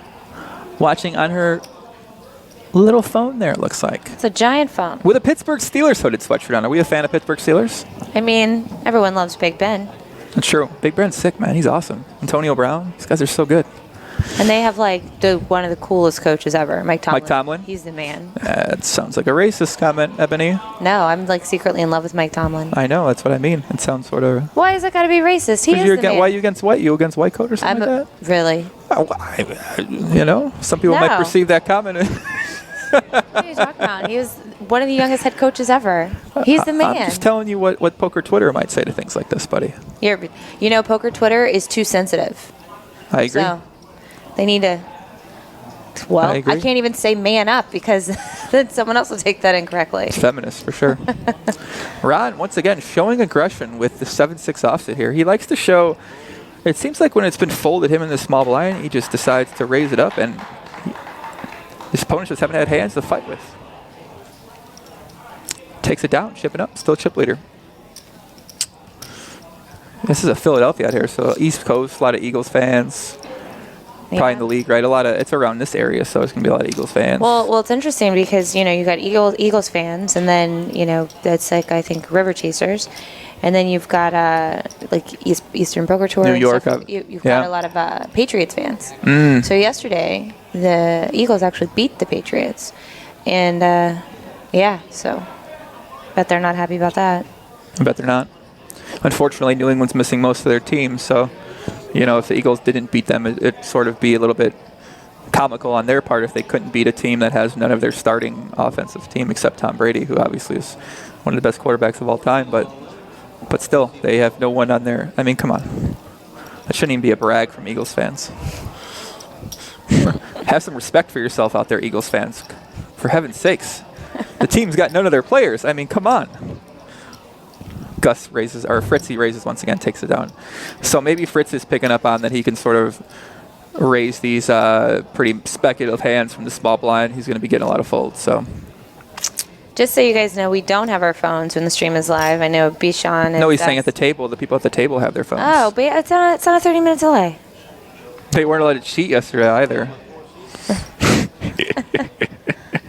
No excuses. Listen, Eagles fan. Any way the Eagles fans can get their any way you guys want to feel enjoyment out of that victory, Unfollow. I'm kidding.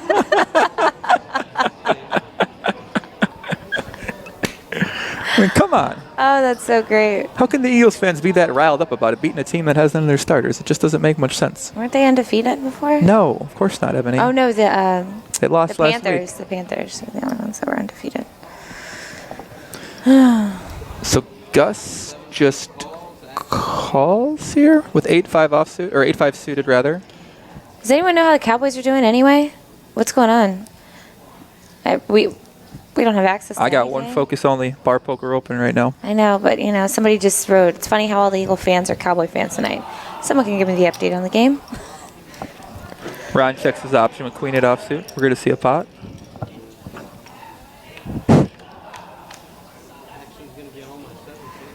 King 9-8, both guys flop an 8. Losing 6-3, chat says.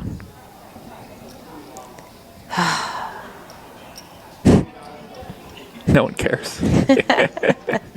I'm with Charlie here. Some people care. I'm with Charlie. Eagles fans care. Ron's going to go ahead and bet his bottom pair, 1 million. A little under a pot size bet left. Gus is in a pretty peculiar spot with bottom pair, 5 kicker. He can't really improve on many turns. If he does check call the flop, he's going to have to check fold the turn in a lot of situations because he's really not going to improve his hand as well either. So it sort of puts him in a tough spot here when he does check call. Did he check raise? Well, never mind. If he check raise, that's fancy. Wasn't expecting that, Hey, I mean, I was from the play. I wasn't expecting to see that from what I've seen so far. I like it.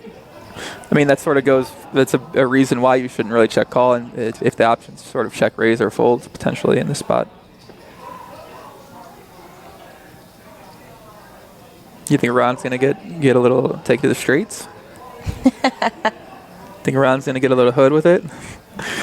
Oh my God. Sorry, I'm getting deep in the poker terms. I apologize. My goodness gracious. Taking it to the streets when you start battling against another player when you guys both have not the best hands.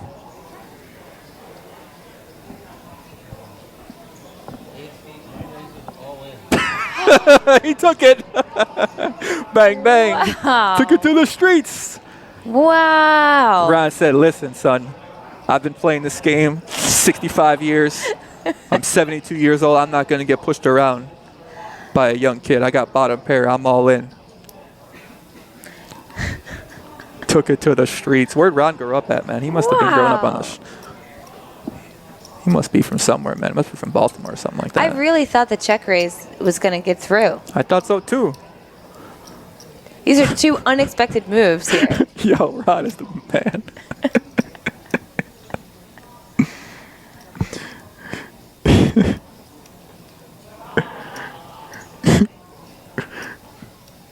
Look at him counting it out. Let me show you how much I got, youngster. Is he thinking about calling? Wow. I mean, can't be thinking about calling. He's probably counting his chips and being like, why did I put all this? What if he calls? I mean, that would be incredible. Oh my This would be one of those incredible re-raise all in on the flop. Did he call? Holy crap. Oh my God. Oh. He went with the read. He was wrong. He must have put him on a flush draw. I don't. Wow. Gus is going to need a 5 to stay alive, or potentially a 9 or a king to chop it. I've never seen anything like this in my life. That's going to be a. Nope, not a chop. Sorry. No, he's got a queen kicker. I'm so apologize. Go runner. It's got to go 9, 8, or king. That's it. Wow.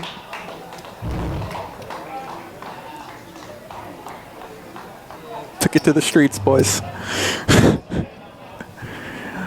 Gus putting him on a flush draw. Thought his pair was going to be good there. My buddy Gus, a.k.a. My Name Ain't Earl, out in 3rd place, takes down $8,172, coming back to you guys back at home. Down to 2. And we are down to heads up. Second place going to take home $13.3 thousand. First place takes home $22.9 thousand. Our fan favorite, Fritzy, a.k.a. Fanny Pack Fritz, a.k.a. Family Man Fritz, a.k.a. Fritz Barnes, and our young 72-year-old gentleman, Ron. Yeah, I think after that play from Ron, he's definitely picked up a few fans. Like, come on. And that was interestingly enough, we have the two oldest guys at the table that are left for playing heads up. That's great. I'm still trying to process that last hand a little bit. JDX Clutch says, I feel like every decision in that hand defied logic. I think that's what's going on with in your head right now, huh? I got nothing else to say. My buddy East Coast Grinder out there in the chat. Welcome to the stream, East Coast. We're heads up right now, buddy. Wendy says, I'm so sad. Good night, Joey and Ebony.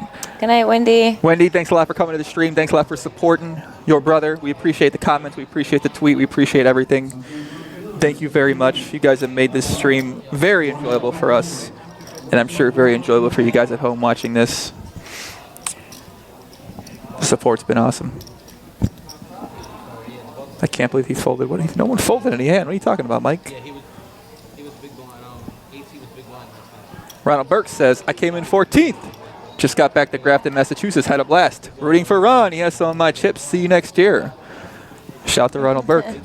And Jose says, supporting New York Free Poker from Brooklyn, New York. Jose Jimenez, a.k.a. Papo. Papo. We got Papo It's a and modified Poppy. Poppy right there. Papo. Why do they call you Papo, Jose? Everyone in the chat's so happy for Fritzy, man. I can't stop smiling, Dad. We are so proud. Much love, man. Much love to the. I got to get in the family. I'm serious about that. No, we're in. Evan, get in touch with me, please. Rachel, get in touch with me, please. We're coming to Thanksgiving next year. It's finalized. So I think I like Ron's style of play, his aggression pre-flop. I hope he keeps it up. He decides not to keep it up here. He actually just calls with 9-7 offsuit. Well, let's hope to see some aggression from Fritz here. Yeah, I think Fritzy's going to move all in. He does go all in. He's got 3.5 million in chips. When Ron folded his ace-2 against Fritz's ace-king. Yeah, that was a pretty pivotal hand earlier. Remember the hand? So a hand earlier we played was Fritzy opened up, I believe, the cutoff with ace-king. Ron called from the big blind with ace-2 offsuit. The flop was ace-10-7. Normally most players that call the raise there check. The pre-flop better is going to bet. The guy calls or raises. Ron took a peculiar route. He let out into Fritzy. Fritzy just called. The turn was an 8. No one's going to follow this, but it was ace, 7, 8, 10. Ron bet. Fritz moved all in, and Ron folded. He saved himself a couple $100,000 in chips. Most players in that spot go broke. Ron played the hand a little bit differently than some people might play it, therefore saving himself these chips, and now it's come that he's now heads up for the title here with the chip lead. So, you know, at the time, I mean, might have been a good way to play the hand, honestly. I think your opponent's not really going to, we don't have the hand up, so some people really can't follow along with the hands. I see hands, poker. He's not bluffing. I played so many hands, I see poker hands in my mind, so I see it in my mind. So it's there's the trophy they're playing for, guys. Yeah, it's just Ron played right that in the middle now. I think it's crazy how like that one play right there, if he takes what it might call normal, he's not here right now, but he took a line which, I mean, I kind of like it. Yeah. Fritz goes on with Queen Jack and wins. So Nice he's chipping up here. We got another. Oh, it's Tracy Barnes. Okay. That's the ex-wife. This is great. I don't know. I mean, I hope when I get divorced one day, if I ever get married, that my ex-wife supports my poker endeavors. That'd be great. I really hope so. I don't think she will. Do any of your ex-girlfriends support your poker endeavors? Of course. They're some of my biggest fans.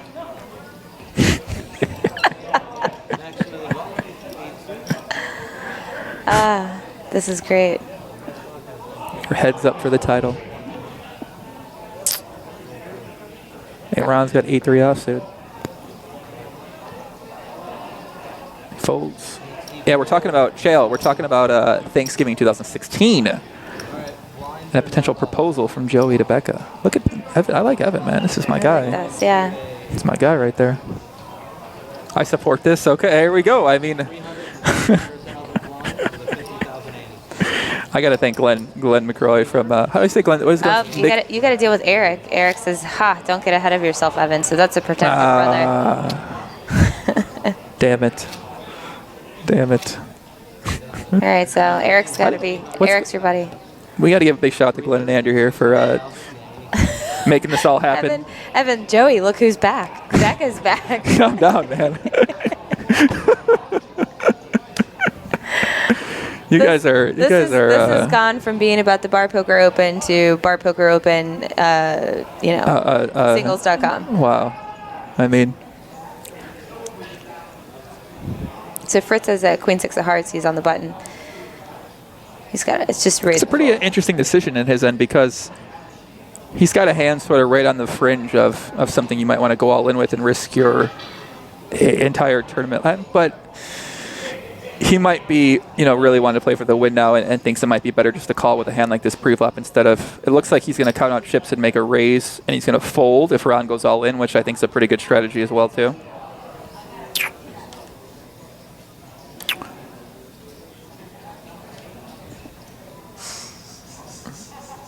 This must be Rachel.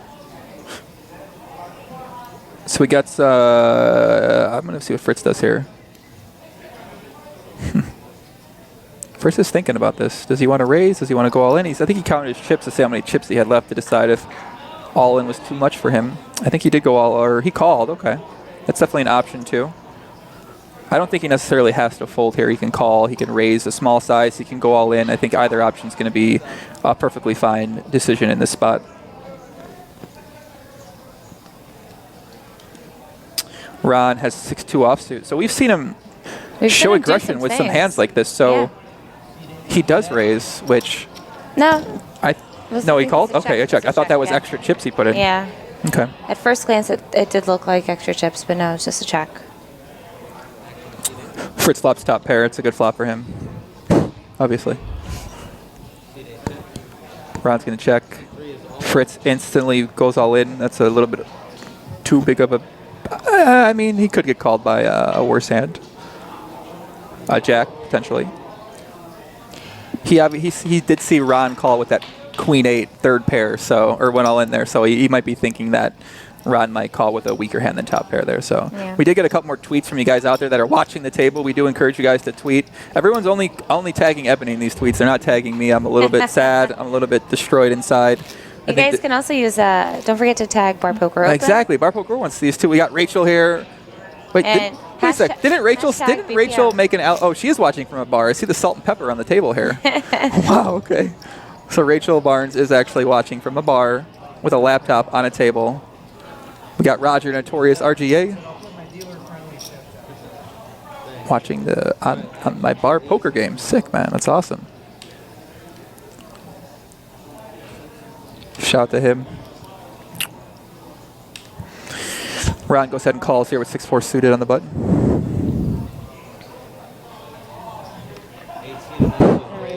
Oh, he didn't call you. I thought that was a call. Okay, the graphics are tripping me out right now. Got my buddy Benji XO on Twitch. What's up, buddy? Welcome to the heads up action here. Yeah, Becca, make sure you take a selfie of where you're watching the final table right now and tag us on Twitter. We want to see pictures where everyone else is watching the action right now. We've got about 10 or 15 photos, and we appreciate the tweets. So Ron, what happened there? Did he I think raise? He raised. Okay, he did raise. Yeah, he makes these like really big raises pre-flop. Raised to $2 million. Yeesh. Takes it down. Mike Mitchell says, I was watching with her, drinking her Coke at the bar. He's trying to dump it in there. Trying to get her coked up. Oh, my gosh. He's drinking Coke. Trying to get her coked up. What? What? Is that no? It just sounds awful. It says he's drinking Coke with her. What are you now, the morality police? That's out of line, Joe. Okay, Kenny. Take it easy, Kenny. I'm the furthest from the morality police. Ebony's. Fritz makes a tight fold with 7-2 suited.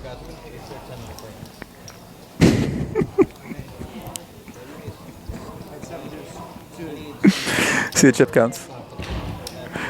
Ron's got 12 million. Fritzy's got 4.6 million.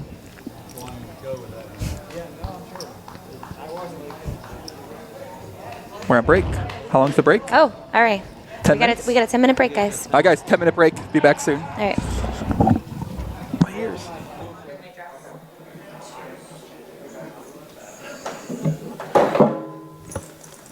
How many hands today? All right, guys, we're back.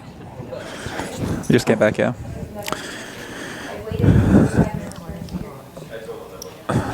My co-host, Ebony Kenney, went to go change her dress. I don't know if she got it fixed. Didn't work? Okay. No, it didn't even happen. Didn't work? We're back? We were being held hostage by security. I love how he let you go to the bathroom first, and I'm thinking, okay, maybe it's because I'm getting a female escort. No. And they're like, no, just We're go. back in the action, guys. Right back into heads up 300, 600,000 blinds. Ron is our chip leader. First place, $22.9 thousand, $13.3 thousand for second place. We're here on YouTube. We're live on YouTube and on Twitch. We got all the Fritz Barnes family over here on YouTube and supporting the entire way. We've got a lot of new pictures sent to us on Twitter that tagged you guys and showed us where you're watching this stream from. So we appreciate all those pictures out there, man. We got some more of the Barnes family on break. Excited to watch their dad try to take down this first place money. There he is, Fritz Barnes, young gentleman, nice haircut, well shaved, well kept. Chat's excited. Shonda Baker, I'm excited and anxious for the Barnes family, and I don't even know them. That's just the impact they have on people. Got a couple more pictures from Rachel. Rachel Barnes, shout out to Rachel.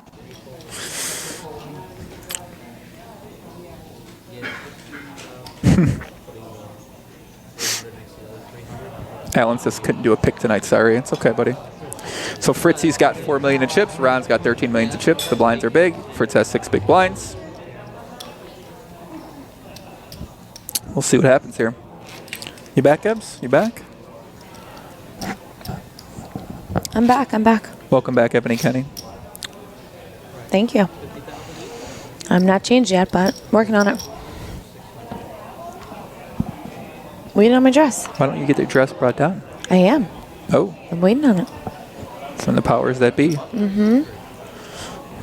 If the video froze, you can try refreshing it, guys.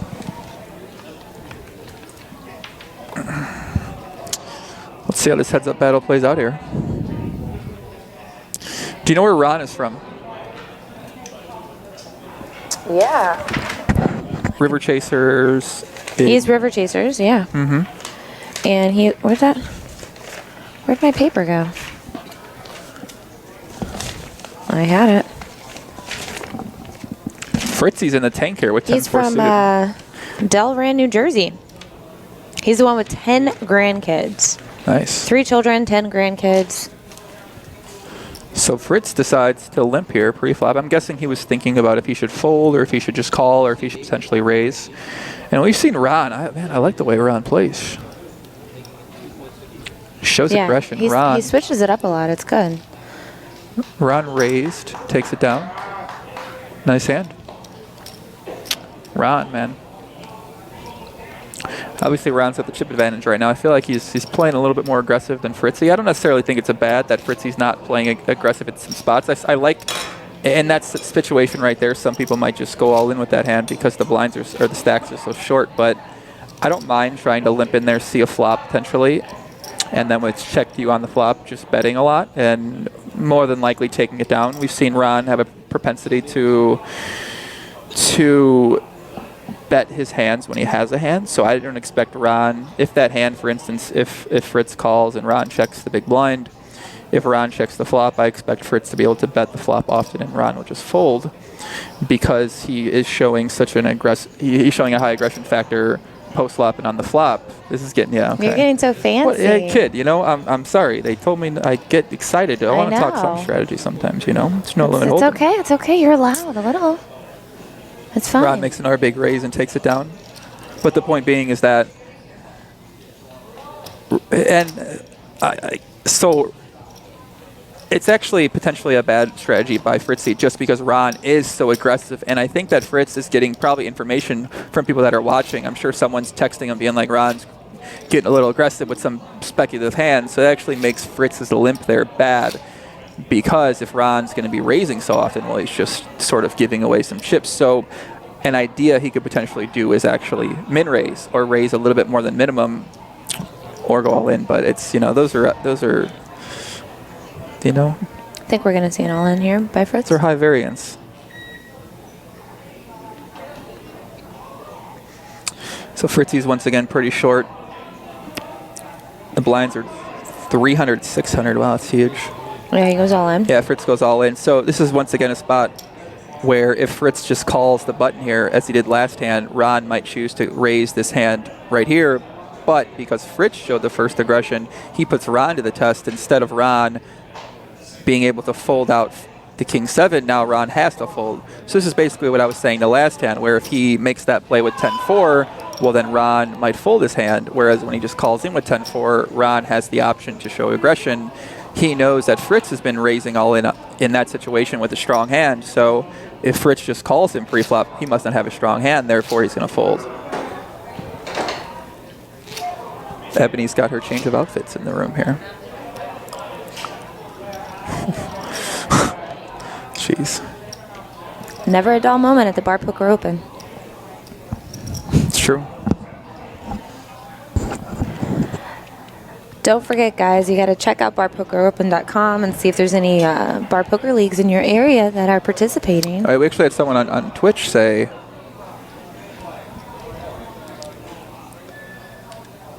they said if they knew you were here, they want to play. Benjamin Dawson said, Knockout Poker USA would love to be in California. Connect with G. Dole and Tom Weigand, and they are at the Bar Poker Open.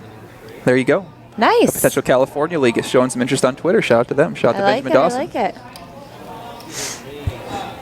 Ron decides to raise here with 5-3 suited, and I think Ron this is very smart by him, just putting a lot of pressure on Fritz. Even with a hand as weak as 5-3 suited, even you can see, well, okay, did he raise and fold? I guess so. Did he? Wow. Probably can't do that in theory. Yeah, I know. I'm Well, clearly I'm you getting can, carried away. you can do anything you want. That's true. I'm going to stop saying things like that. So as you can see by Ron opening that last hand and then folding, like Fritz just gets a couple big blinds there. So it's a pretty bad spot for Ron heads up to ever raise pre-flop and then ever fold. He should just either go all in or call pre-flop or fold. He should never raise less than all in and then fold.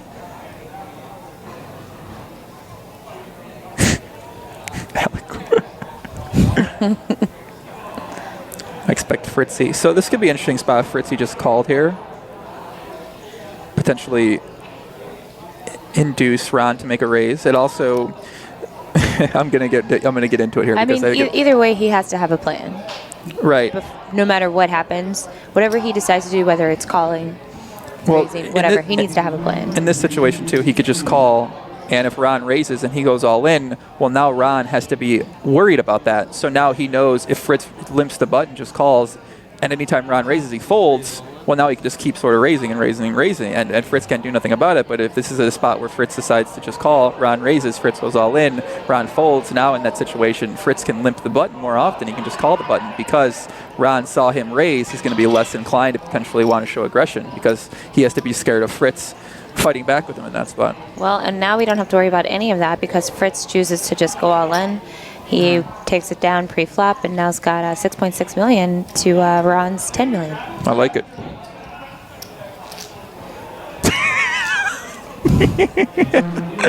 Kevin Guzman. I love how the commentator, my name's Joey. Thank you. What? Well, come on, really? All right, fine. I got hit. Never mind. Back at the action. Heads up. I like Mantis Guy. I say there's just our Twitter up at the top. hand. At Joey Ingram 1, at Ebony Kenney. Show us where you're watching this from. We want to see. You just interrupted me. Geez, Mantis Guy says on Twitch, I say just jam every hand pre-flop and scream flips. I like it.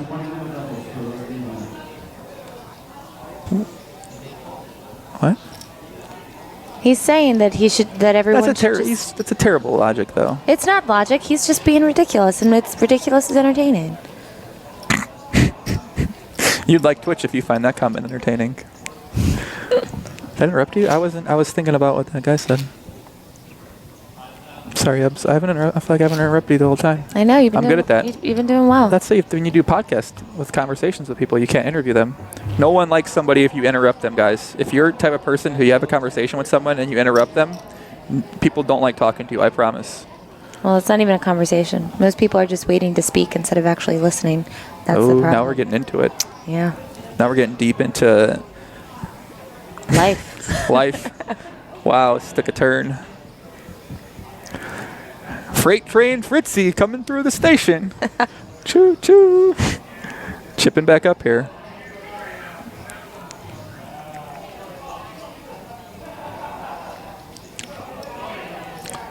Freight train with the call.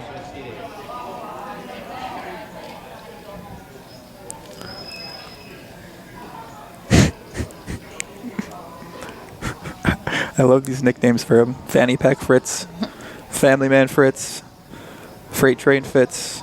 So Ron's favorite hand is 9-10 suited, so I'm interested to see if he does anything with 9-10. Nope, he elects to check. Checks. He's been losing some chips, so he doesn't necessarily have as many more chips as Fritzy does now, too. Mm.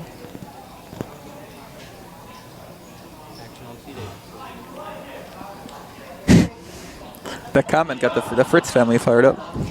Rebecca says, Fritz is such a noob. Has he ever even played a game of poker in his life? She mad. Flop 6, 7, 4 all hearts. Fritz has the king of hearts here. Ron has absolutely nothing. He looks like he's counting out some chips to make a bet.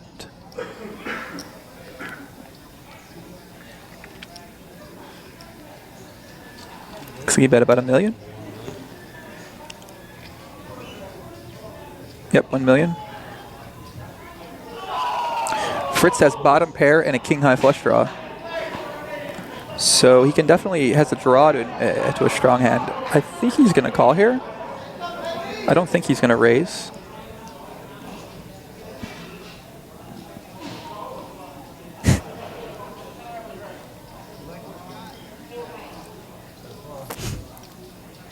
I wish we could hear. Yeah, I wish we could hear what they too. were saying. I think he said, "Do you have a good hand?"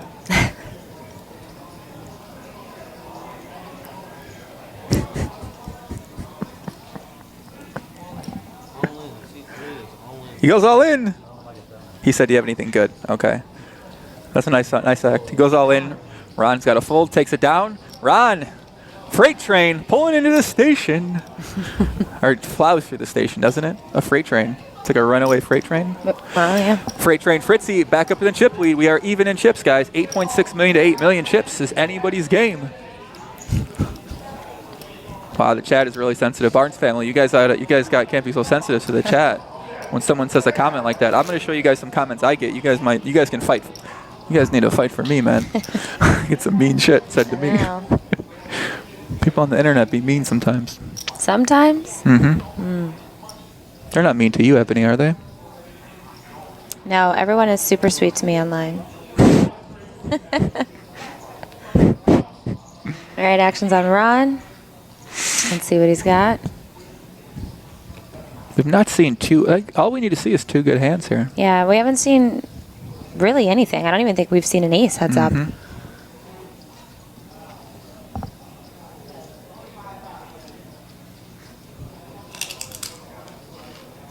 I wonder what Ron's thinking right now.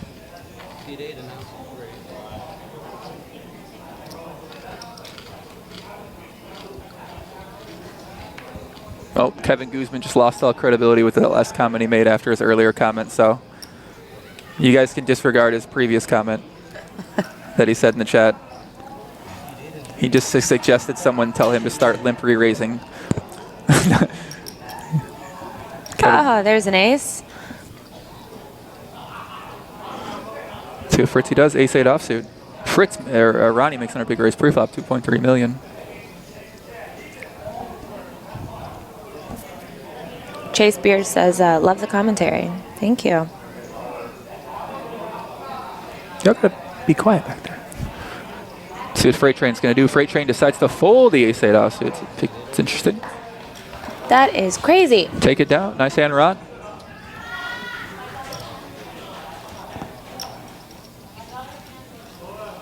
Can you talk so I can't hear outside, please? Yeah, I'm surprised by the fold there. What do you think? You expected Fritz to do something different? Yeah. Yeah.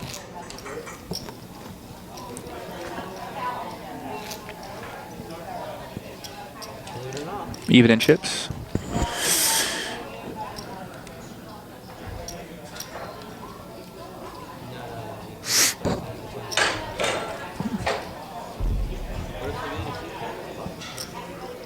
Fritz has ace-9 suited.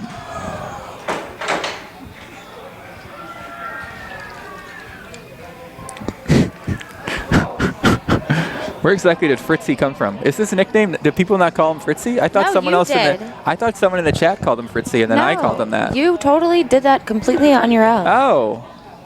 Yeah. Oh. So Fritzy goes all in here. Oh. Well, crap. I guess I gave him a nickname too. Mm-hmm. Takes it down. Nice hand. I thought everyone else called him Fritzy. That's why I started calling him Fritzy. Yeah, I thought Fritz B. It kind of sounds like it's Fritz B too. Yeah, but nope, Fritzy. Fritzy takes it down. Nice hand.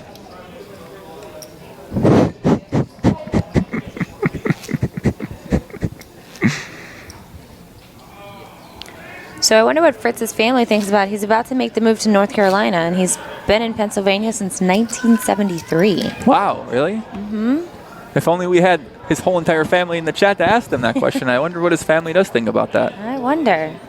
Maybe we can track a couple of them down and ask Do you them? think we could maybe get in touch with them? Yeah. Add them on some social media platforms? It's going to be hard. Yeah, I think it might be hard to find them for sure. We can start with Rebecca.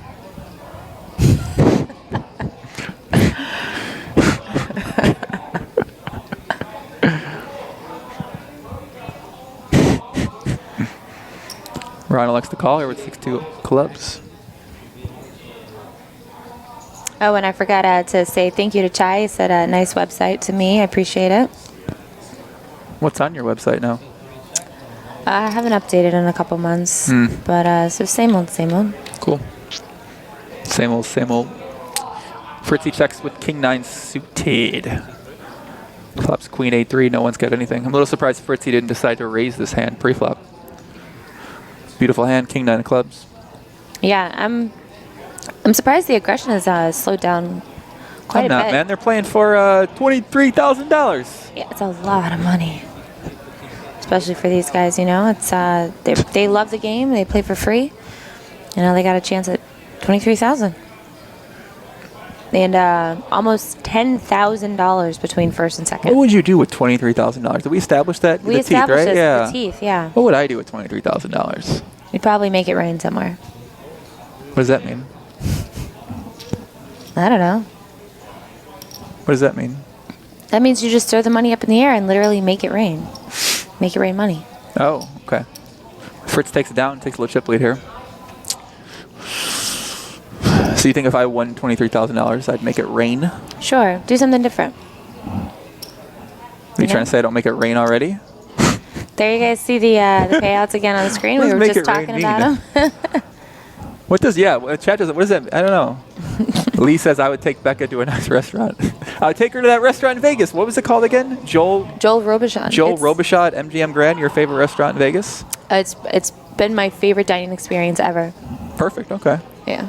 That's what I would do if I won the first place. It'd be the sickest dinner ever, a $23,000 dinner. You could do it there, I think. That's what I would do. You know, you find the sommelier and get some good bottles of wine. They have a really good sommelier. So. For a good time, sounds like. Okay. Yeah. Just for, what did we do? We did the tasting menu and did the wine pairing. And it was, I want to say, like $2,300 for dinner. For two people. Fritzy, it's a lot. Okay. It's a lot. Yeah, it's a lot. Yeah. Mm-hmm. They says this guy ever been to the strip club before? Listen, I got people. I can't say comments like that in the chat. Of course not. Fritzy makes it 1.2 million with King 6 offsuit. Ron folds. Nice. Nice hand.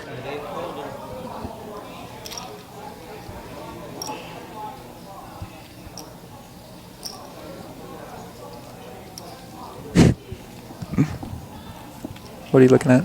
Okay. Hurry up and win so us grandmas can go to sleep. Now she's in bed watching this. Rachel tweets us a picture. Thank you, Rachel.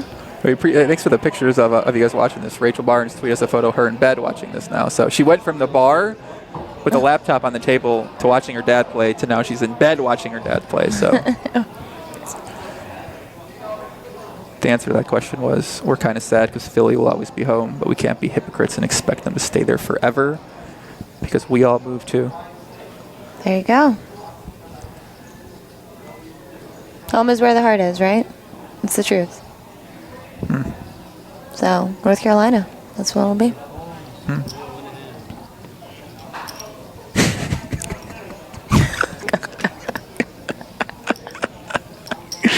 Can you read that one? I wish you guys could see some of these comments. Just We have East Coast Grinder said, for $22K, I would get a room at the Cosmo with 5 aspiring Instagram models.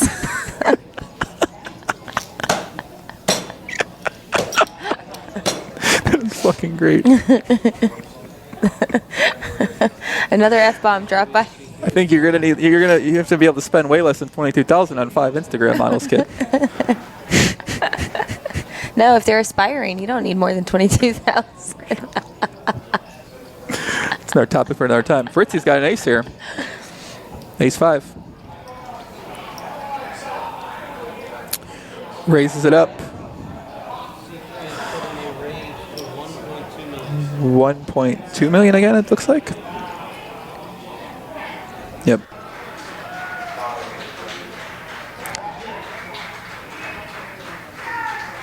Ron looks like he might be getting a little frustrated, and Queen 3 offsuit here. yeah, he might decide to take a stand here. Nope, not gonna do it. Folds it. Coco says, how long have these guys been playing with these massive stacks? They've been playing heads up for a while. For a while, yeah. Playing heads up for a little bit of time now. Yeah. And Diesler said, what was the name of the restaurant again, please? It's Joel Robichon. It said MGM.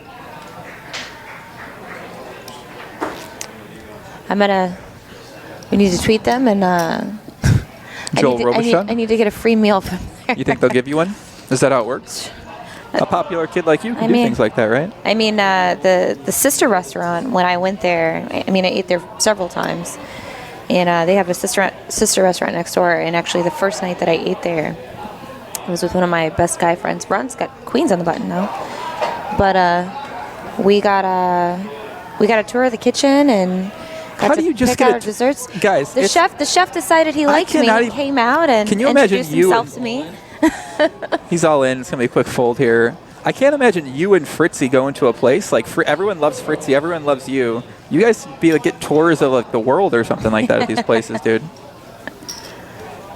Yeah, Ron just shoves all in there and takes it down. Might have been, maybe should have thought about making it a little smaller there. Yeah, everywhere we go with Ebony, anytime, anywhere, any city, it's all, everyone always loves her. They're so friendly to her.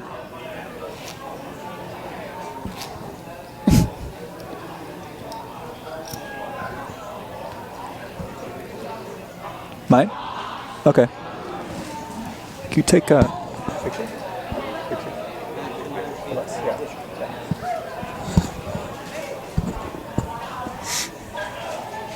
The Bar Poker Open needs models. Yeah, I wonder if Glenn and Andrew ever thought about that. Do you think that, come on, with all this nonsense that's going on with the equal opportunists, blah, blah, blah. Yeah.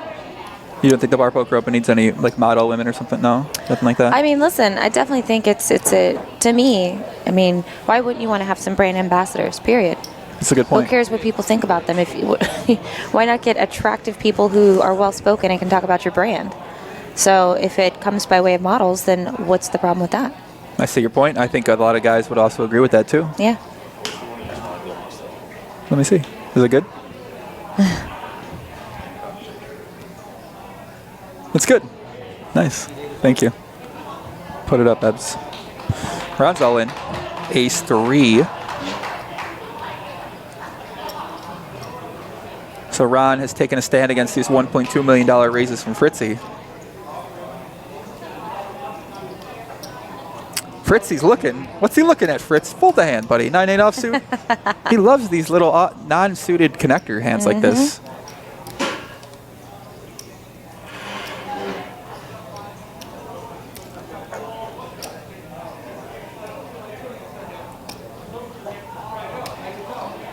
Fritzy's in the tank. What's he doing? Fritzy folds. Nice hand.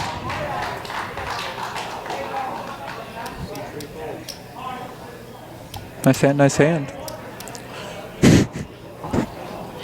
Fritzy still chip leader here with 9 million chips.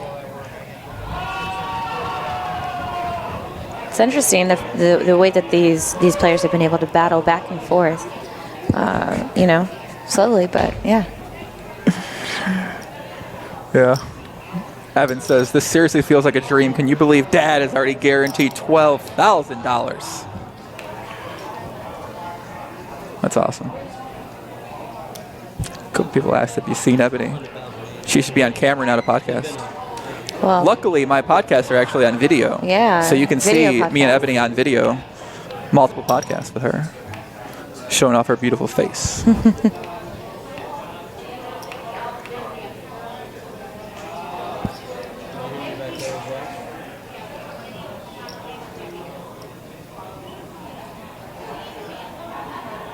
Ebony, you have an invite for dinner at Joel Bashan on Twitter, it looks like, for Let's Defeat ISIS. All right. Okay. DM me. There you go. Okay. Oh, gosh. Fritzy battling here.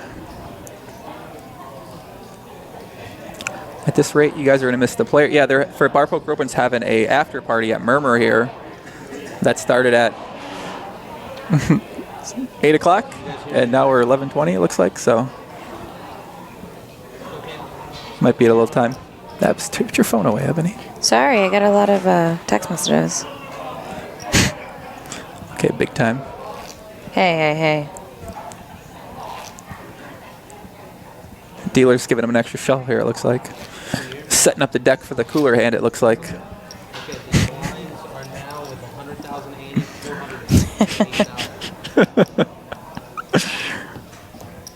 Dealers wants to go to that after party at Murmur, it looks like, trying to.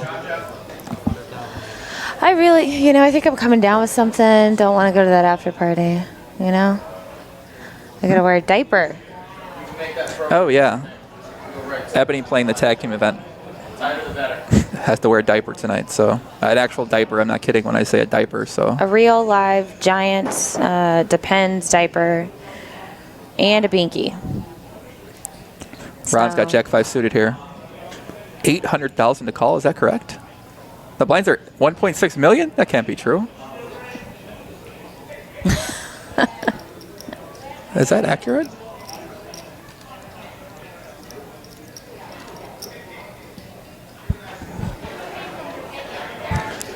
Ron's thinking about it.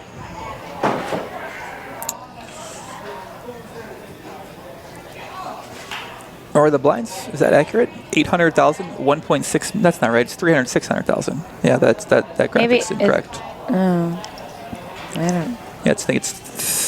Oh, 3.6. Yeah, there's 900K It's in the 25500 actually with 50,000 ante. Or that's not right either. I don't know, 75, I'm not sure. 75K ante or something like that. Could be 4.8 with 50K ante. No, it can't. Why? Because the pot's 900K. One graphic's wrong. Oh, yeah, not 4.8. I'm just trying to figure out which one. I think it's 250, 500 with the 75K ante.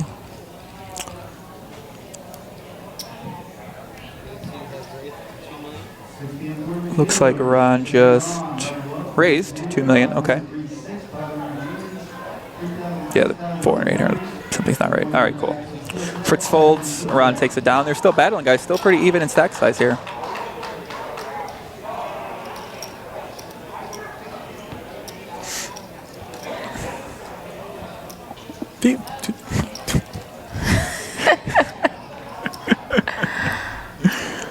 They're even in chips, 8.4 million to 8.2 million. This is a battle. I didn't expect this to last this long with the short stack sizes. Yeah, I mean, if we had a bet for over/under on how long this tournament was going to take, the final table anyway, I don't think any of us would have guessed that it was going to take this long. For sure. So, but hey, they're having fun and they're playing for big prize pools. So, Cucko1 on Twitch said, Joey, when is the next podcast, mate? Referring to my podcast. Not sure, buddy. we got to do one. We got to do one. I think me and Ebony Kenney are going to do another podcast together sometime this week. Yeah. On my YouTube channel. Doom, doom, doom. The best poker podcast in the world. Looks like there's Andrew Chevalier out there. One of our producers with the Young Boston Red Sox hat. He's the guy who's been working hard, giving us notes. Chevalier. Chevalier. He's French-Canadian. He's from Montreal. Yeah. I'm getting delirious. Yeah. Shout out to Andrew. Doing a lot of hard work for us tonight. Making sure those graphics are looking good. Back with the action. Did he bring a setup deck, you think? No?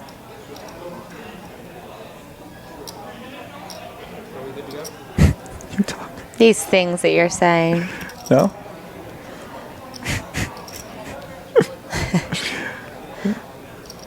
Coco said online this heads up would have been over in 3 minutes. Yep. Probably would have. Big difference between online poker and live poker. Nathan Duchesne says last year's final table was around 2 hours, but I think the showdown was quick, if I remember correctly. Yeah, last year's final table went pretty quickly. Last year, me and Ebony did commentary last year, and it with our boy Pete Shepard. Shout out to Pete. Boop, boop. And yeah, it went pretty quick last year for sure. That's why we expected this one to go similarly quick, because the blinds and the stack sizes were pretty similar as well too. Yeah, I mean the chip leader Ryan Chua, when they started the final table, he had 24 big blinds. Didn't he crush the final table last year too? Yeah. Chua, yeah, he good. So we just assumed, Yep. you know, based on the stack sizing and the blinds, that it was gonna go pretty quickly. Fritzy makes a race here. It looks like he's been going to well, that was before, so he's making it 1.7 million now. Before he was making it 1.2 million. So he's making a little bit over the minimum size, which I like, but we'll see if Ron decides to call some hands here that he might fold to a bigger raise.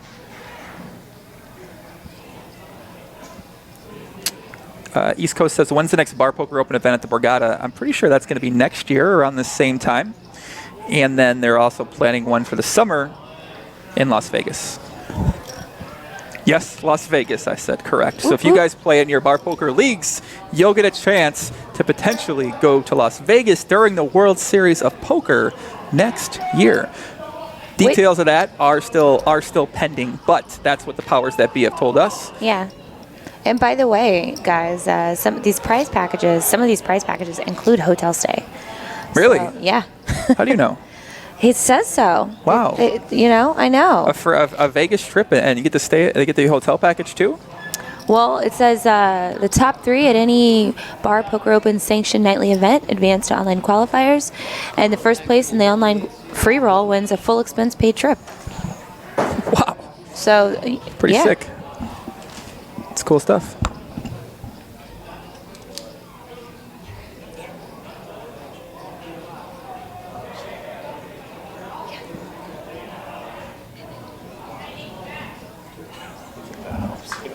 Yeah, it might be.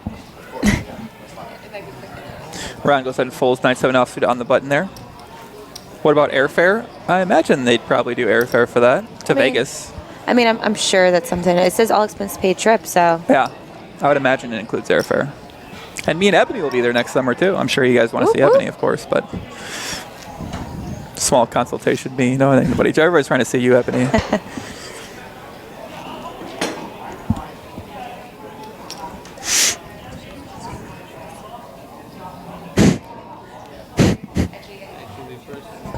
What?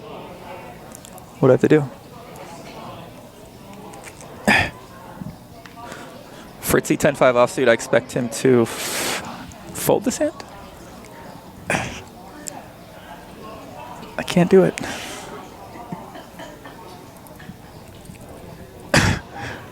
do it, honestly. And he folds. Can I tell people what we're doing right now? Oh, okay, good. I got it. I'm not trying to rip it that bad. So Ebony broke her dress during the stream earlier, so she's now changing, and we're at, yeah. Oh, you can't just let it fade off like that. That just sounds ridiculous. Well, you're changing. I don't even want to say what I just had to do, honestly. Please. Just change out of your dress, Ebony, Kenney. Cuckold says Ron is folding way too much. Yeah, I think the play here has been a lot tighter than normal, Cuckold. So I think it's pretty in line with how everybody's been playing. It's a pretty big jump. Second place is 13,000. First place is 23,000. So it's still definitely a lot of money to play for.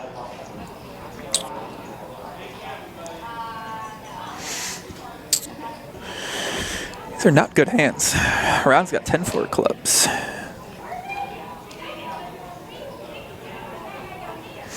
Looks like he might had enough folding here.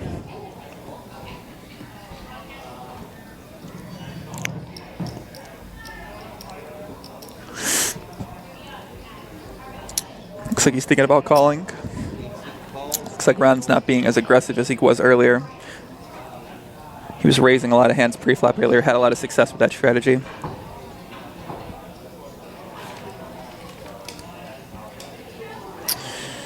Fritzy checks his option. We're going to see a flop pair. 10-4 clubs for Ron, 10-6 offsuit for Fritz. All right, I'm back. A little bit of a costume change. Probably should tweet the broken dress, huh? Yeah. Really outrageous. We took a picture of that, yeah. Ron's flops bottom pair. We saw Ron get all in with bottom pair last time he flopped bottom pair in a situation like this with the Queen 8. I don't expect to see that type of fireworks this hand, but you never know. I gotta go. Just goes all in, huh? Okay. Ships it all in. And Fritzy folds with no pair. Back to even in chips. 8.4 million for Ron, 8.2 million for Fritzy. We got a big picture here on Twitter of a huge group of poker players at the Bar Poker Open this year. That is a nice group shot. It's like New York free poker. That's from Mieta, some of the New York Free Poker crew. Whoop, whoop. That's a big crew right there. Come on in. Door's probably locked. No, I opened it.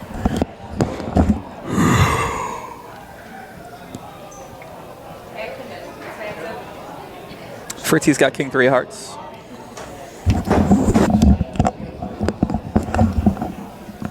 You think so?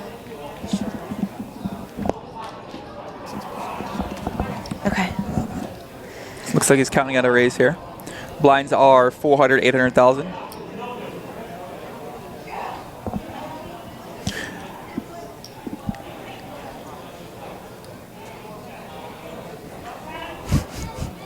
Jai says, is it getting too late for you, Joe? How could I didn't yawn. How could they? I didn't yawn. Did I really make that noise? No, I think it was me laughing. Oh, no, yeah, I didn't think I yawned. So Fritzy makes a minimum raise, 1.6 million here. Ron goes all in with pocket sevens. I expect Fritz to fold here. This is a big decision. If anyone gets all in, it's basically for the tournament.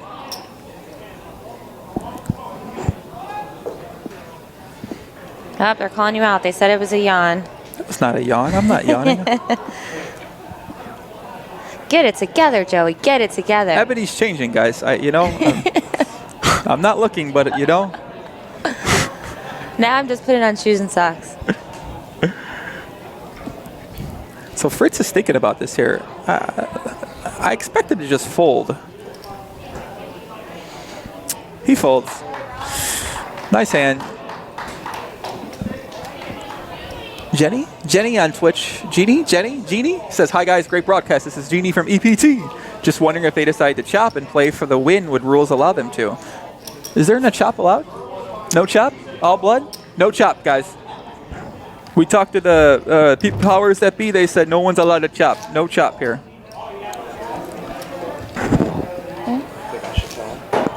Coco says, what's the buy-in for this? I believe there was not a buy-in for this. There might be some dealer fees involved, but this is a process that you qualify for. And there is no actual buy-in for this, right, Ebony? No, they had to win a seat. Win a seat through their bar poker league. Yeah, and they then had online. They could win the top 3 players in any nightly tournament, and their bar poker league would advance to an online satellite. And every 1 in 20 players wins a seat into the main event. So they had to literally win their way in. There's no way they could. Can't buy into this. They cannot buy in. Impossible. You got to grind. So they do pay a dealer fee, but that's it. So yeah. All right. So I'm gonna go get this dress situation. Are you gonna leave me by myself? No. Okay. Actually, I'm gonna let the executive producer step in for me. That way, you're not by yourself, since everyone seems to think that you're yawning. Oh boy. And here we go. Yeah, I should be back shortly. Okay. So good luck, Pop. Good luck. Here he is. Thanks. So we're gonna see a flop here. Fritz checked his option in the big blind and is going to bet out here with Jack High. Ron's got a gut shot. And it is a small bet. He did only bet the minimum 800,000. So it looks like Ron's going to peel here and see a turn card potentially. I like Fritzy's play. Leading out here. I like his size too. He didn't bet that much. Although if he bet more, he might have got a fold. Welcome to the action. We got our executive producer. I don't know if I should just step right in. What's going on, Joey? First and foremost, we'll talk a little bit more after this hand. Interesting turn card here, giving Ron both a pair and a straight draw here, and Fritz improves. So I'm curious what Ron's going to do. Oh boy, Andrew Chevalier's hopping right into it. Yeah, my young French-Canadian friend here. Fritz checks. I wonder what his plan is here. Is he checking the call? Right? You're a pro at this. What are you? We don't listen. I'm not thinking about what the option. I'm not. Ooh, all in. Snap fold, Joey. You see that? That's a snap fold. Why would he call? That's a soul read. How's that a soul read? Why would he call there? Right. What would Ron call the flop with and then bluff the turn with? He probably has a better than a jack than that situation. Maybe. I don't know. I'm kidding. He's allowed to ponder. I'm kidding. By the way, love the Twitter, love the Twitch and YouTube chat, saying how good the stream is. Really appreciate that. A lot of work goes into it. A lot of guys too who don't get a lot of credit for this. Give him some credit, Andrew. Shout him out, Poppy. My assistants, Jeff Maynard and Nick, they've been working really hard. Nick Faucher, they've been working really hard for me all weekend. Another really unsung hero is Lionel Ben. He is in charge of getting all these bar leagues together for this Lionel's event. a beast. Yeah, he really is. So mad props to you, Lionel. I don't know if you're watching, but this wouldn't happen if it wasn't for you. So good stuff. Fritzy's all in. Queen Jack offsuit. East Coast Grinder in chat said, I really like what the Bar Poker Open doing with this.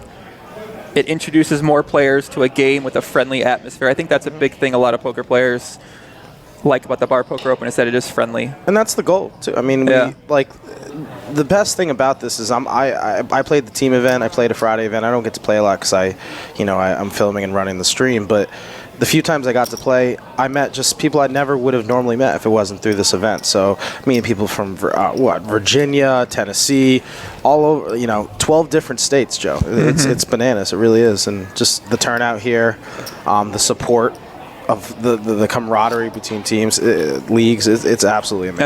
It's a fun atmosphere for sure. Yeah. East Coast said more often than not, the regulars at the live table tend to make the game hostile. I think that's a big thing going around the poker community.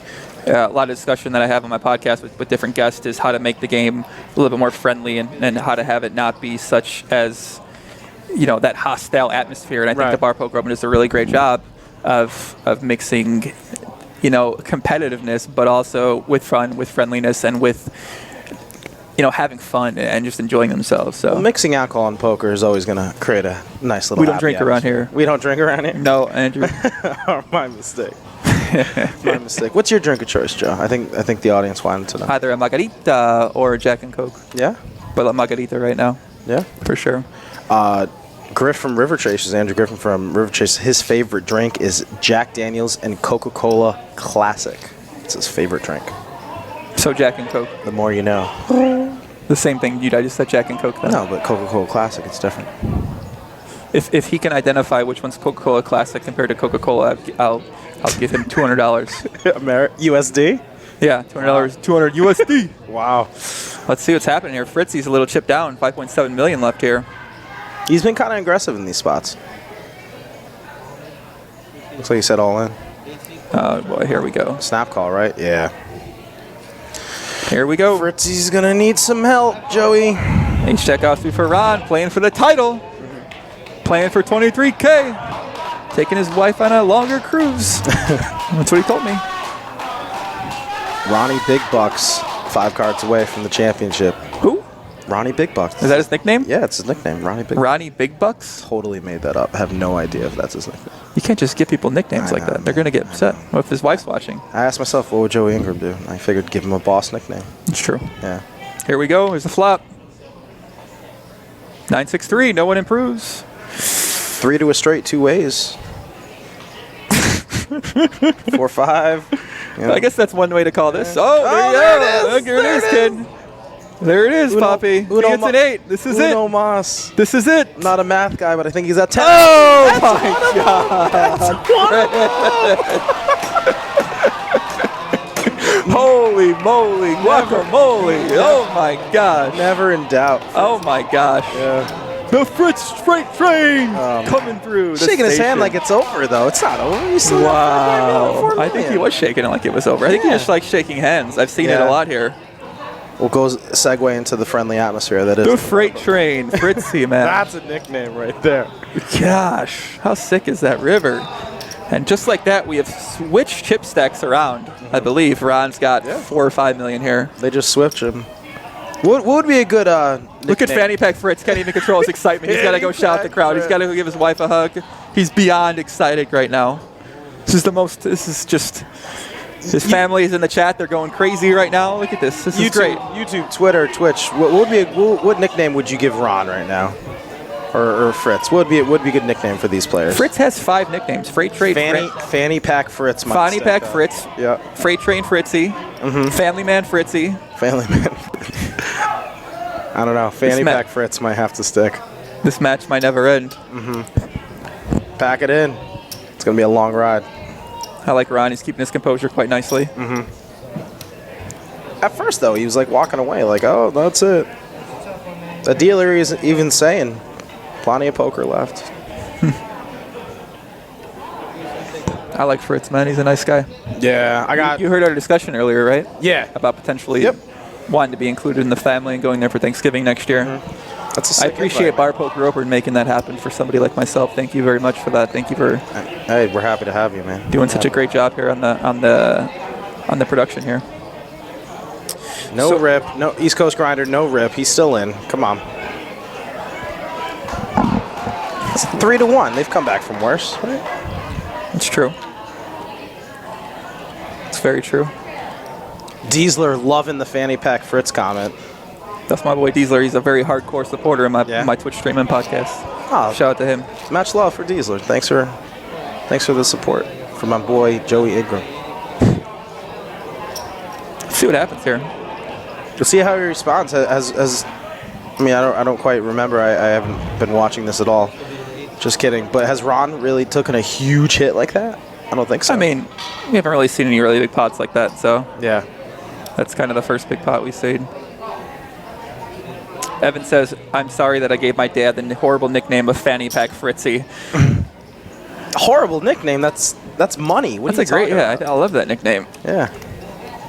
I think it's a cute nickname. I think it is a cute nickname. Cute nickname for sure. Shanda Becker. It is a cute nickname. So you already know what's going to happen, right? Nope. What happens? Well, you already did the production on this. You're the one that made this. You already know what happens, right? I don't know. So you knew that 7 was coming, and you faked that surprise like that? What are you talking about? That's some BS right there. I didn't even think about that. You already know what's going to happen. You've seen it. Kids drinking. You've seen the action. This is crazy. He just got. You knew that 7 was coming. You didn't even let me know. Poker audience, do you see this? What Joey's doing right now? God, drinking on the job. Unbelievable. I wish I had. Right. Using Margarita right now. Little Jack Daniels original and that Coca-Cola Classic to the ready. Chow says he's going to need a fanny pack for all that cash. Yeah. Nice. Can he put the $23,000 in the fanny pack, you think? So you think there's going to be some trash talk by, I think it's fair to say a River Chasers member is going to win this. You think there's going to be a lot of trash talk from River Chasers? I mean, East Borgata won last year. You think River Chasers are just going to be like, we got the belt, come get it? Yeah. I hope not. That seems rude. Doesn't seem in the atmosphere of Bar Poker Open. Yeah, but it's competitive spirit, Tell you what, if they do that, I'm going to join a different league that's not River Chasers, and I'm going to try to I'm going to dethrone these guys next year at Borgata. Which one of these kind of would you lean? I'm joining Fritz. Well, Fritz is River Chasers, right? Yeah. Crap. Yeah. I can't join that one. Is there one near Chicago, where I live? Roughly? Where my future wife lives? No? Roughly? Not close. Roughly, not even close. I mean, what? Philly's the closest, I guess. Well, we've had some interest on the Twitter from people in California about potentially bringing a bar poker league there. Ooh. And they suggested somebody to get in touch with. So maybe someone from Chicago's listening and they're interested in potentially inquiring about a league. Is there somebody they can contact for that? I would contact info@Bar Poker Open, and we'll figure it out for you. Perfect. We'll definitely make it work.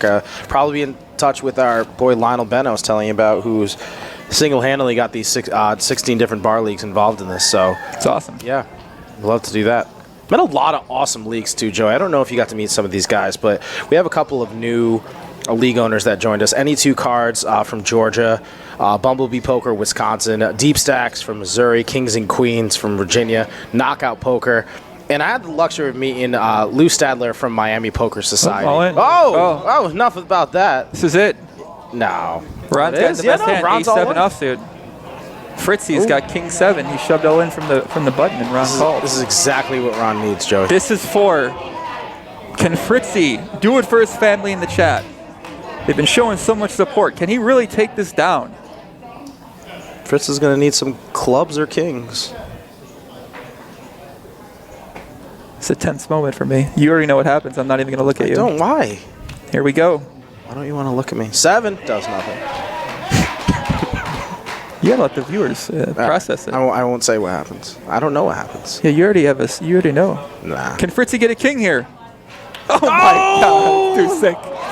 Is this guy the best? The king of demons on the turn. Fritzy, gotta fade. the king. What's it like to be Fritzy? I gotta just ask him what it's like to be him. I have to know. Gotta fade Barry on the river. This here, is Joey. this has been such a great run. Can he do it? Nope. That's it. 3 of hearts. Fritzy, W, ship it. Fritz Barnes, our champion here. Look at that emotion. Yes. Victory stance. Fritz takes home the money, $23,000 going his way. I don't know about you, Joe. That would make my Tuesday a little bit better if I won 23 grand. I call that a Tuesday. I gotta be honest with you. I call that a Tuesday for me, Andrew. That's a Tuesday. That's a Tuesday. That's a Tuesday. Yeah. Our boy Ron takes home $13,372. Ron, enjoy the cruise with you and your wife. Fritz, $23,000. It's going to be a great Christmas at the Barnes family this year. Everyone in the chat right now is going crazy for Fritz. They're incoherently chatting right now. I've never seen such excitement like this from a YouTube chat during a stream. How about the effort, though, from Ron? I mean, Ron was in there the whole time. He had him on the ropes. I mean, all he needed that hand right there, just not get a 3-outer, and he would have been right back in it. Battled the whole day. Awesome showing by Ron as well.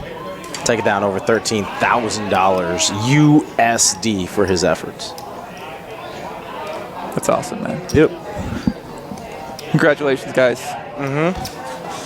Really quick, Joe, just wanted to thank a bunch of leagues that were involved in this. I already went over a couple. East Poker Tour, East Poker Tour in Rhode Island, Massachusetts, River Chasers in PA, New Jersey, and Delaware, Steel City in PA, Suit Up in Virginia, Down to the Felt in New Jersey, Mova Poker in New York, New York Free Poker also in New York, Pub Poker USA in New York, PA, NJ, Atlantic Poker Tour, North Carolina, Buffalo Pub Poker in Rochester, Any Two Cards in Georgia, Bumblebee Poker located in Wisconsin, Deep Stacks in Missouri, Kings and Queens in Virginia, Knockout Poker, Virginia, PA, New Jersey, and last but not least, Miami from Miami, Lou Stadler. Oh my God. Florida. There we go. There's going to be an interview after this with Ebony and our champion, Fritz Barnes. Yep, we're going to have Ebony interview our new Ebony, get out there. Go do it. You ready? Ready? You got your dress fixed? All right, she's good. Wardrobe malfunction. Guys in the chat, thanks for all the comments. Thanks for the questions. Appreciate all the appreciate the support. Appreciate making this entertaining for everybody. Yeah, don't go anywhere. We're going to show you the exclusive interview. Exclusive. Yep, it'll be on the stream. But you hear that? Exclusive. We're also going to post it on YouTube a little bit later too, as well. So if you can't hear it that well on the stream, folks, don't sweat it. We're going to have it up very, very quickly. You can on find the replay, can you? Find the replay. Where at? YouTube? I would search Bar Poker Open on YouTube if I were you. There we go. That's just what I would do. I'm looking that. I'm going to watch that later. Last but not least, I thanked a bunch of people, but the most important people I do want to thank is you, Joey, and you, Ebony. You've been rock stars. You've been with me this whole weekend, putting up with my nonsense and bad jokes. I appreciate it. I know. I have been. Ebony has. I got here yesterday. That's true. They flew me in. They flew me in. They flew me in, baby. Twitter world, YouTube I can't world. lie. I'm not lying to the people. I'm an honest true. guy. I can't. No one would accuse you of sugarcoating, Joey. Yeah, that's how like it no is. one would do that. Look at that trophy. That's a sick trophy. I want that trophy. I might buy that from Fritz. If I offer him $22,000 more, you think he'll sell me that trophy? I wouldn't. I bet he will. Yeah. I'm going to. Wow. I want the trophy. Maybe we can get that on camera. When's the interview going to start? A little bit? I would say so, yeah. Yeah. So we're going to let this run, folks. If you want to see the interview, we'll definitely show that for you. Barnes family, I'll be at your Thanksgiving with Ebony next year, and I look forward to the wedding. Thank you very much. Folks, thanks for watching. I'm going to pass the headset one more time to Ebony to close this out. But, folks, thank you so much for watching the stream. Really appreciate it. Can't wait to be back here in Atlantic City. Bye, Twitter world, Twitch, YouTube. Wait, I'm still on? Okay. I got to stay on here until Ebony officially gets out there to do the interview. She's getting set up right now, I believe. But they're making the lighting. No, I'm waiting for the lighting guys. I'm waiting for them to come in and tell me let's go. Welcome back, Ebs. Yeah, thanks. Thank you. I'm really excited, that he won. That's our dad.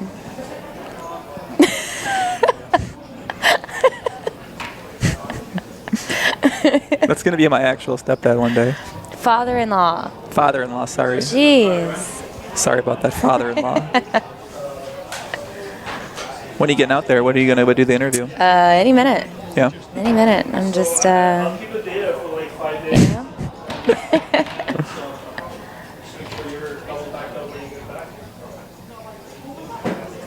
So if you guys have any suggestions or anything you'd like to see that we can add in next year, or any improvements or anything, go ahead and you can comment now, or you can go to barpokeropen.com and give us some feedback, or go to Facebook feedback. You can tweet us, tweet Joey. If you tweet me and you're mean, I don't mind. I can deal with it. Our dad, everyone. I love the Barnes family. Got Danielle out there, Evan, Eric. Got to give a big shout out to them. Rachel, I think she might have went to sleep by now. Becca, Ian. Who else we got out there? We had a couple uncles. Had an ex-wife show up in the chat. I mean, we've had literally. It was crazy. Shonda Becker says, you two did a great job, Ebony and Joey. Thank you so much. You guys made it easy for us this year for sure. We had a lot of interaction, and it was fun. I agree. I had a lot of fun. I wish I could pay the Barnes to come to everything I do that's live streamed. Say that again? I wish I could pay the Barnes family to come to all my live streams and podcasts. What do you mean, the Barnes family? You mean your family? My future family, correct, yeah. I wish I could pay my future brothers, sisters, and everything to come, but I don't think it works like that. Yeah. I wish we could stream the player party. I'm going to stream the player party on my Twitter. Are you going to stream it on your I'm going to stream some videos. Here we go. Is that you out there, Ebs? Not yet, but I got to go. So I'll see you guys out there. Okay, cool.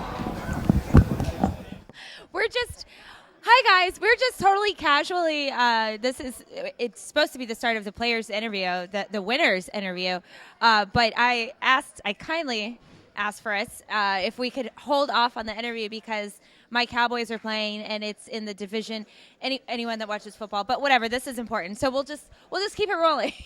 So Fritz Barnes is your 2015 Bar Poker Open national champ. Holy mother of God. I know your kids are freaking out right now. They are. They absolutely are. It was so awesome being up here and knowing, because people were telling me that they're all in the chat saying goofy, dumb stuff, which is what they do. But, I love my kids, and I'm so proud of them, and I know they're proud of me right now, and that's just is really awesome. So, yeah. So I don't know if for anyone that's just tuning in to this interview right now, you have no idea. You must be the most amazing man on the planet. I'm going to tell you right now, because in the chat alone, you had all of your kids. First, it started with 3, and then 4, and then 5. Every single kid. Then you had your wife's brother tune in, and then you had your stepdaughter tune in, And then you had your ex-wife tune in. And every single one of them was like, we love him. He's the best. Go Fritz. I'm sorry. I'm so sorry. They're screaming. It's the Cowboys game. Anyone that knows football, like, I really apologize. But back to you being like the best guy on the planet. Like, Joey and I were literally like, what the heck? We want him to be our dad. We kind of decided that we're coming to Thanksgiving next year. I don't know if you know. I heard that. I'm looking forward to it. We're gonna have a good time. Yeah. So we all decided as a family. I mean, we made a family decision while you were playing, but as a family that we're gonna do Thanksgiving. Okay. We're gonna play Cards Against Humanity because apparently you guys do that. We do. And it's my favorite game. Okay. And then we're gonna play some poker. That sounds good. I'm ready. Awesome. Don't disappoint me. I can't. You're my dad now, and you know how daughters are. We don't want to disappoint our dads. That's right. That's correct. So, other than your amazing support system, I mean, with your children and the online, you have your wife, Jamie, who you said was your favorite poker player because she makes you proud. What's it like now to be on the other side? I know that you're making her extremely proud. What's it like to be on the other side? I don't know. You know what? We're so blessed to have each other. I mean, I don't know what else to say about that. She's amazing. I don't know why she loves me the way she does, but she does, which makes her perfect for me. So we play poker together, river chasers all the time, and we love playing. But I have a great family. My wife is the best, absolute best. So for those of you who you can't see, but Fritz is looking off camera at his wife. And so what I'd like to do, Jamie, is just bring you up here if you don't mind. Yeah. So that way you guys can see the amazing woman that's behind this amazing man. And no pressure. So you can actually just come right here in the middle. I really put her on the spot, and this is totally, like, not professional, right? Whatever. Come on, you know I've loved you from the beginning because of that hair. So and then Fritz is the reason I'm even here. So I can't help but be a little biased for this year's champion. So how are you feeling? I'm so excited for him. He's just so awesome. And I remember a time in New Year's we sat and played heads-up poker in a log cabin and just sat and played it for hours. Through the New Year, I think we did. We had a blast. Like, what do you do? What are the rules? What are you're supposed to do? It was just awesome. And you guys just found poker. Like, it's newer for you, like in the most recent, 5-6 years? 3 years. That's amazing. So here you are. You find poker through River Chasers, correct? Yeah. So you find poker, and it's a game you love together, and you only play for fun. And today you win $23,000. Yeah, that's pretty good, right? I think that's not bad. No, that's not bad. I want him to enter into the WSOP next summer. All right. Well, I think that's a pretty good goal. And, I don't know. I'm almost at a loss for words. Almost. That's nearly impossible for me. But I'm so excited for you both. And Fritz, it could not have gone to a more well-deserving person. Everyone that knows you speaks volumes about you. You had people from River Chasers commenting on the chat saying, go Fritz, he deserves it. If anyone deserves it, he does. So congratulations, and let this moment soak in, and you better come to the players' party. Tomorrow's a work day. I don't know. We'll see. Listen, you have to. Even if it's just for 5 minutes. You have to just stop by, let us get you on camera with the wife away from the table, just standing, and awesome. All right, thank you so much, and congratulations again. I'm so excited for you guys. No, you can't end it yet. Okay. I got to say a couple things. You can say whatever you want. Well, first of all, I already talked about my family and how appreciative I am of their support. One of the guys at the final table here pointed out to me that every one of these red chips represents one player that entered this tournament, because that's the starting stack. And I look down at all these reds, and I'm just so humbled that many people entered, and I'm the one sitting here with all the chips in front of me. So that's really awesome. So all you guys out there that entered and played, you guys rock, and come back next year. This could be you sitting up here. Also to my buddies all up here at the final table. Obviously I got off to a really great start. And I told you guys when you were here, but I just want to say it again. I don't feel like I outplayed anybody. I feel like, I got hit by the deck a lot tonight. So you guys really should feel proud of yourselves. And River Chasers, all you River Chasers people, you guys are awesome. Griff, thank you so much for everything you do for our whole league. And anybody that enjoys poker, go out, find your local league and play and qualify, and come play with us next year. It's a fantastic event. That's so well said. So on that note, I'm going to let you pick your trophy up and hold it high over your head in celebration and really just own this moment. And you guys remember exactly what Fritz said. This could be you next year for free. So find your local bar league. If they're not involved with the Bar Poker Open, you talk to that owner and you tell them, look, we want to be a part of this. And you have them get in touch with the Bar Poker Open. And this could be you.